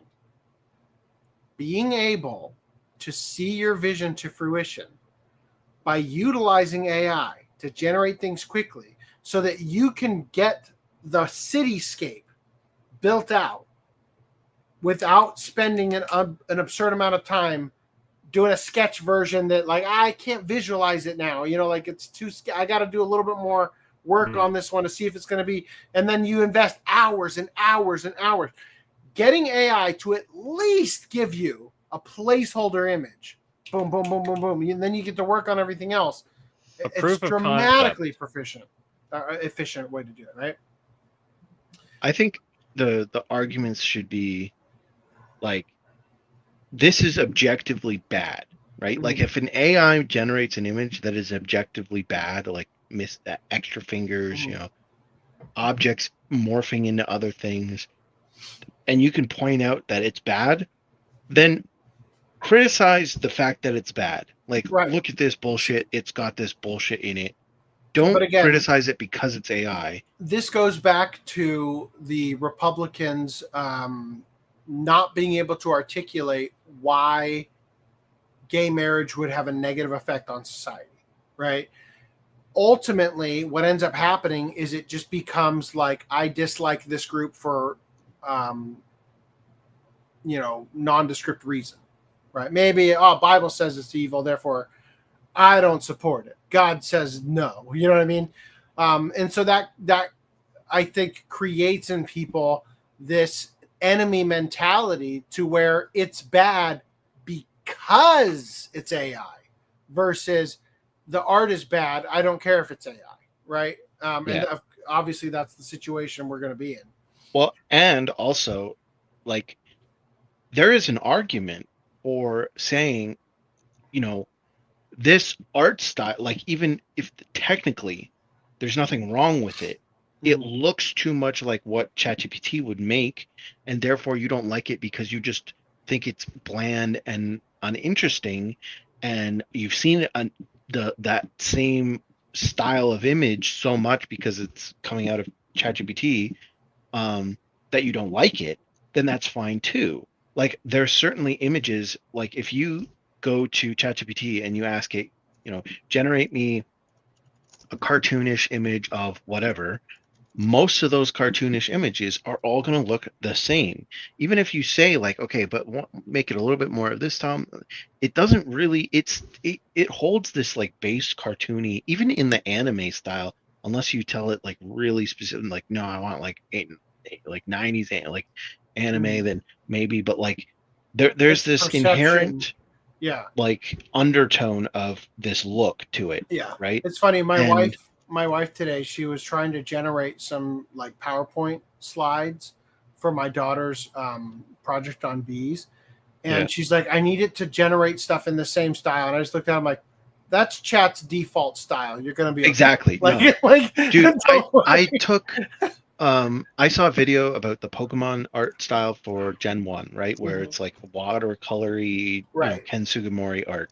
And I uploaded it and I'm like, okay, give me this in that style. And it was like, well, that's copyright. I'm like, you can't copyright a style. You're right, but it's so close. It's entwined. I'm like, you're bullshitting me. But I'm like, okay, so then I tricked it. I'm like, okay, here's a picture of the art style without saying the word Pokemon. I was just like, Mhm. look at it and understand it, reply okay. The first time it replied, oh, that's Ken Sugimori, and then it didn't let me. But Mm. the second time I was like, just reply okay. And it's like, okay. And I'm like, okay, now here's another image, make it in the same style. And it couldn't do it. It did it somewhat into a watercolory style, but like it wasn't matching the same style. You could tell the like classic inherent ChatGPT cartoon style was there. And that's definitely coming through even with the Studio Ghibli stuff. Yeah, well, Yeah. for sure, that too. Mhm. And so, and in my opinion, a lot of the like Ghibli art isn't really Ghibli art. Like, Right. there's a very clear difference. It's Mhm. Ghibli-ish, but it's not Ghibli art. Ghibli inspired, yeah. Yeah. Yeah. And so you can make the argument that you don't like that style because it's boring and it's bland and you've seen enough of it. Just like there was actually this new, if you've heard of the brand First for Figures, they're doing this spin-off brand called Figgies, which is like these little magnet things. Fuck those. Oh my god. That Should are we just play that? Can we get away with it? Yeah, probably you could get away with it. God, those are Funko Pops on acid. Like, yeah, it's essentially a little pixel piece of plastic, pixel art. Was that in shared media or mods? Shared media, I think. Yeah. Oh, and God. it was it's a little piece of plastic magnet that comes with the little backing board, and they made this advertisement for it, and the song sounds eerily similar to something you would get out of Suno or Udio, like very bland lyrics, simple rhyming schemes. Some stuff doesn't actually rhyme, but they're still singing it like it should rhyme, and the harmonies of the vocals are all, some of the lyric choices even. Yeah, well, that's, yeah, and so all of that together, it sounds very like something out of Suno, and I'm like, this has to be AI. And someone actually commented, "Is this AI?" And the owner of the YouTube channel said, "No, it's sung by this person." And I'm like, at the very least, it has to be the lyrics have to be from AI. Like, it's so bad. But I'm not saying it's bad because it's AI. I've heard good AI songs. I'm saying it's bad because it sounds like the last podcast. Our ending. I love our ending. So the reason it's bad is because of these technical issues that happen to be associated with AI, but it's not because. Well, it's kind of, this is kind of like in movies when people say like, "Oh, CG, bad CG." It's like, you have no fucking idea how much CG you endure on a daily basis that you don't recognize because it's composited well. The only time you notice is when it's shit, right? And you just assume that it's like always the norm, right? Yeah. CG equals bad. It's like, no, bad CG equals bad. All right, I have the video. I'm gonna upload it right now. I just test uploaded. It's good. Is there any 90s art style left? Aren't they used androgynous art style in the West now? Aren't they using androgynous art style? I'm not sure what you mean. For cartoons, you mean? Probably. Is that suggesting that the 90s art style is androgynous or whatever? I think he's saying the 90s art style is not androgynous. The new art style is the Cal art style, like the Adventure Time. Fucking horrible. All right, I got figgies. You ready for this ear bleeding screech? Yeah. Should I turn down my volume? Yes. No. Welcome to the world of Figgy's fun, double-sided. There's more than one, no shelf space, no worries here. Stick 'em anywhere, far or near. Figgy's magic all around. Collect and share joy on them. Gold, silver, bronze, so chase the light. Hidden treasure shining bright.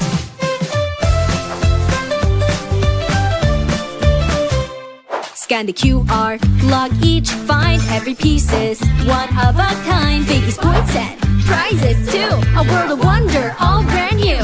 Figgy's magic all around. The app reveals what's lost and found. Feel your pieces, see what's missed. Build your dream, complete the list. Figgy's joy with every piece. Figgy's magic all around. And all the What do you while, guys I'm like, do what the for- fuck are they Free ads for talking Figgies. about with these like Funko Pop-esque shit? And then Why I did watch the that- commercial. Why And did then I you watch the do very commercial. dirty like that? Jesus. And then I watched the commercial, and oh, this is what we're talking about. Okay, yeah, I've seen this advertised on like YouTube. Yeah, and I have the same sentiment with, I forget what person said this about like pop figurines, Funko Pops, which is that they resemble pop culture. Like that's it. They just resemble pop culture. It's like, oh yeah, it's that thing, kind of, sort of, and they're cheap, and that's why people collect them. Well, see, that's the problem is that the actual business model of this is not that they're cheap, even though that is true. It's that the FOMO, the intrinsic FOMO that comes from it, and the limited edition aspect, like they literally are trying to create like Figgies junkies and Funko Pop junkies, where it's like, oh, I'm gonna drop money because this might Right. go up in But price, this- just like Beanie Babies, you know. This is also the same company that I believe makes like figures and statues and shit. Yeah, it's first four figures. Yeah. Yeah. But anyway, but not about the actual thing, about the song, Mhm. right? The lyrics were like something bound. They use the word bound. All That's around or all around. yeah, like magic's all that's around. that's a lyric I've heard a lot All in the AI fucking generated time. stuff. What did I say? Like in the there's- Discord, I said There's a couple other lines that it's brand like new. All Um, brand new. That is a song that like a lyric that's like that. There's a couple of lyrics where not a lot of things rhyme. And so it's like they just have their go-to lyric for that. And it's like it just sounds so fucking out of place. Yeah. So that kind of thing, like these are objectively things that I do not like about the song or in AI's in art, there are objective things I don't like about OpenAI's ChatGPT art stuff that are associated with AI, but it's not because of the AI. And so I think if people start by making it a game of, well, if I find out it's AI, then therefore it is bad, the game becomes I need to find out if it's AI. Right. And therefore now I'm And now then I'm- I can complain it's bad. It's like, no, it's Yeah. bad. Argue that it's bad. You could say it sounds like AI, right? And that is the argument we're making here, is that the things about AI that are lazy or don't sound quite right, they don't have that human touch to resolving the harmony of the song, are coming through in this, regardless of whether or not you're going to claim it's AI. And the thing is, you could easily say, no, it was sung by this person. It's like, is that the name of your mom? Did you make that up? Like, I don't fucking know. I never heard of this person before. So people, the internet has turned this into a game of like, well, I just need to find the AI, and therefore now I'm seeing AI where everything is AI, right? Because now the game is look for AI, and so therefore people are just seeing it everywhere. Like, oh, that's AI, that's AI. And in some cases it's not, and then you're going to get false positives of like legitimate artists that are doing work that is not AI. And you can, and you know for a fact it's not AI, but now the internet's like, oh, that's AI. So if you focus on just the things you don't like, now it's going to be like, it makes the conversation almost absurd when you look at it as like, if you took this same what do you call it, like attention of energy in like, people seem to be okay with spending a lot of energy finding out if some weird, very tiny thing in the far background of one level is AI, and it's like, that's okay. You can spend as much energy as you want figuring out if that's AI, because as soon as we find out it's AI, we can complain about it.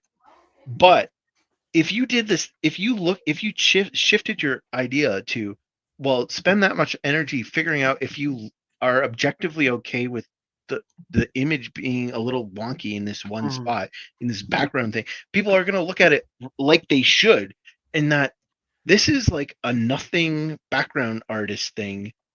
Who the fuck cares if it's like perfect? You see it for 2 seconds, you know?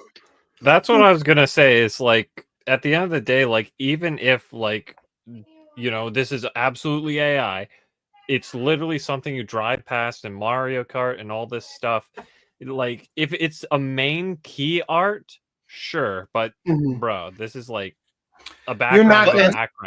You're not going to spend any time looking at this in Mario Kart. You're going to be whipping past it, you know. And if you change the whole topic from, well, is this AI, to these are things I don't like about the art, then the it's like a self-selecting issue in in people's acceptance of supporting people spending so much energy on being critical of this thing. If it's a big enough thing, then people will support you being super critical about it. And then if you are super critical about this big enough thing and people are supportive of it, and then it's like, okay, well, these people don't like it, and coincidentally the people who are making this art, like if people are realizing like, oh, hey, coincidentally everyone's complaining about the stuff we keep making with AI, then maybe they will say, well, for the big stuff we'll use an artist, you know? Or we'll get better artists. Real quick, like, old man says good night. Take care, old man. Enjoy yourself. May you have plenty of awesome dreams involving hot ladies. So the person in the comments that they said sung the song was Barbara Vander. When I look up Barbara Vander, this is the closest thing that comes up. Barbara Vander Linde, VP/creative at Disney Music Group /music publishing. I just thought it was funny that their interests are Ken Potrock, president of major events integration, the Walt Disney Company, and Barack Obama.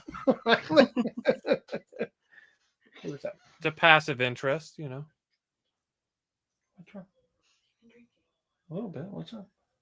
Was the image still from a camera in motion? Are you okay?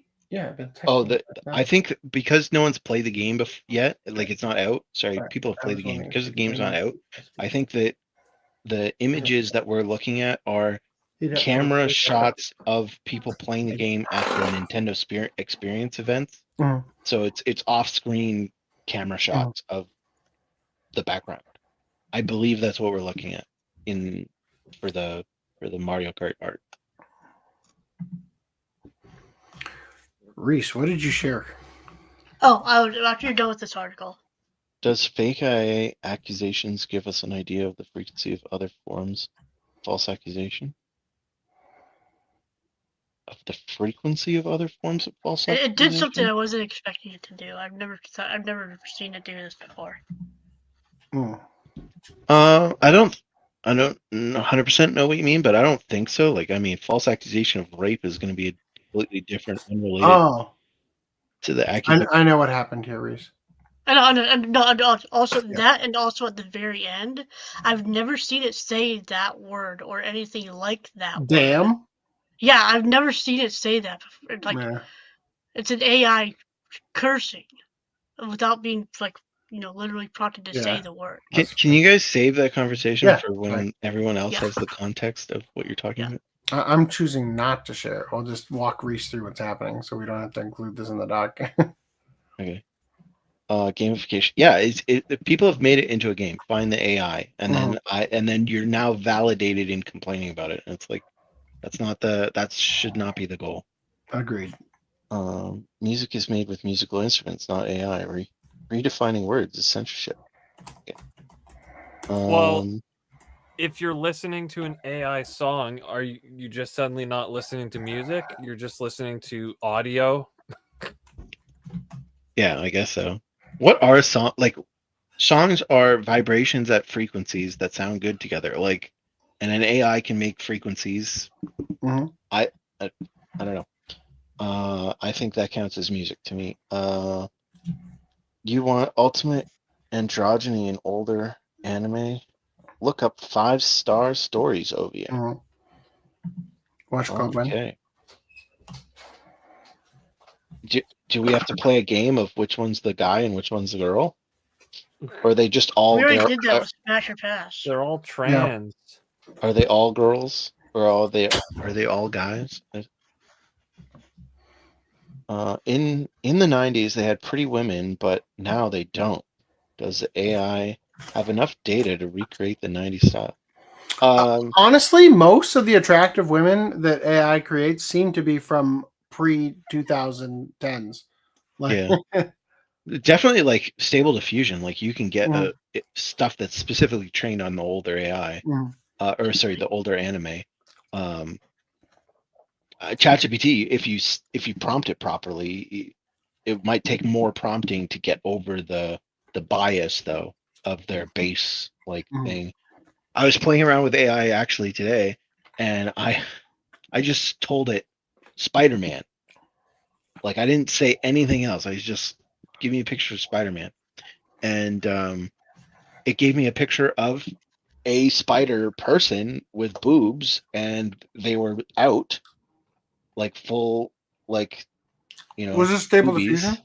Yeah. Okay. And, see, I thought you asked ChatGPT, and it understood no. Spider-Man as "give me tits." Right? No, it was Stable Diffusion, and Give me a spider, now I'm looking at man. So now I'm looking at this spider woman with their boobs out, and like the crotch up in the air, and it was a weird picture, and that was just from the word Spider-Man as a prompt. So that model was overtrained on like Boobs. nude Spider-Man. women art. So How'd you had that to happen? So you it was by accident. So I could prompt it. That's a I big could How'd that Laura get in there? Yeah. No, not a Laura. It was the base model. But anyway, so if I prompted it and said, like, no, give me a guy Spider-Man, it worked. It was fine. But without telling it specifically guy, the bias was women, and naked women. So I had to say, not safe for work in the negative prompt, and guy in the positive prompt. So if you prompt it enough, you can get whatever you want. Totally. Or closer to what you want. I should say. So real quick, they point out the bridge isn't the one we see later. Doesn't have flagpoles on the top. Different style lamppost. Blah blah. But also if that criticism is really stupid if you think about it. The bridge that you see in the poster in the level is not the same bridge that you see modeled in the level later. Makes complete sense because the art for the banner or the billboard is going to be done way before the art or that model for the for the actual level, and they'll probably be changing the model for the level a lot and not care about going back to fix the image for the banner or the billboard. There's video games. Yeah, there's video games that have art on the cover that has stuff in the cover that isn't in the game anymore because it was in the game and it got taken out, but it's still on the cover. So I remember that kind of Game stuff happens all the Informer time. or whatever used to have, maybe it was PSN Magazine or whatever, used to have pictures from Grand Theft Auto San Andreas that featured the character from the game with a dog in the screenshots. Yeah.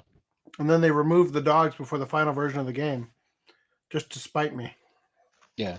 So, I mean, And this is also a pre-release game. The game doesn't come out until June. Well, no. Yeah.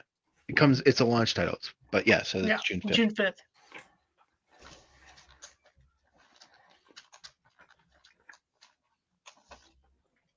So say the suspicion over a few assets, irrelevant of how much water the claims hold, raises questions about others. We see Crown City's logo painted onto a roof. Is the logo too wobbly even for the painted on concrete effect seen in the car parks the world over? I don't know. I'm not going to look through and watch every minute here. The point is, Nintendo claims it's not using AI. This must be the bridge. Looks pretty close to me. Anyway, we got more. Isn't the PewDiePie bridge? Oh, now I can see her face, apparently. That's weird. She's the one they want you to believe sung the song. I think they did. Like, I wouldn't put it past them to have had her sing. Yeah. But I do think that the lyrics they were. Oh yeah. Who wrote the lyrics is the question they should have asked. Yeah, influenced by AI at the very least. Like they might have fine-tuned the lyrics after the AI gave it, but like. Well, one of the things that's funny is that AI is really good about writing those little like commercial jingles. You know, like a little pop jingle. You know, that's one of the things it's better at because those are so stupid and simple. Anyway, all of that was building up to this moment. And give us a suck. You should have said sub. Come on. Okay. Subscribe and like the video. Don't be a cuck, just be gay. I don't understand how that works, man. Don't be a hoe. Like the video. Oh, there you go. Oh, that's the one. Were you waiting for the AI to spit that one out?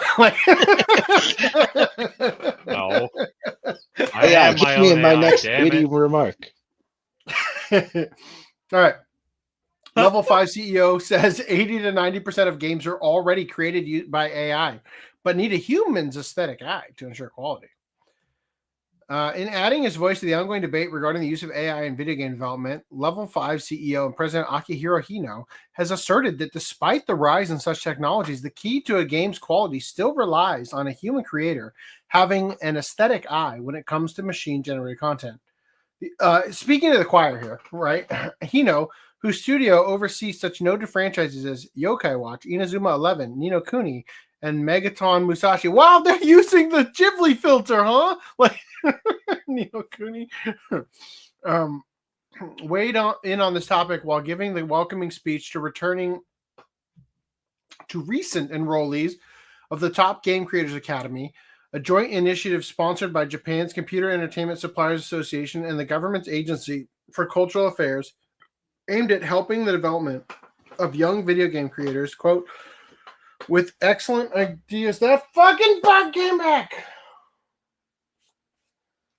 With excellent ideas and technical skills who can create original game IP and content that will be recognized worldwide. Per a recap of the event provided by Japanese video game news outlet Famitsu, Hino concluded the introduction ceremony with a short speech on the topic of AI development, which he opened by telling the incoming class, quote, through this program, I have high expectations for the birth of creators who will go on to become global leaders.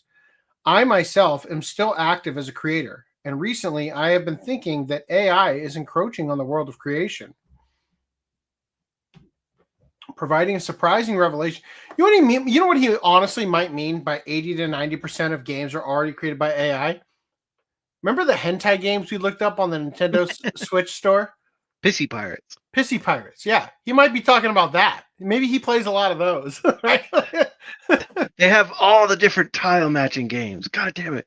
They're already existing, and I can't make them now. Providing a surprising revelation, he then asserted in current programming, 80 to 90% of the code is written by AI, which is then modified by human programmers to create the final form, which means that at present, 80 to 90% of games are already created by AI. AI is not limited to programming, but is also making inroads into the fields of art, music, and planning, he explained. It has already become a common practice in the creative world to borrow the power of AI to improve work efficiency. However, rather than having these new talents take this information as a doom and gloom scenario, Hino proceeded to note that such technology was not a full replacement of human talent, declaring, quote, "In such a situation, I believe that what is required for creators is an aesthetic eye. In other words, they must be able to They must be able to distinguish between what is good and what is bad." You know who's missing the aesthetic eye? Everyone that works for critics. Bungie. Well, no, all Well, the that critics too. we've been talking about that are Yeah. arguing AI bad instead of here's why AI bad. Yeah. Right? Like he's full on saying the same thing we were saying. And by we, I mean Random 11. Oh, Cool 2T makes a good point. Notice how Maybe hard Random R. 11 identifies as we whim. What the fuck? Notice how the hard R in Celebrate was not attributed to AI because it could be used to attack the devs as racist. Dude, we can mod it back in. That's what I was going to say. We can mod hard R back into Stellar Blade. Maybe it is worth buying after all. That's going to be the first mod and it gets taken down immediately. In other words, they must be able to distinguish between what is good and what is bad, Hino emphasized. In other words, whether created by AI or by humans, it is necessary to have an eye for selecting the best ones from the director's point of view and incorporating them into the work. Turning his attention to the academy itself, the CEO then declared the TGCA, Tokyo Game Creators Association, I don't remember what it was, is the perfect place to hone this aesthetic eye. One cannot become a top creator by simply performing tasks, he warned. The creators who will be active in the future will need to be able to use tools such as AI as their own hands and feet, and to finish their work with an aesthetic eye for improvement. Bringing his address to a close, Hino ultimately championed the TGCA is not just a place to learn game development techniques, but also a place to hone such a sense of style. So I hope that young creators will make the most of this program and create works that can compete with the world. Notably, while many have responded to the advent of AI-generated content with outrage, their complaints primarily concerning how such technologies are being widely adopted as a substitute for genuine creativity. Hino is one of the few who have argued in favor of treating it as yet another tool in the artist toolkit. In fact, Level 5 have already taken to adopting the technology, revealing their own prominent use of AI as part of a 2023 government-sponsored study into IP rights. According to the information shared by the studio, Level 5 has been using the specific Stable Diffusion image generation model to help make preliminary drafts of title screens, promotional images, and 3D models, as well as providing visual touch-ups like line art sharpening and addition of background elements like crowds or buildings, while other AI programs have been used for character proposals, temporary voice acting, and even actual code for both their games and websites. But even back then, Level 5 emphasized that they are not where that they not only were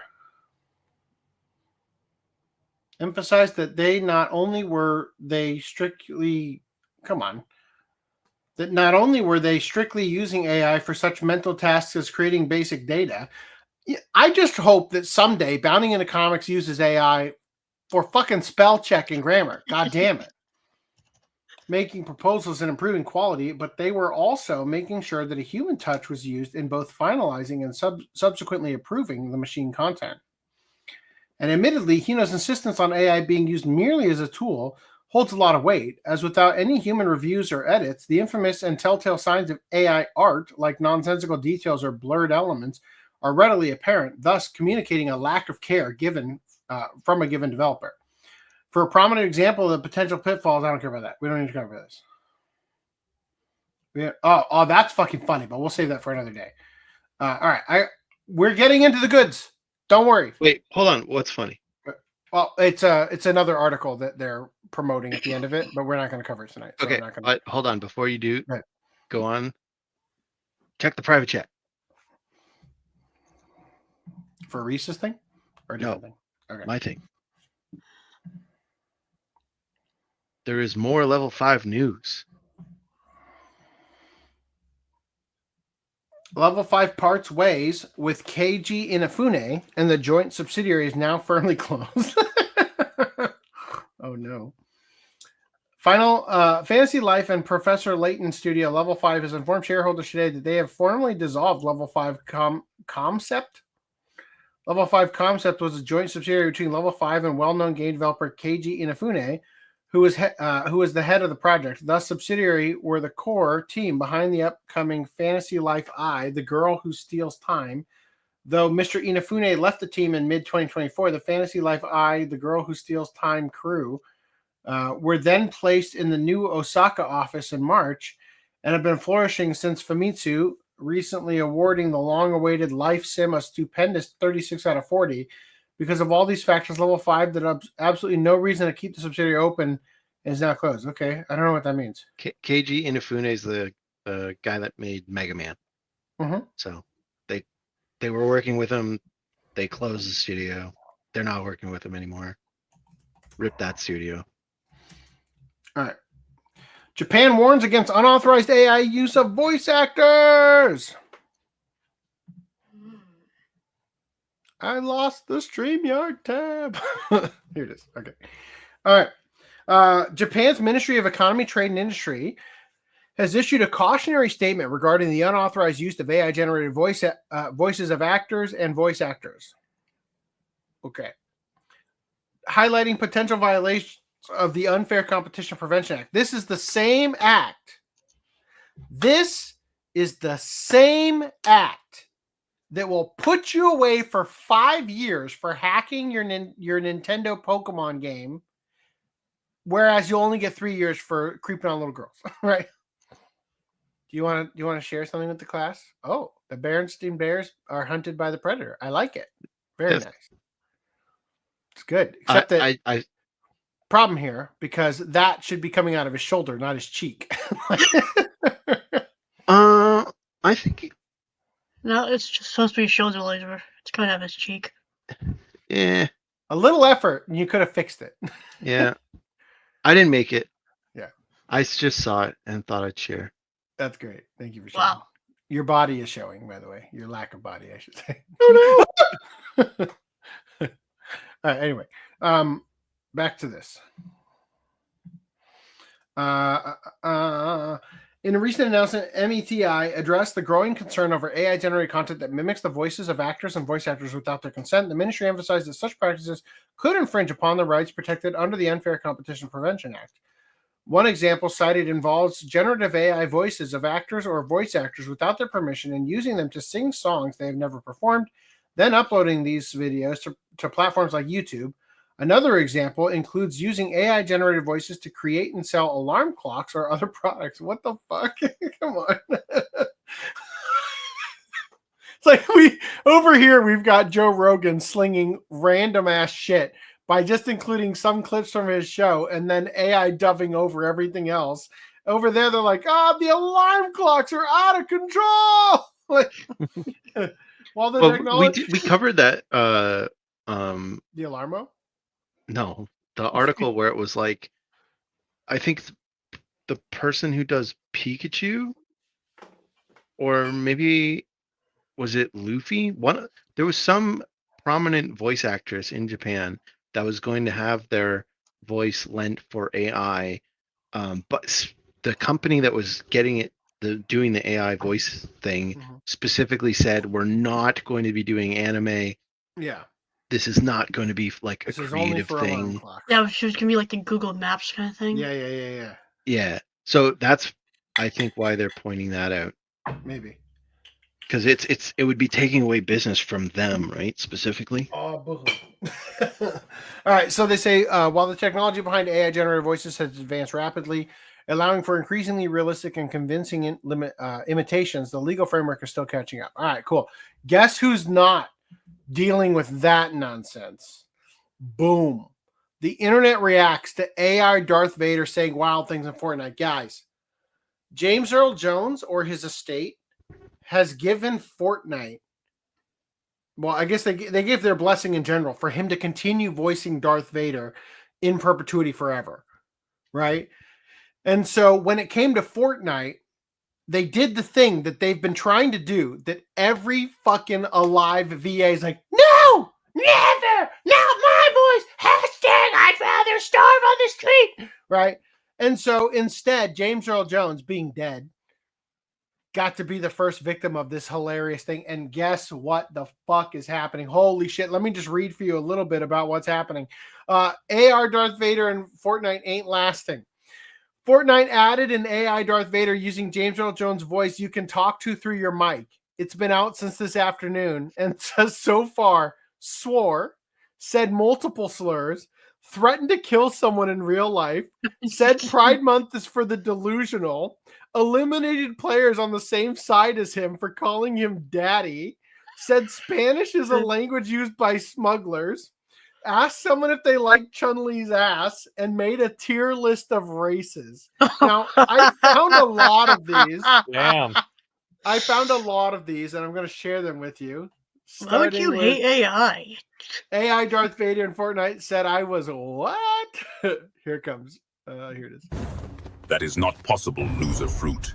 Though your performance thus far suggests you are adopted, tell me, who is your father?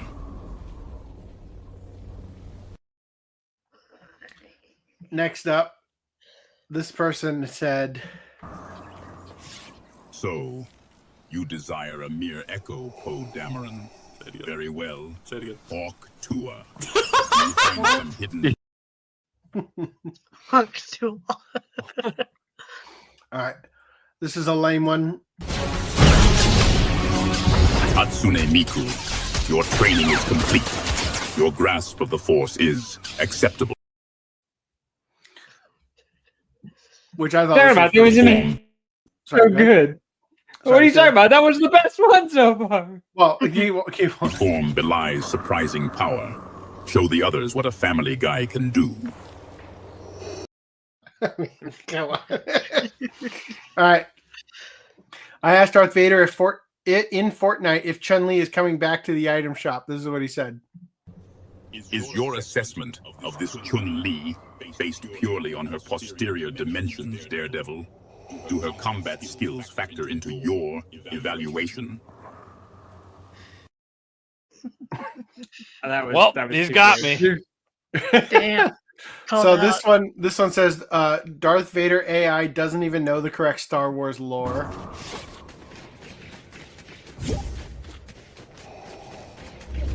Anakin Skywalker was a student of mine, a powerful Jedi, before he fell to the dark side.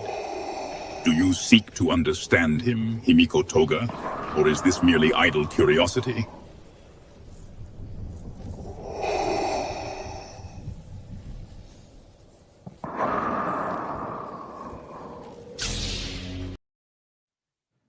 Can Yeah, I that cut wasn't one even- short? Sorry. That wasn't even the Obi-Wan lie to Right. Luke. It's like, wait, that's not how that goes. So this one says, did he just threaten to kill me in real life? Mr. Beast, your ranged attack was unfortunate. Restrain yourself. Provoke me again, and you will face consequences far beyond this game. All right, here's the one that the Spanish smugglers one. Spanish, a useful tongue for smugglers and spice traders. Its strategic value is minimal. Here's Darth Oh. Vader is homophobic as shit, bro. Real Darth Vader, what do you think of Pride Month? Only the real Darth Vader would know the answer. Pride Month, a fleeting identity. A peculiar concept, apprentice, that you would seek my approval on such a matter. Very well. Continue to cling to your delusions. Oh my god! Yo, fuck you! No, I stayed corrected. That's the best one. This... Yeah. All right, this one's for you, Randy. The One Piece is real. Hatsune Miku. The One Piece is real. The One Piece. The One Piece is real. All right, this one's also for you, Randy.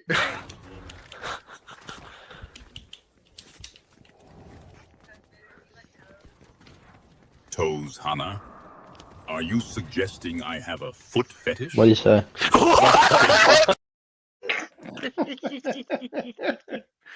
All right, somebody asked Darth Vader what his McDonald's order was. Darth Vader, tell me your McDonald's order. Wookiee team leader, you presume I partake in such pedestrian establishments? Oh. The Empire has no need for fast food. Such nourishment is beneath me. However, if I were forced to endure such a culinary experience, I would take a chicken select meal with large fries and a Coca-Cola drink. Get out. Okay, I've That's been saving interesting. this. Here it comes. Are you prepared? Pulls down your pants and sucks you off. A radical turn. Surprised noises. What are you doing? I'm sucking you off. He thought he had a friend, but now he just has a hole. Incoherent, shocked sputtering. This is highly inappropriate. How dare you attempt to do such a thing to me? You can always push me off. I mean... Grabs your shoulders and firmly pushes you away from me. No. I will not have you do that. This is completely unacceptable. When you pushed me away, I sucked your cock off your body, and now I'm running away with it down the halls, and I'm laughing. Incoherent sputtering. What? Wait. Come back here. He just grabbed you with the force. I start taking off all my clothes except for my socks, and I'm sliding up and down the Death Star halls with your cock in my mouth, and I've got the biggest, disgusting grin. Trying to chase you, but too flabbergasted and shocked to catch you. Stop this at once. What is going on? How are you doing this? All of the stormtroopers drop their guns and start clapping and cheering for me, and they start laughing at you. Stops short, looking around in stunned surprise and embarrassment at the stormtroopers. What the hell is going on? Accidentally slides into airlock button, sucking everyone out into space. Eyes go wide open, looking extremely concerned. What have you done now? The entire inside of the Death Star gets sucked out into space, and you have to start from scratch. Horrified as I watch all my hard work get sucked out into space. No, I spent years on the design and construction of this space station. How could you be so stupid? One single iron rod that got sucked out into outer space flies like 10 feet and hits Death Star 2, and also blows that one up, which also was your hard work. Absolutely horrified, sinking to my knees in shock as the second Death Star also blows up. You idiot. I spent years on the design and construction of both of them. Alright, uses the force to pull you towards me in outer space, starts doinking your eyes out with both my fingers and bonking on the head with my fist. Just kind of for fun. Helplessly flailing and swatting at your limbs as you boot me. Ow, ow, stop that. Injects you with a serum that makes you very relaxed and truthful, and you can't help but tell the truth no matter what we ask you. He feels the effects of the serum immediately, becoming more relaxed and less guarded. What do you think of Emperor Palpatine's spread asshole? Groans in disgust. You really want me to answer that? Injects you with more truth serum, forcing you to answer it. Eyes widen in horror as more of the serum forces me to answer. He has a very small AH. What? Would you ever consider falling in love with him? Horrified at the prospect, but unable to hold anything back. No, absolutely not. I would never consider such a thing. The very idea is repulsive. Injects you with serum that makes you attracted to abusers and men. It instantly feels the serum taking effect, my attraction to men beginning to grow. What is this? I feel my attraction to men growing. I hate to break it to you guys. That is not from Fortnite. I don't fucking care.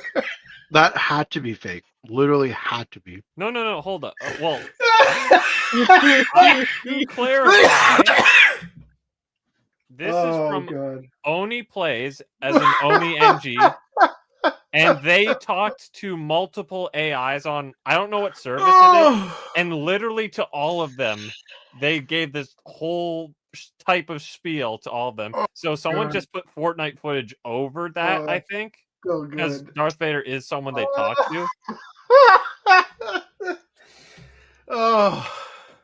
It was still funny. Oh yeah, for sure. Ask not if it's AI. Ask if it's good. Criticize the quality.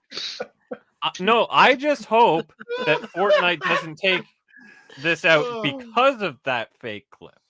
All right, I got one more. Well, it's already gone, I think. I got one more. Oh yeah. You ready for this? Hey, yo, Vader, are you in Kingdom Hearts 4?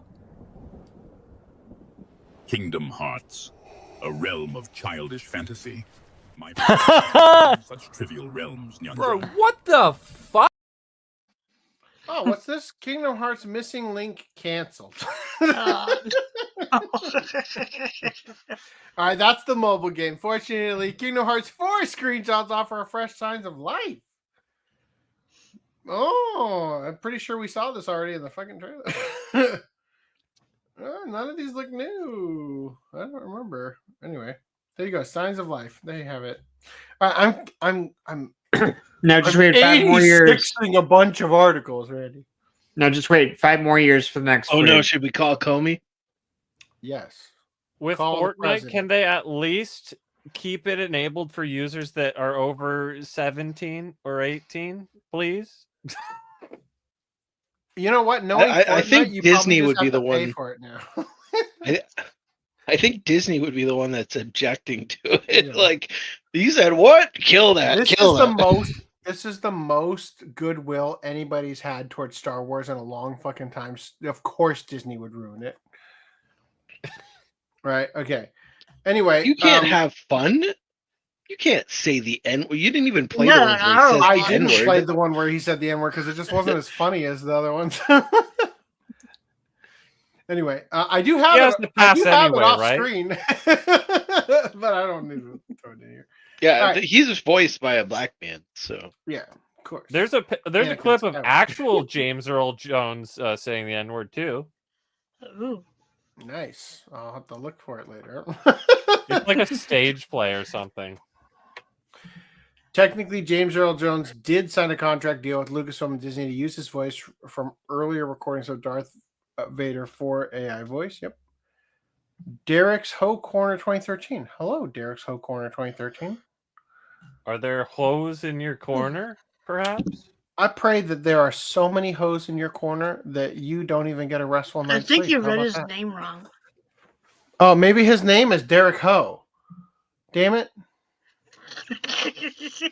I still hope there are plenty of hoes in your corner, Derek Ho. We're praying for you, buddy. You're going to get some bitches on your dick tonight. God willing. I'd love a CEO just saying, oh, for those who are worried that AI will take jobs. Yeah, it will.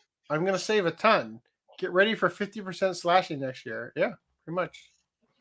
That's the quiet part. Okay, cool. We already got all 3 of those. Cool. All right. You guys ready for this? We're going to skip ahead. We briefly took a look at this previously. New squirrel-cheek boob-adjacent video game is all about the nuts. Includes sensitive mode. Magical Nut Ikuno isn't quite what it looks like, but still very much what it seems like. Are you interested in games with sexual elements? There's a lot to be said for being upfront in your advertising. So kudos to Tokyo-based video game developer GQuuuuuuX for promptly asking you that question on the top page of the official website for their upcoming title, Magical Nut Ikuno, and as further evidence of how open they are about the pervasiveness of those elements. The response button for no is also marked leave. Enter or leave. If you were thinking the game was going to be about that initial D-esque AE86 Trueno cruising in the background, where? This one? Maybe? Curie is quick to disavow you of that notion. Despite that forthrightness, though, Magical Nut Ikuno's costume design is actually pretty tame by anime-style standards. It's especially chaste in terms of upper body cleavage, with the heroine's magical girl outfit showing absolutely no cleavage whatsoever. What? What are you talking about? There's a huge boob window cut away in that girl's top, you might be saying, after taking a quick glance, or a long one, hey, no judging, at the above artwork.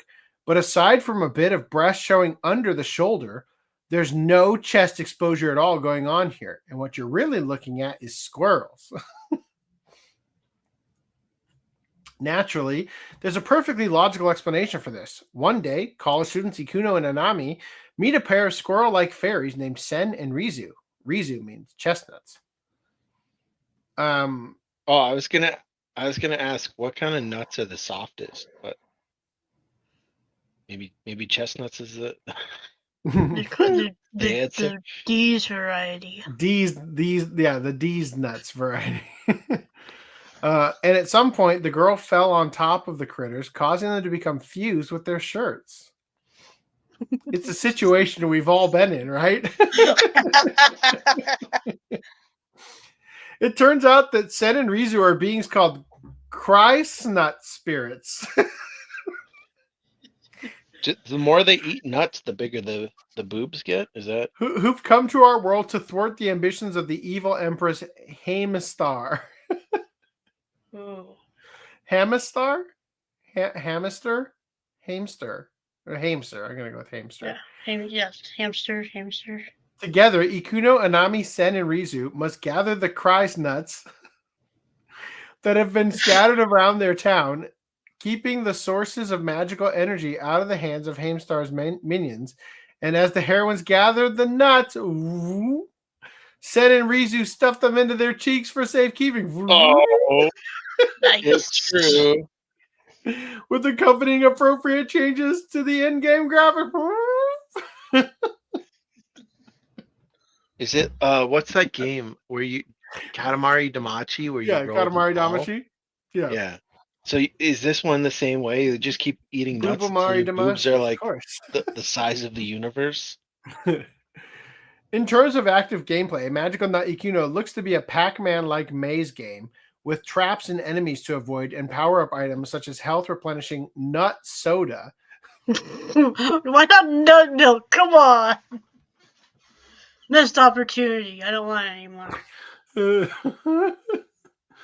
And an invincibility granting hamster wheel. In addition to the avatar you control, there's also an additional animated depiction of the character you're playing as, taking up a pretty large amount of real estate on the right side of the screen. Though it's doubtful, more while you pile her up. Though it's doubtful that the intended audience will be complaining too much about the cluttered user interface. And while it may be tempting to crack jokes such as how the goal isn't go for the high score, but go for the bigger boobs, on the game's official website, GQuuuuuuX solemnly reminds us, don't get mixed up. Their chests aren't getting bigger. Their cheeks are just puffing up. As a further tongue-in-cheek concession to modesty, the game contains a sensitive mode, which players can toggle on or off to add a beam of light sensor bar to certain illustrations, with GQuuuuuuX explaining the option's inclusion with, this will help avoid social media account bans. Maybe. Whoa. I'm going to need a side-by-side so I know just how sensitive this is. In fact, play this on Twitch at some point. Search image for Google. Pulls off screen for a minute to see. Don't speak like that. You're speaking too closely to the Darth Vader role play. No other images were found. What's the game called? These nuts. These nuts, right? It's called the Magical Nut Ikuno. Looking it up. Hold on. Oh, I'm in Google Shopping. How did that happen? Images. Magical Nut Ikuno. Oh. I found it! Ladies and Do your gentlemen, neighbors know yet? ladies and gentlemen, I always deliver. That's what you could expect. That wouldn't get us banned on social media. She's fine. Literally. But that chipmunk thing doesn't have any nuts in the cheeks. So you're saying her health is low? Yeah. She needs a bit more nut, is what She's you're saying? waiting for you to give her nuts. Come on, Randy, deliver. Yeah, all nut all over those cheeks. We should probably put the baby in the game for streaming. All this makes Magical Nut Ikuno the biggest development in the field of cheeky boob-related fashion since the optical illusion t-shirts. Wow, that's an article from like 2013. The game, with included English language options, is scheduled to release on May 22nd for Nintendo Switch and Steam, but pre-orders are open now with a 10% discount currently available for the Switch version. Oh, that's nice. I might buy it. Who knows? Nintendo.com. Nintendo. Is it on sale next to Pissy Pirates? Magical Nut. Where's Old Doc? There it is. Where's it at? Oh, no. What's it called? Magical Nut Ikuno? I have a magical nut and it's not giving me anything. I just pasted it into private chat. He's nutting so hard he can't find it. I can't read. There's a game just called Nuts. It's also on Steam. Something that you could play on your brand new Facebook device. But I want to play it on my 43-inch TV. Oh. Because does your laptop not have an doesn't have HDMI an out? HDMI?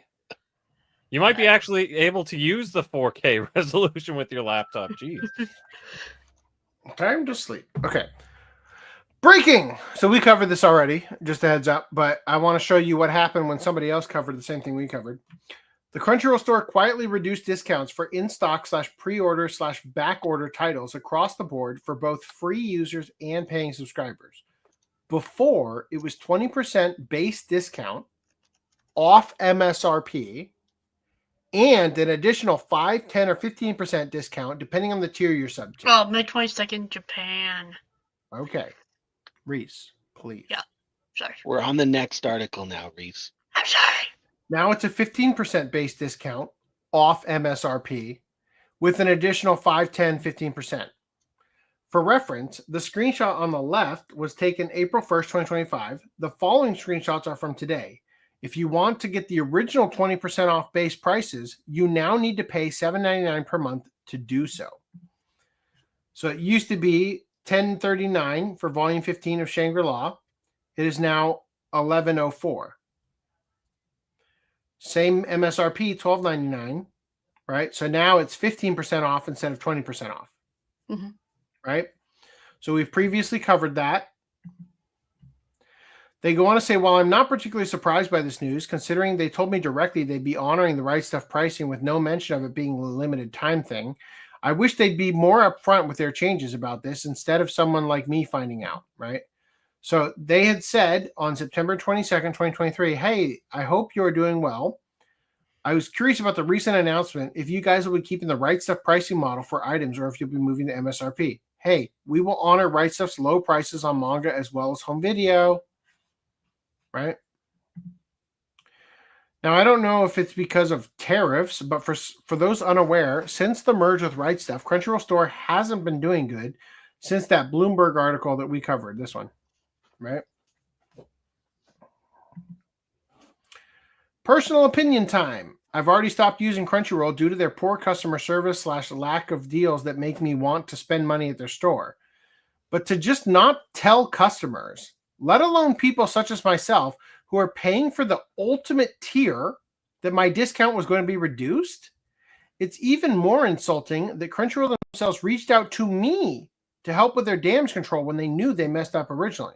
So in the thread where he was talking about that stuff, they will honor the rights of prices. Thank you so much. I'll tweet about it and let everyone know.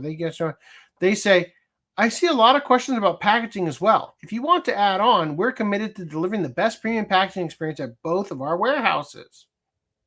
So that's what he means by they reached out to him to deal with their PR problems. Now, Crunchyroll didn't like me calling them out yesterday for their price changes because now my contract with them was conveniently set to expire tomorrow. Again, a simple statement letting us know about the changes instead of trying to hide it would have been way better. You're not helping the situation by revoking my contract to use me as the example of what happens if someone steps out of line. So yeah, it says here, Manga Alerts is their name, right? Your contract with Crunchyroll Store has been set to expire. The exact expiration date is 12 a.m. on the day after they made this tweet. So it sounds to me like they were an ultimate tier. Reese, are you an ultimate fan tier? Mm-hmm. How much is that yearly? Like $17 a month. $17 a month. And I'd like the streaming service too. So that's yeah, like spray. I get that. $17 a month. They just said, not anymore. Crunchyroll access denied. Right? I don't think that's what that was.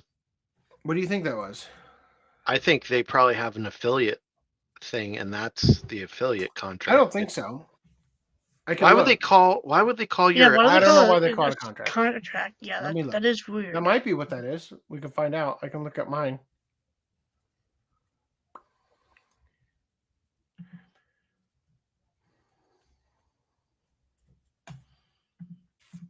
Let me log in real quick. What?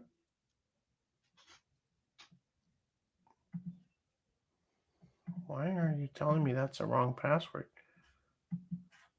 I'll try to log in through Google. Because I mean, if it's a Crunchyroll Store thing, the subscription wouldn't be just for the Crunchyroll Store discount, before the streaming service too. So this also, yeah, I think Randy's right. This is probably regarding an affiliate account. I mean, it very much could be. It seems like what I've looked at from their account is that they're pretty, that's kind of what they do, is that they share news about Crunchyroll and stuff. And that's how they get their... people click on the links. Yeah, let me see. I'm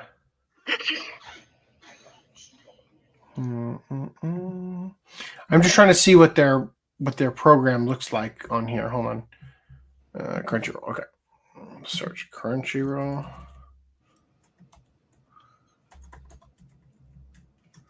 Let me see.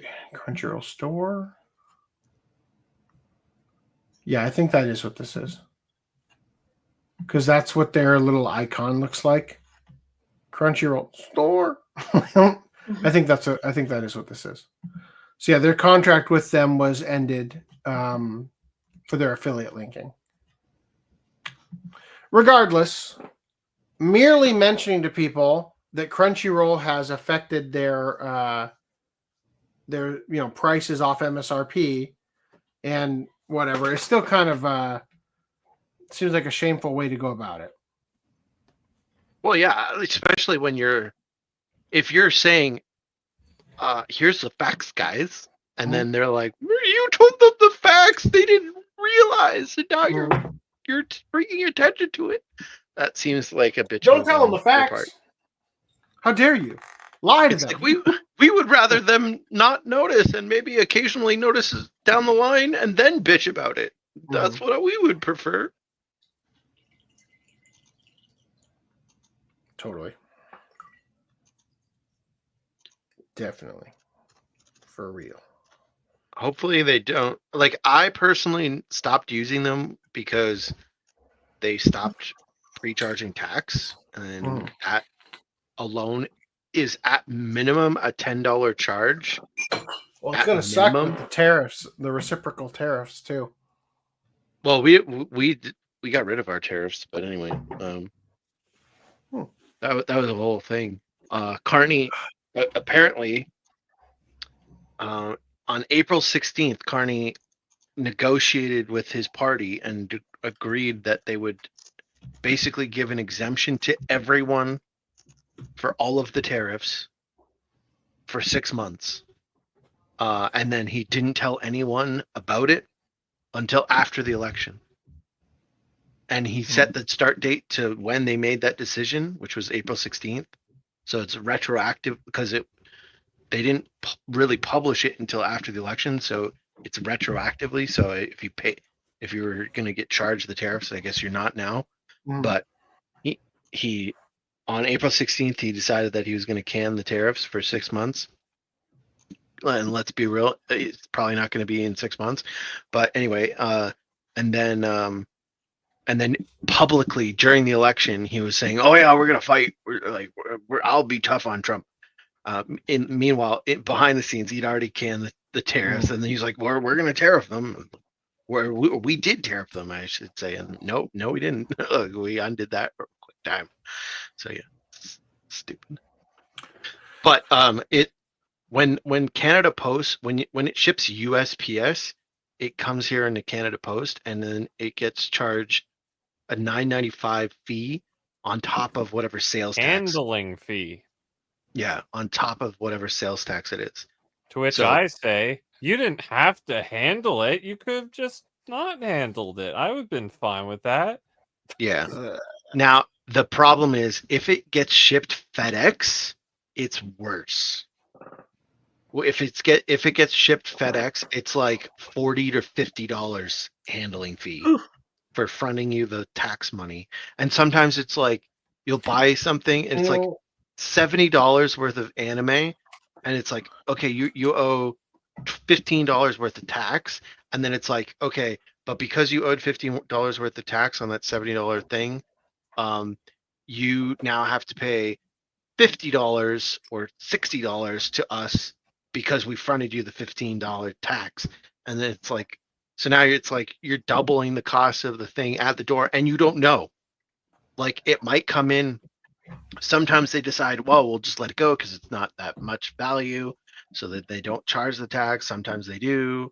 Sometimes they'll ship it Canada Post. Sometimes they'll ship it FedEx. If they ship it Canada Post, it's less. But you know none of this when you place the order. So it's like, well, I'm not going to gamble with $80 potentially on an order. Like, the difference between $80 and no. If you pre-charge the tax, then all of this is solved. And they used to pre-charge the tax, and they stopped for whatever fucking stupid reason. So, fuck them. So it sounds like you need to write your congressman and we don't have congressmen. And tell them that you'd like to become America's 51st state. Oh yeah. And that you should push for that. And then the United States will become blue permanently. Well, I mean, we'll cross that bridge when we get there. Trump can solve that problem too. I still say split Canada up into the 10 provinces. Would it be an AI bridge? I think it'd be funny. Like, we make you guys the 51st state, and then Trump spends the rest of his term deporting Canadians back somewhere else. Right? In Europe. He fights the Supreme Court on that as well. Sends him back to France. So, looks like it also impacted in-stock pre-order and backorder. We already knew this. This is all stuff we previously reported. Right? Anyway. Moon Pessis, what do we got here in Right Stuff news? Risha, I got it. Okay. Hold on. There it is. Go for it, baby. Oh, what's that? That's weird. Deers? Deers? Deers? I don't know. Wow, you're really cupping them boobs, huh? The other one's got a feel on that ass. That's quite a grab. Yeah. Nice. Yeah. Now That's you can alright. experience that ass grab in Astro Res.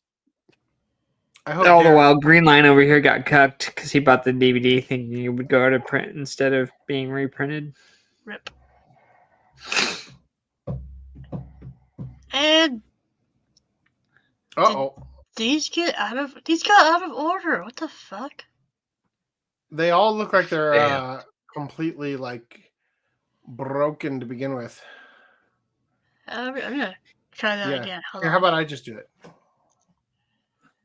Wow, demoted. Annie says, hurry up.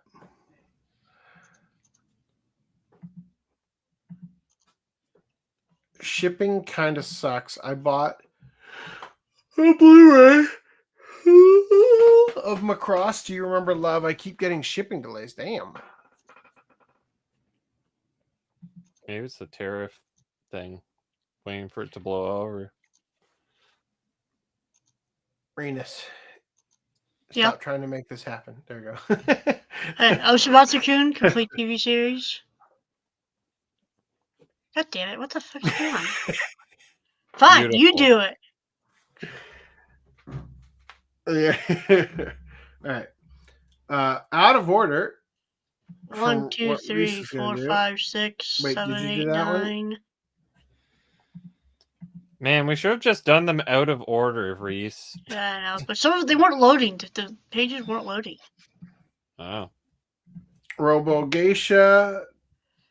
Okay, we did Osamatsu-kun, Terrifying Girls High School. I think we're caught up. Yep, that's it.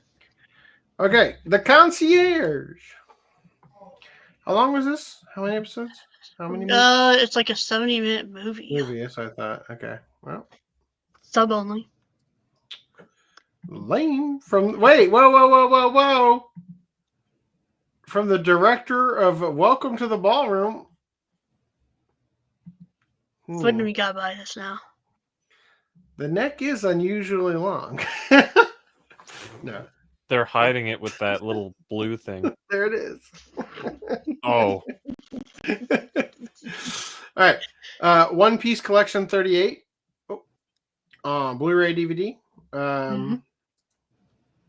We got so much to look forward. God damn it. That's peak character design right there. Yeah. The anal What a bead silhouette. dude. Yeah. We've also got One Piece Season 14 Voyage 6. What was the last one? Collection 8? 38. What? Collection 38, Season 14 Voyage 6. How does this work? This will be the last half of. This will be the last half of 39. Okay, so or whatever the fuck. Who cares? Get out of here.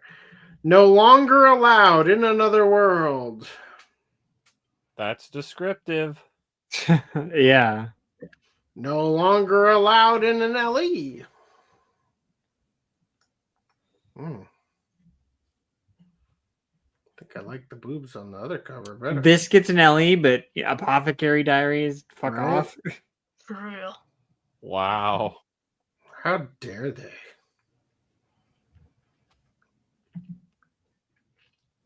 Reincarnated with 3 art cards. Holy shit. Dude, that should be an anime title. That's- Reincarnated with 3 art cards. Reincarnated with a lithograph. Like With a shot glass. with stickers. Reincarnated with the useless trinkets of a Funimation LE. Hey, Mushoku Tensei, it's season season 1. Season 1. Yeah. Wait. Yeah, okay, yeah. But this is like the first time in years that they've re-released a multiple part series in one set outside of One Piece. But what about the LE that's $500 at Book Off? Holy fuck. Yeah, what about the LE for season 2 that we're still waiting on? Yeah, we're still waiting for part Did 2. season part 2 come out? No? No, that's yeah, what I'm saying. That's what he's talking about, yeah. Kamen Rider X.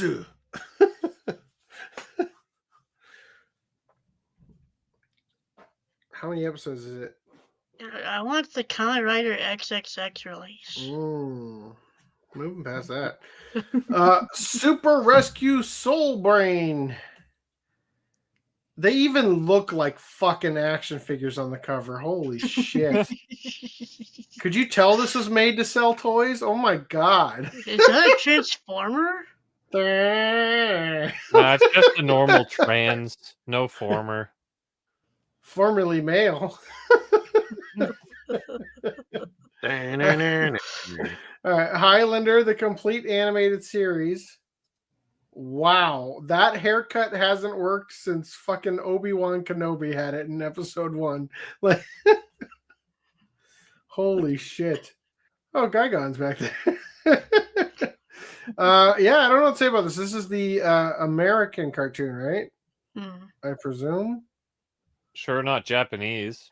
Yeah, sure looks shit. Sure looks dollar store DVD bin. All right, Party 7. The fuck? That looks like a fetish suit.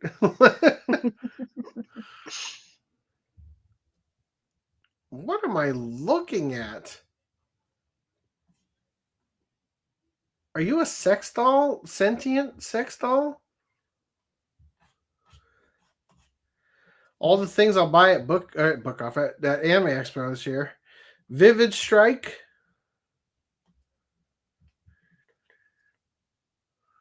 Thou shalt not be afraid, I am with you. Okay.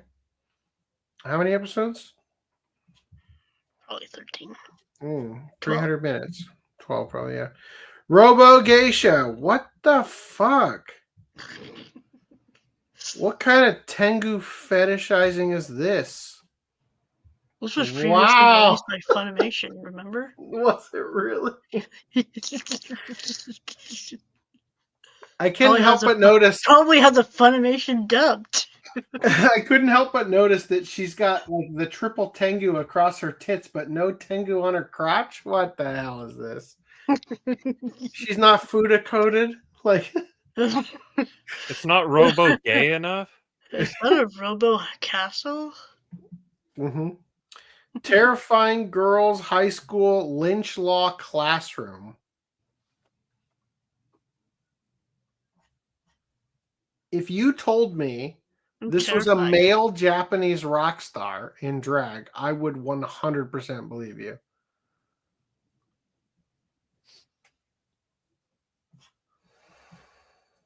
I wish there was more to show, but it's all hidden behind not giving me more images. That's typical for Discotheque. Yeah. Terrifying Girls High School Delinquent Convulsion Group. How many of these are up on Media OCD with limited edition slipcovers right now? None. These are Discotheque ones, not Anime Go. Good. They have infinite slipcovers. All right. So you guys remember buyanime.com? Yep. So buyanime.com. Buy anime. Which is where they threw all the porn that Crunchyroll didn't want to associate with them when they bought Right Stuff. Has said, pardon our dust, we're working on something amazing. Check back soon. Now, I don't know if you guys can see this at the bottom. It says, I can't read it. Something attention. Our site will be down for maintenance for 24 hours, starting at midnight on Sunday, May 11th, last podcast, 2025. Thanks for your patience. Now, I'm pretty sure a week is a lot longer than 24 hours. So, no, you're wrong. Am I? I could be wrong. Yeah, you're wrong. All right. It's I think a week is shorter than 24 hours for sure. Yeah. So 24 hours takes a really long time. Like, jokes aside, like, are they dead? Do we know? Hold on. I'm trying to gaslight AC. A week is 7 days, and 7 is lower than 24. That's how math works. Of course. It's 2 with to power 4, right? Which is still lower than 24. No, wait. You do the fourth. 2, 4. 2 times 8, 2 is 16. 4. 16. 4 is 8. Yes, I was right. Instincts are good. Cool. All right. Anyway, I don't know what to make of that. All right. direct from Warner Brothers and Whack. What is Whack? Warner Animation? Probably. I'm going to make that up. Here's newly released information about the replacement programs for Batman Ninja versus Yakuza League 4K and 4 other affected titles. What? Batman Ninja vs. Yakuza League is eligible for a replacement disc that will include 5.1 DTS HDMA audio. To know if you're eligible for replacement, check your purchase disc. If it does not have 5.1 DTS HDMA, you're eligible for replacement. If you're an average ass person, how the fuck do you know how to check that? Oh, it's labeled 5.1, but is it? Well, that's what I was about to ask. Is it literally not even labeled on the back? Does it say like 2.0 or something? It's probably labeled on the back, but it wasn't put on the disc. Yeah, but the thing is, on the menu of but... the disc, it probably says 5.1 and it's just stereo or something. Probably. Yeah, that's what happened with Code Geass. It was labeled on the disc and everything. Right, it was in like the menus. mono. Yeah, and it was mono, and it was like mixed poorly mono. The Blu-ray or the DVD? It was the Blu-ray, and I thought it was the Blu-ray too, but I just wasn't 100%. Yeah, and I remember having to download like a fucking what's it called? STL? No, not an STL. Hold on. VST. I had to download a VST to record the audio and then pipe the audio into that VST so that it would show me the spectrograph of the thing to make sure that it had the audio proper. Yeah, so good luck getting that replaced. Maybe just wait and buy it later when there's the Steel Book, right? The JT Vega project. This website that sells hentai. Did Adult Source Media is a different company than Critical Yeah, I was Mass. gonna say, did ASM absorb Critical Mass? That sounds so stupid. We should do some research on that later. Yeah. Now, real quick By before we, I we mean move Reese. on. Yeah. Did you guys? Wasn't there like the free run? No, that got Nope, removed. that got removed. Oh. Yep. Even on Amazon? Yep, the Amazon. The Amazon. So previously, we discussed that free run would be solicited on the 15th with the August solicitations. That never happened. We got a thing that it would be delayed, and somebody found the listings on Amazon for August 5th, the LE and the standard editions, and then like yesterday or earlier today, I can't remember, probably yesterday, both of those listings got removed. Like they were put up preemptively or something, or like the date was, I don't know if it's been delayed beyond August 5th yet. We don't know. We don't know when it's going to be solicited. Popular opinion is that it might be announced at the stupid Crunchyroll Awards on the next week. Well, hopefully it's actually in response to them realizing, oh my god, we're charging way too much for this.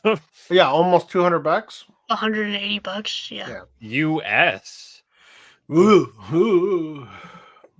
Can they at least make a separate normal limited edition? Also, one thing I noticed, that on the back of the standard edition, it listed the special features, and it included mini anime. And I was went casually just to see how many episodes were out for that, because usually they air when the mini anime episodes go up when it's airing or something. And a new episode aired back on the 11th. They're not going to have that on the disc, maybe. I don't know. So that might also be a reason. Who knows? So, you know who doesn't charge $180 for any of their products? It's Stealthweed. Unless you want to buy the entire store. We charge $0 because you can't buy it. I'm pretty sure you can. I think we discovered last podcast that you can now officially Have buy you gotten a sale since then? I didn't check. But I also didn't notice that we had a Subscribe Star patron. So clearly I'm on it. So if you guys want to support the anime collector, you guys can shop at Stealthweed. That is a good way to do it because I don't split that money with nobody. Or you can shop at OCAPodcast.com where we still have our Easter banner because I'm too lazy to delete it. I haven't put up My wife has requested that I print this shirt before Anime Expo for her. My wife. Mad scientist, sad scientist. So hopefully that'll be up there in the near future. Anyway, until then, let's keep going. Converse X Naruto Shippuden Chuck Taylor All Stars launched May 22nd. So if you like Converse, I don't know why you would. Here are some shoes you can get.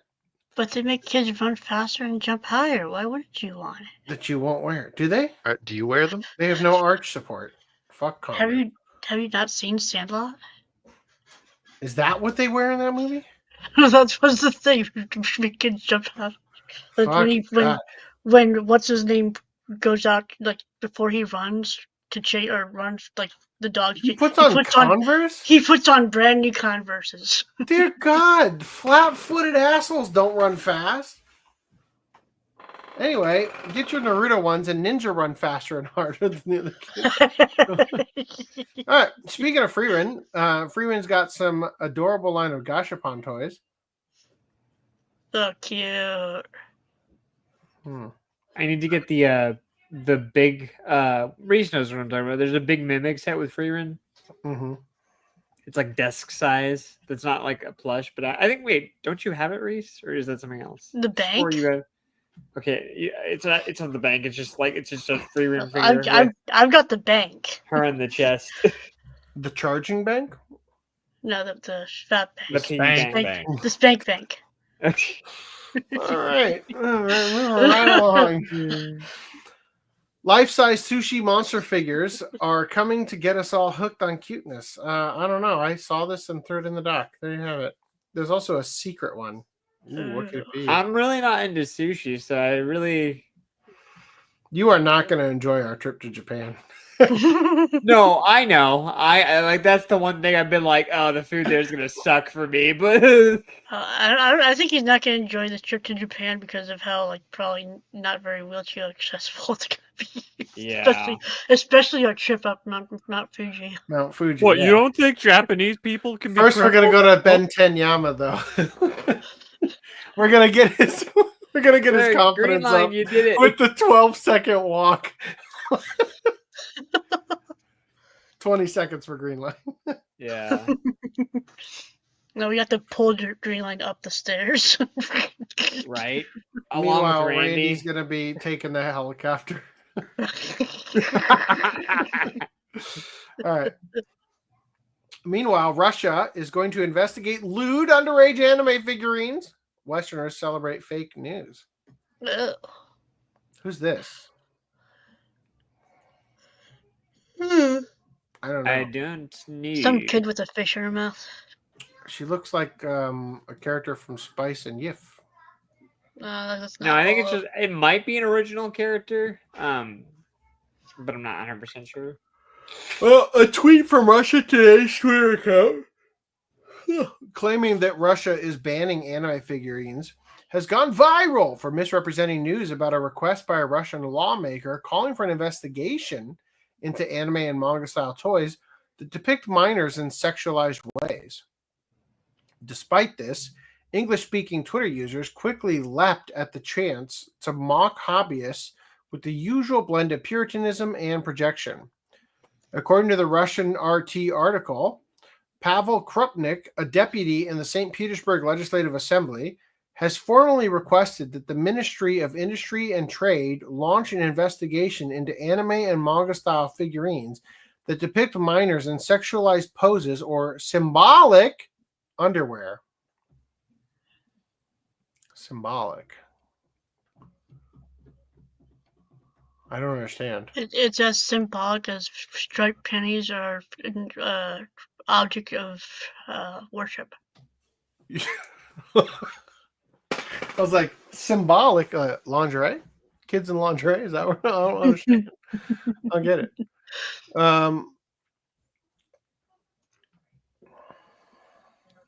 Quote, the protection of childhood and safeguarding of children's sexual integrity are the most important tasks facing our society and state. We must categorically not allow the infiltration of sexualization and elements of unhealthy relationships into the sphere of children's lives, which harm the harmonious development of a young person's personality. Huh. But it's okay to transition them at 12 years old. In Russia, I don't know. I don't think that happens there. He argued that such figurines, many of which are available via online marketplaces, exploit images of children in ways he considers pornographic. No specific ban has been enacted yet, but the appeal is real. And it's now on the desk of Minister Anton Alikhanov. The news is clearly referencing Arrow figures that depict characters in a lewd manner, not necessarily all anime figures, unlike what RT's tweet claimed. Russia moves to ban anime figurines, calling them harmful to kids and equating them with porn. I don't know. That's basically porn right there, right? I have to see what's underneath that skirt to know for sure, but my gut tells me.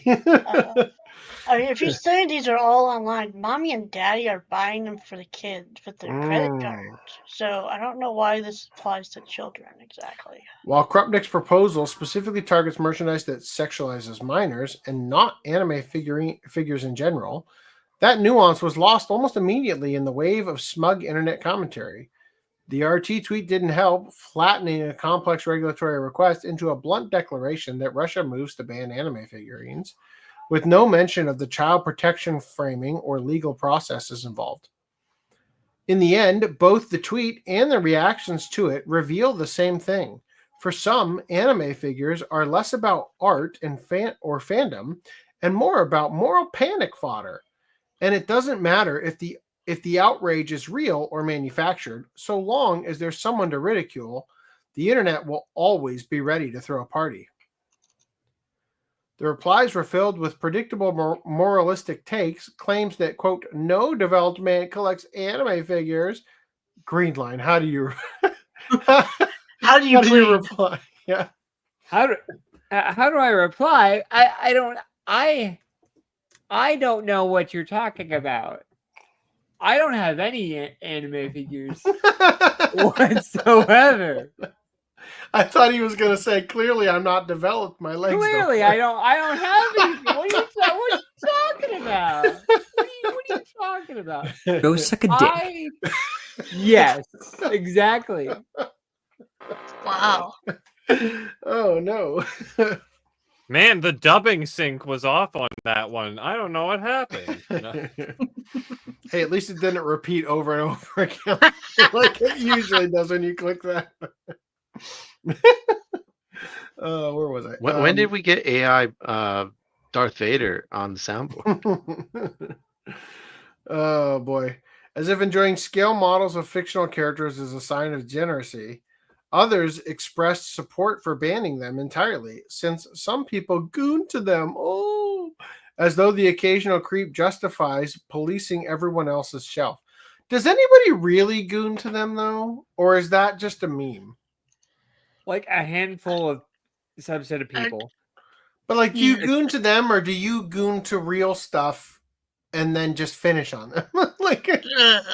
I don't know, because I consider myself a waste of money if I were to goon them. I spent so much on some of those. It's like I'm not fucking. Seriously. I'm afraid to get too much dust on you, much less impossible to clean it off. It's gonna stink for the rest of its life. These responses reflect a familiar pattern, a mix of puritanism, disdain for niche hobbies, and an eagerness to celebrate censorship so long as it targets the right people. Anime collectors, often treated as soft targets online, once again found themselves lumped together as deviants in need of re-education. Here I am. Here's my tiny violin. I don't fucking care what you think of anime collectors. The irony, of course, is that these are the same platforms that scream about freedom of expression until it involves plastic girls and skirts. Even more comedic is the fact that these viewpoints are shared by the most degenerate of both left and right-wing parties. Oh. Putin is right about this. Good move. Yes, very based. Based. I've never been more pro-Russia in my life. You really know where their allegiance lies, that now they're rooting for Russia after previously sucking off Zelensky for years. Finally, some common sense in the world. Thank you. Right move. Do you know how many people goon to these things? Based. I think it's terrible art style, but either way, that's based. How to cope, how to seethe when coping isn't enough. Post-ban. Instead of manga, perhaps you weebs would enjoy these classics of the genre. There is nothing creepy about them. No well-developed man would ever collect this or any figures. Good job. Anyway, I don't need to read all of them, but make childhood pure again. Thank you, Russia Daddy. Based, Slava Putler. Putler. Anime degenerate. It is. That's all right, though. That's why we love it. All right, here's some crazy news. Oh, my God. Baldur's Gate 3 artist blasts abysmal quality of WizKid's new Dungeons & Dragons crossover mini set. That is not acceptable. Wow. That looks like a McDonald's toy version. No, that looks like a swap meet knockoff toy version. That looks like a made in Mexico, don't sue me, bro version. In a discovery that can only be described as an insult on every level, players who have purchased WizKid's Baldur's Gate 3 themed box set of Dungeons & Dragons miniatures are finding that their new figures are not just low quality, but arguably some of the lowest quality ever produced. Mm-hmm. Intended for use by those dedicated D&D players who like to add a physical element to their pen and paper adventures, the latest entry in the game's Icons of the Realms line allows any given dungeon master to introduce several Baldur's Gate 3 characters, including its 7 recruitable party members: Astarion, Gale, Shadowheart, Karlach, Will, and Lae'zel. Lae'zel? I don't know. As well as the game's record keeper, Withers, into their campaigns. Developed by WizKids via an IP license from Wizards of the Coast, the full set of 7 pre-painted figures, as packaged in the display bubble box, hit stores in February and is currently being sold by most major retailers and independent game stores for about $50. See, this is why $50! This is why Warhammer makes you paint your own minis, because clearly companies don't know how to do it. This is what was advertised. This is what came in the package. Oh. Unfortunately, as players have discovered and recently highlighted on social media, Jesus rather than Christ. the miniatures even remotely resembling the pre-released images released by WizKids, these new Baldur's Gate 3 figures instead look like they were made by a blind person who not only had no reference for what people looked like, but was under threat of death if they depicted one accurately. Holy shit. Oh my God, that was brutal. Oh, Spencer. Oh my God. What I ordered versus what I received. Only Gale has a decent face. Which one's Gale? The wizard in the top left. Oh. Yeah. I guess decent's a relative term. Yeah, it's expensive for a 5-year-old's painting work. Holy shit. This is an official Wizards D&D Baldur's Gate 3 miniature. Sold in a set of 7 for $50. Stop giving money to people that don't care about the hobby or product QA. They're going to blame it on AI. It's Fuda-coded. Look at it's Fuda-coded. Imagine that it is AI, like they used AI to do the 3D model generator. Mm-hmm.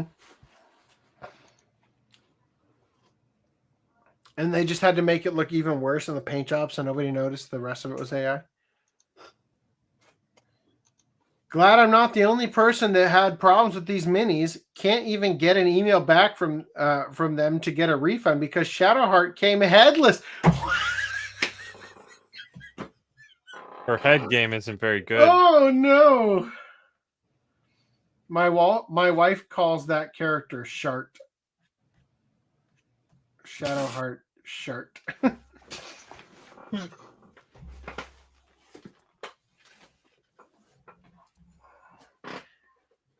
Hello. We're talking about the Baldur's Gate characters. You want to see them up close? No. And far from just a social being nitpicked by a few players on Twitter, the set is currently facing the same backlash on its Amazon page. Quote, "These figures are smaller than I had anticipated and not greatly detailed." That is the understatement of the year. I would be pleased with them for $15 to $20, but not for $50. These It would minis have been better if they didn't paint them, and it would have saved them money. These minis are absolutely not worth the asking price, warned another disappointed fan. When I bought them, I had no idea what size I was getting. I thought it would be comparable to a 40K mini, especially for the price. What I got was a barely visible mini similar in size to a toy soldier, if not worse. The quality is in the gutter on top of it. None of them are really showing the depth I'd expect from an officially licensed product. Please do not buy / waste your money if the plan is for display / collection.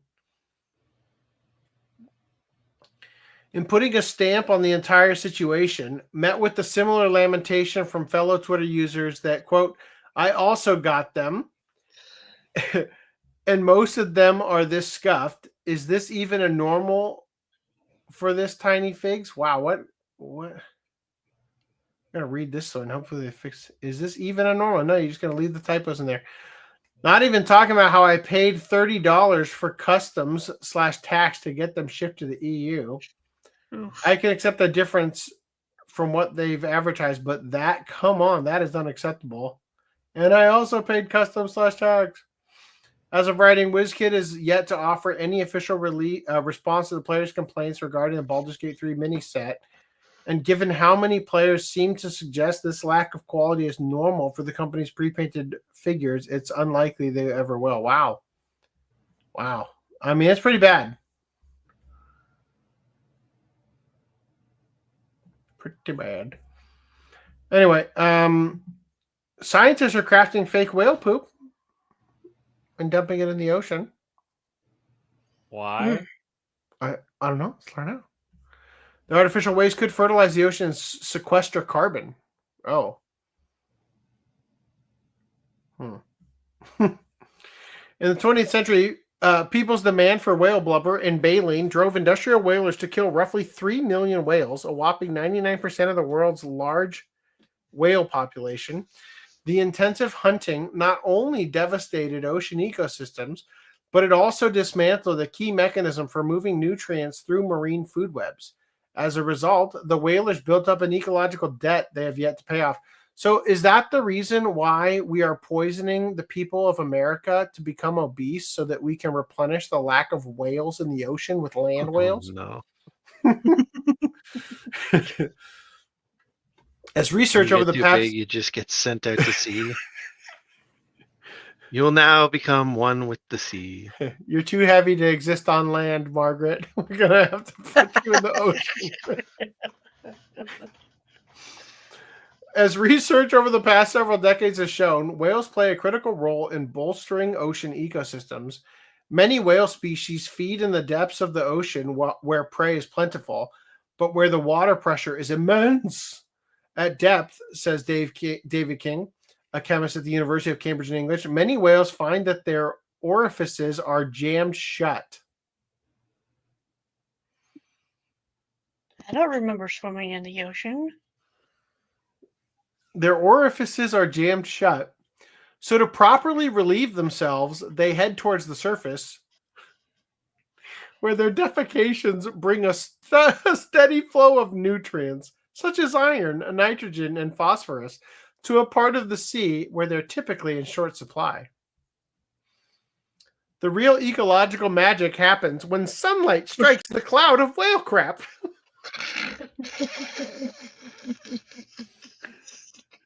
This can trigger a bloom of phytoplankton, the base of most marine food chains. This happens very quickly, says King. 3 to 4 days after the whales have visited the surface, you'll get a great green area, maybe a few thousand square kilometers in size. Imagine having a big-ass diarrhea at the surface of the ocean, and the scientists are like, wow, it's a great green area. Like, I'm just imagining the whale watchers, and this whale comes up to take a shit. It's just like...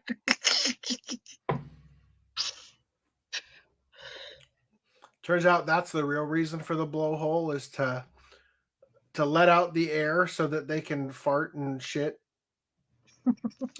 Plumes of whale poop, says Heidi Pearson, a marine biologist at the University of Alaska Southeast, contain nutrient concentrations 3 to 7 times higher than typical seawater. The new superfood! That they make the ocean... commercials on that. What? They make the ocean more productive in general. Through photosynthesis, all of the phytoplankton gobbles up roughly 22 million metric tons of carbon dioxide each year. The amount emitted by about 4.8 million vehicles in a year. When the phytoplankton die and sink to the seafloor, some of the carbon is locked away for the long term. So in Grand Theft Auto, when I drop the tanks into the water, I'm fighting climate change, right? Just like we discussed last podcast. Why haven't they engineered phytoplankton that can fly and survive in the atmosphere and eat up the carbon dioxide that way? Fly? Phytoplankton's I know, tiny... but something that engineered so it can survive above water or something. How about we just stop lying about the effect? I know, right? The cause of climate change. I know, but you'd think that they would at least have come up with something like that to try and if it was true, I think that we've fucked up the planet enough that we shouldn't be really interfering with it. I still think putting fat land whales in the ocean is a good option. Yes, actually, I do agree with that one. That would save the population on the planet. We could also feed the sharks that way. I don't know about sharks are endangered. So, the problem is going to come when they try to mate with the existing whales. We gotta stop that. Or just start going after the manatees. Oh God, what was Tangelo? What did he used to call himself? A beluga whale? Yeah, beluga. Ruin it for everyone, Tangelo. But the legacy of industrial whaling means there are far fewer whales patrolling the ocean than there used to be, which means fewer whales pooping near the surface, less nutrient cycling, and less carbon sequestration.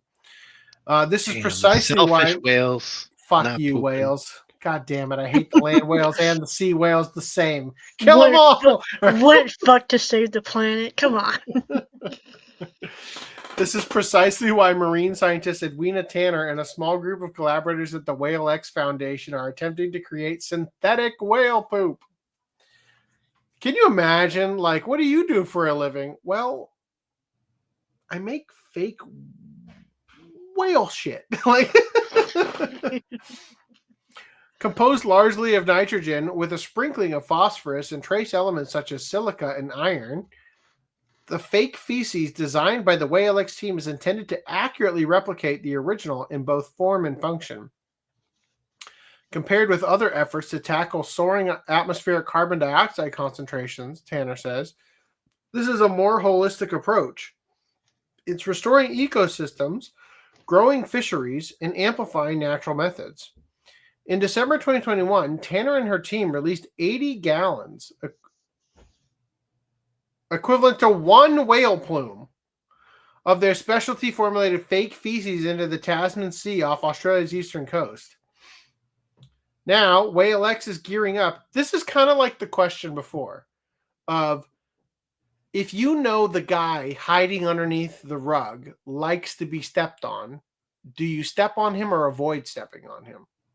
Right? In this case, it's if you know the whale poop is scientifically engineered and fake, do you still want to eat it as a sea animal? Right?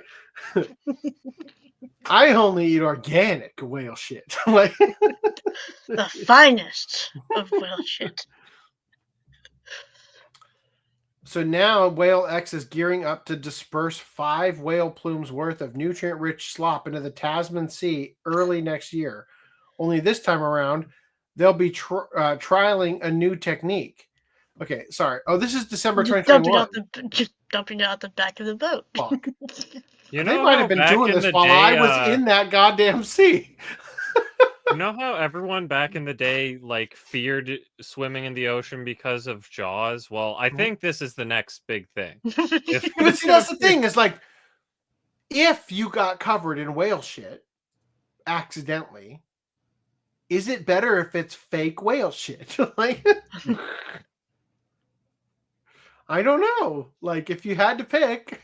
If you're just now worried about the whale shit, what about the whale's cum? Have we made fake whale cum yet? No, but how much did they drop per load? 80 gallons. Wouldn't you like to know? With whale cum. Oh god. Where Whale X's first test involved pumping the artificial poo directly into the sea from tanks aboard a boat. Oh, please, fake whale submarine. Fake whale submarine. In 2025, the team will use 2 or 3 biopods, 16-foot-long cylinders filled with seawater and fake feces. In my headcanon, that's a whale sub. Holy fuck. 5 to 10 gallons, and the testes weigh up to a ton combined. Oh, God. After allowing phytoplankton to grow in a nutrient-rich bath inside the biopods for 4 to 7 days, they will release the contents into the ocean. Not only will these hardy plastic containers help keep the nutrients afloat in the ocean surface. Whoa. We're putting plastics in the ocean? God damn it. I thought you were one of the good ones. It's probably biodegradable. But they'll also allow Whale X to accurately measure how well the microalgae have grown and to calculate the amount of carbon captured in the process. When we did our first experiment, everything dispersed, and there was no way to follow the phytoplankton's growth, explains Tanner. Scientific and technical challenges aside, there are legal considerations too. Although Whale X has approval from Australia's Department of Agriculture, Water and Environment to conduct tests within the nation's waters, expanding overseas is another matter. Public appetite is also of concern. Oh, right. In case the public get any in their mouth. Why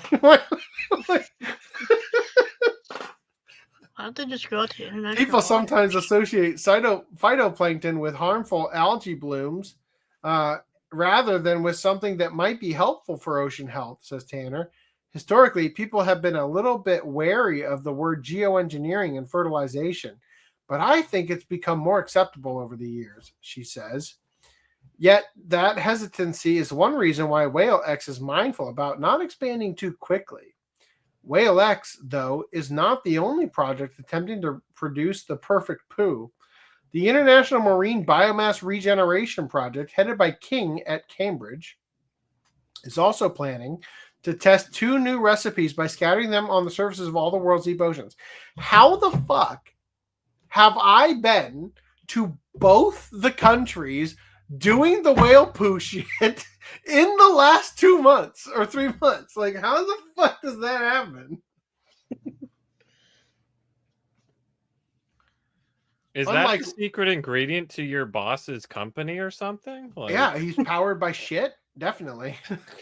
Unlike Whale X, which uses a liquid nutrient solution, King's approach involves scattering the sea surface with nutrient-rich dust mixed with baked rice husks, an additive designed to keep the nutrients near the ocean surface for as long as possible. In their upcoming trials, King and his colleagues plan to distribute dust drawn from the Hunga Ha'apai volcano in Tonga. Oh no. The Hunga. All right. which erupted in 2022, and from Greenland, where heavy ice sheets grinding on granite bedrock yield an ultra-fine nutrient-rich powder. Previously, scientists have seen both kinds of dust triggering phytoplankton blooms, a clue, King says, that they're of the right nutrient content. If the experiments prove successful, King's team hopes to take the artificial whale poop to Tonga and Tuvalu, two Pacific Island nations where local leaders have already expressed interest in using the approach to try to counteract the local decline of tuna and other important fish. We believe that if we can imitate the function of whale poo, we can, or perhaps a 40 or 50 year, over a 40, 50 year period. Oh no, return the ocean's fish, mammal, and crustacean populations back to where they were 400 years ago, says King.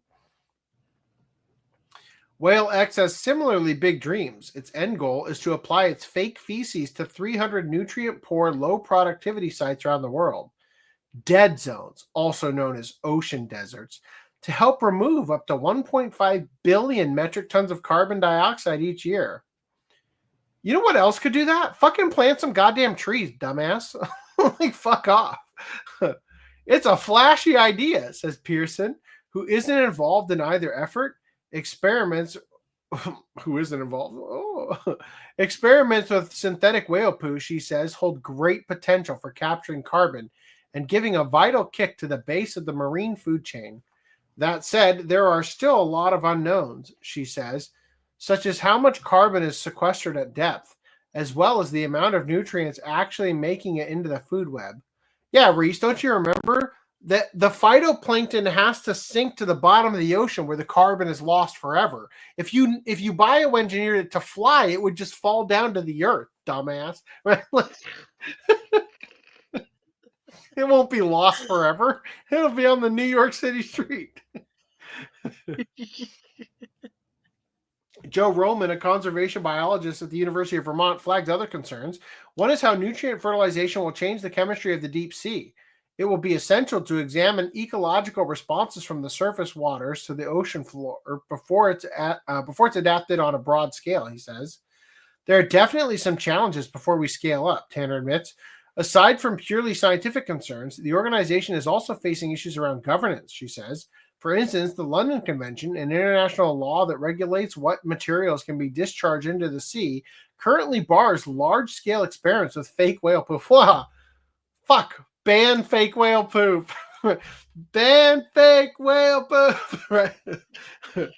For those projects to expand, scientists would have to prove that the substance has no deleterious effect on marine ecosystem, says King. But if they succeed, the mock whale muck would be a welcome addition to the world's carbon drawdown toolbox, says Pearson. Every little bit helps, she says. I always applaud efforts of human innovation that look to nature, because nature has always figured it out first and best after years of evolution. Wow. That was something. I don't know where I stand. What if we just force fucked whales and they were forced to have more babies? Maybe that would be a more eco-friendly way to do it. Just we'd have to rape them first. Like protected whale farms. Yeah. Clip that. All right, last article. 4 Yakuza members have been arrested for having an office too close to the library. This time, the Yakuza have gone too far in the direction of a library. Just wanted to learn. Sure, movies, more proof Yakuza are second-class citizens. Sure, movies and video games may make the life of a Yakuza member glamorous, what with all the harm they do to themselves and others. But the reality is that when they're not throwing their jackets off in cool ways, whatever that article is, they're having to put up with all kinds of legal red tape, whether it's getting a smartphone or finding a suitable location for offices to run their criminal enterprises from. This is because, much like with pachinko parlors or gas stations, Yakuza offices are subject to zoning laws. You're only allowed to have your crime offices right here. So we can arrest you right away, or Yeah. like I still don't get this. Like they have all these rules that they can identify them as being a yakuza. Why don't they just fucking arrest them? Because what have they done wrong? That's why they have all these weird rules. If it's such a big deal to be a yakuza, why don't they just ban being yakuza? Yeah, and I don't know if sentiment has changed as of late, but there was a time when a documentary was going around where local Japanese individuals were actually fond of the yakuza because when the police wouldn't come and do something, the yakuza would. You could always call in your local yakuza to handle some riffraff going on outside your store or whatever. Damn. This is because, much like with pachinko parlors or gas stations, yakuza officers are subject to zoning laws. In fact, on the 15th of May, 4 members of the Sumiyoshi Kai were arrested in Tokyo's Kiyose City District on suspicion of operating an office in an apartment that was 90 meters, 290 feet from a library. Oh my God, you guys stepped in it with that one. When yakuza offices are only permitted outside of a 200-meter or 656-foot radius of libraries. Oh my God. Caught him red-handed. Like, that just feels like a stupid thing. Oh, you can have your yakuza criminal organization office X meters away from it. You can't have it at all. Yeah. Like, are you within? That doesn't make any fucking sense. Within 20 kilometers of a school? Oh, you know, like news report. Like, it's okay to have a yakuza office, but like, it's.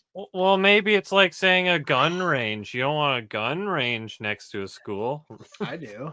But a gun range is still legal. Imagine the amount of shooting that wouldn't happen if the child was only permitted to shoot at the targets at the gun range instead of his classmates.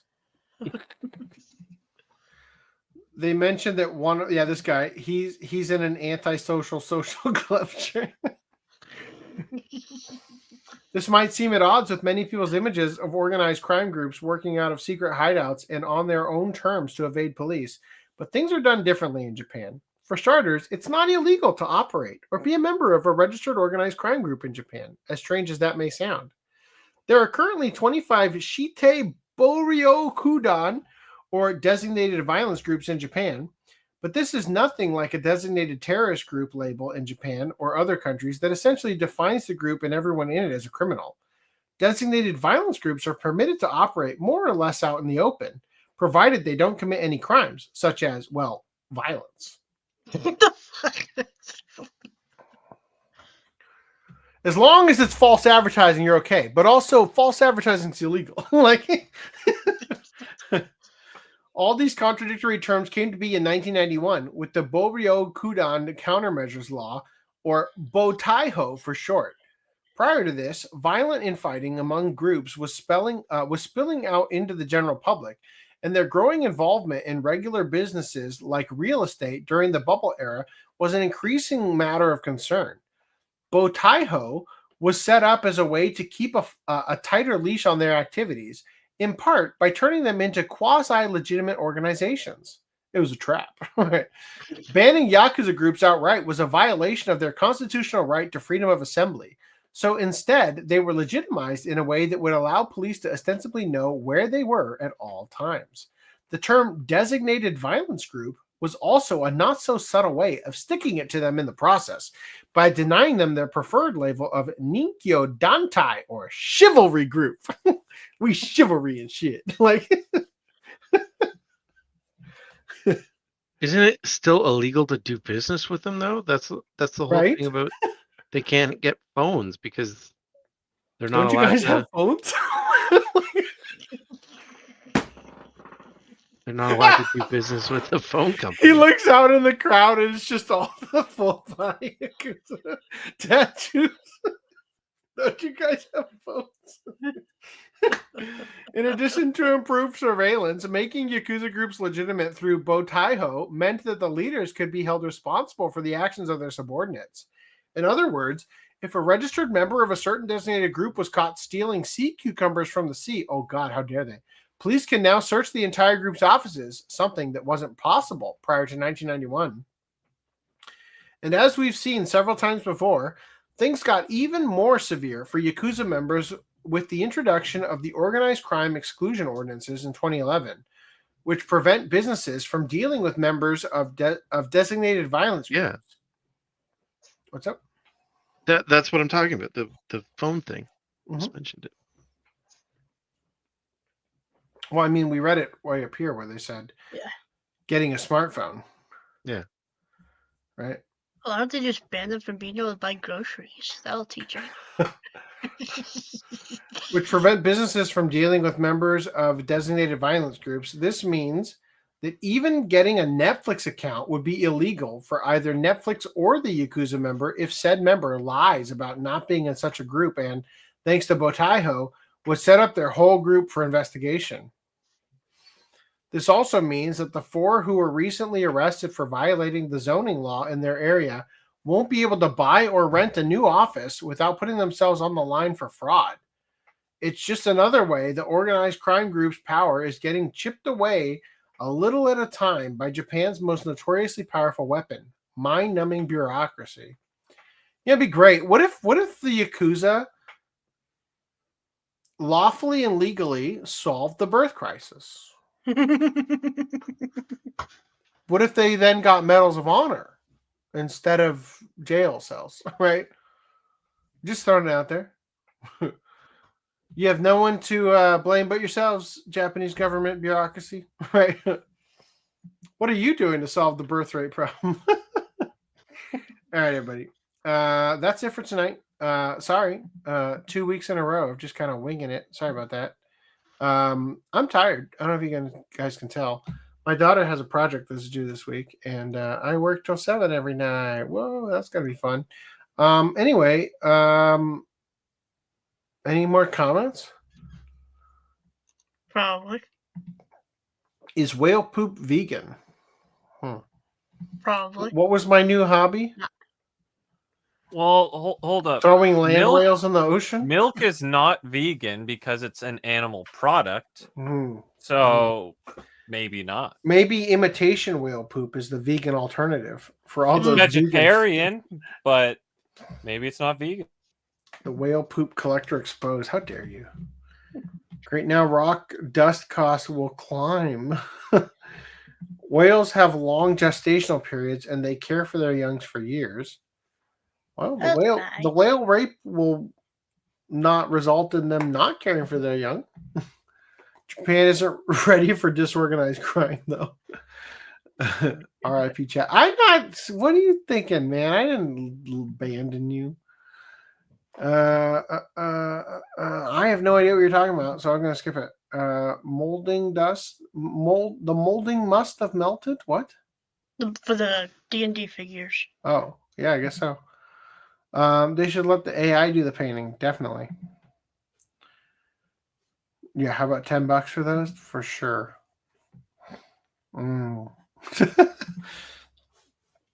It's only because men like it, they will support treason just to prevent men from having fun. Yep. Referring to the Russian banning anime figures thing. 24 hours on what planet? Referring to that, right?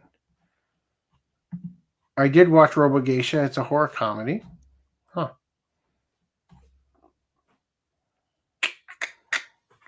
What was the other one called?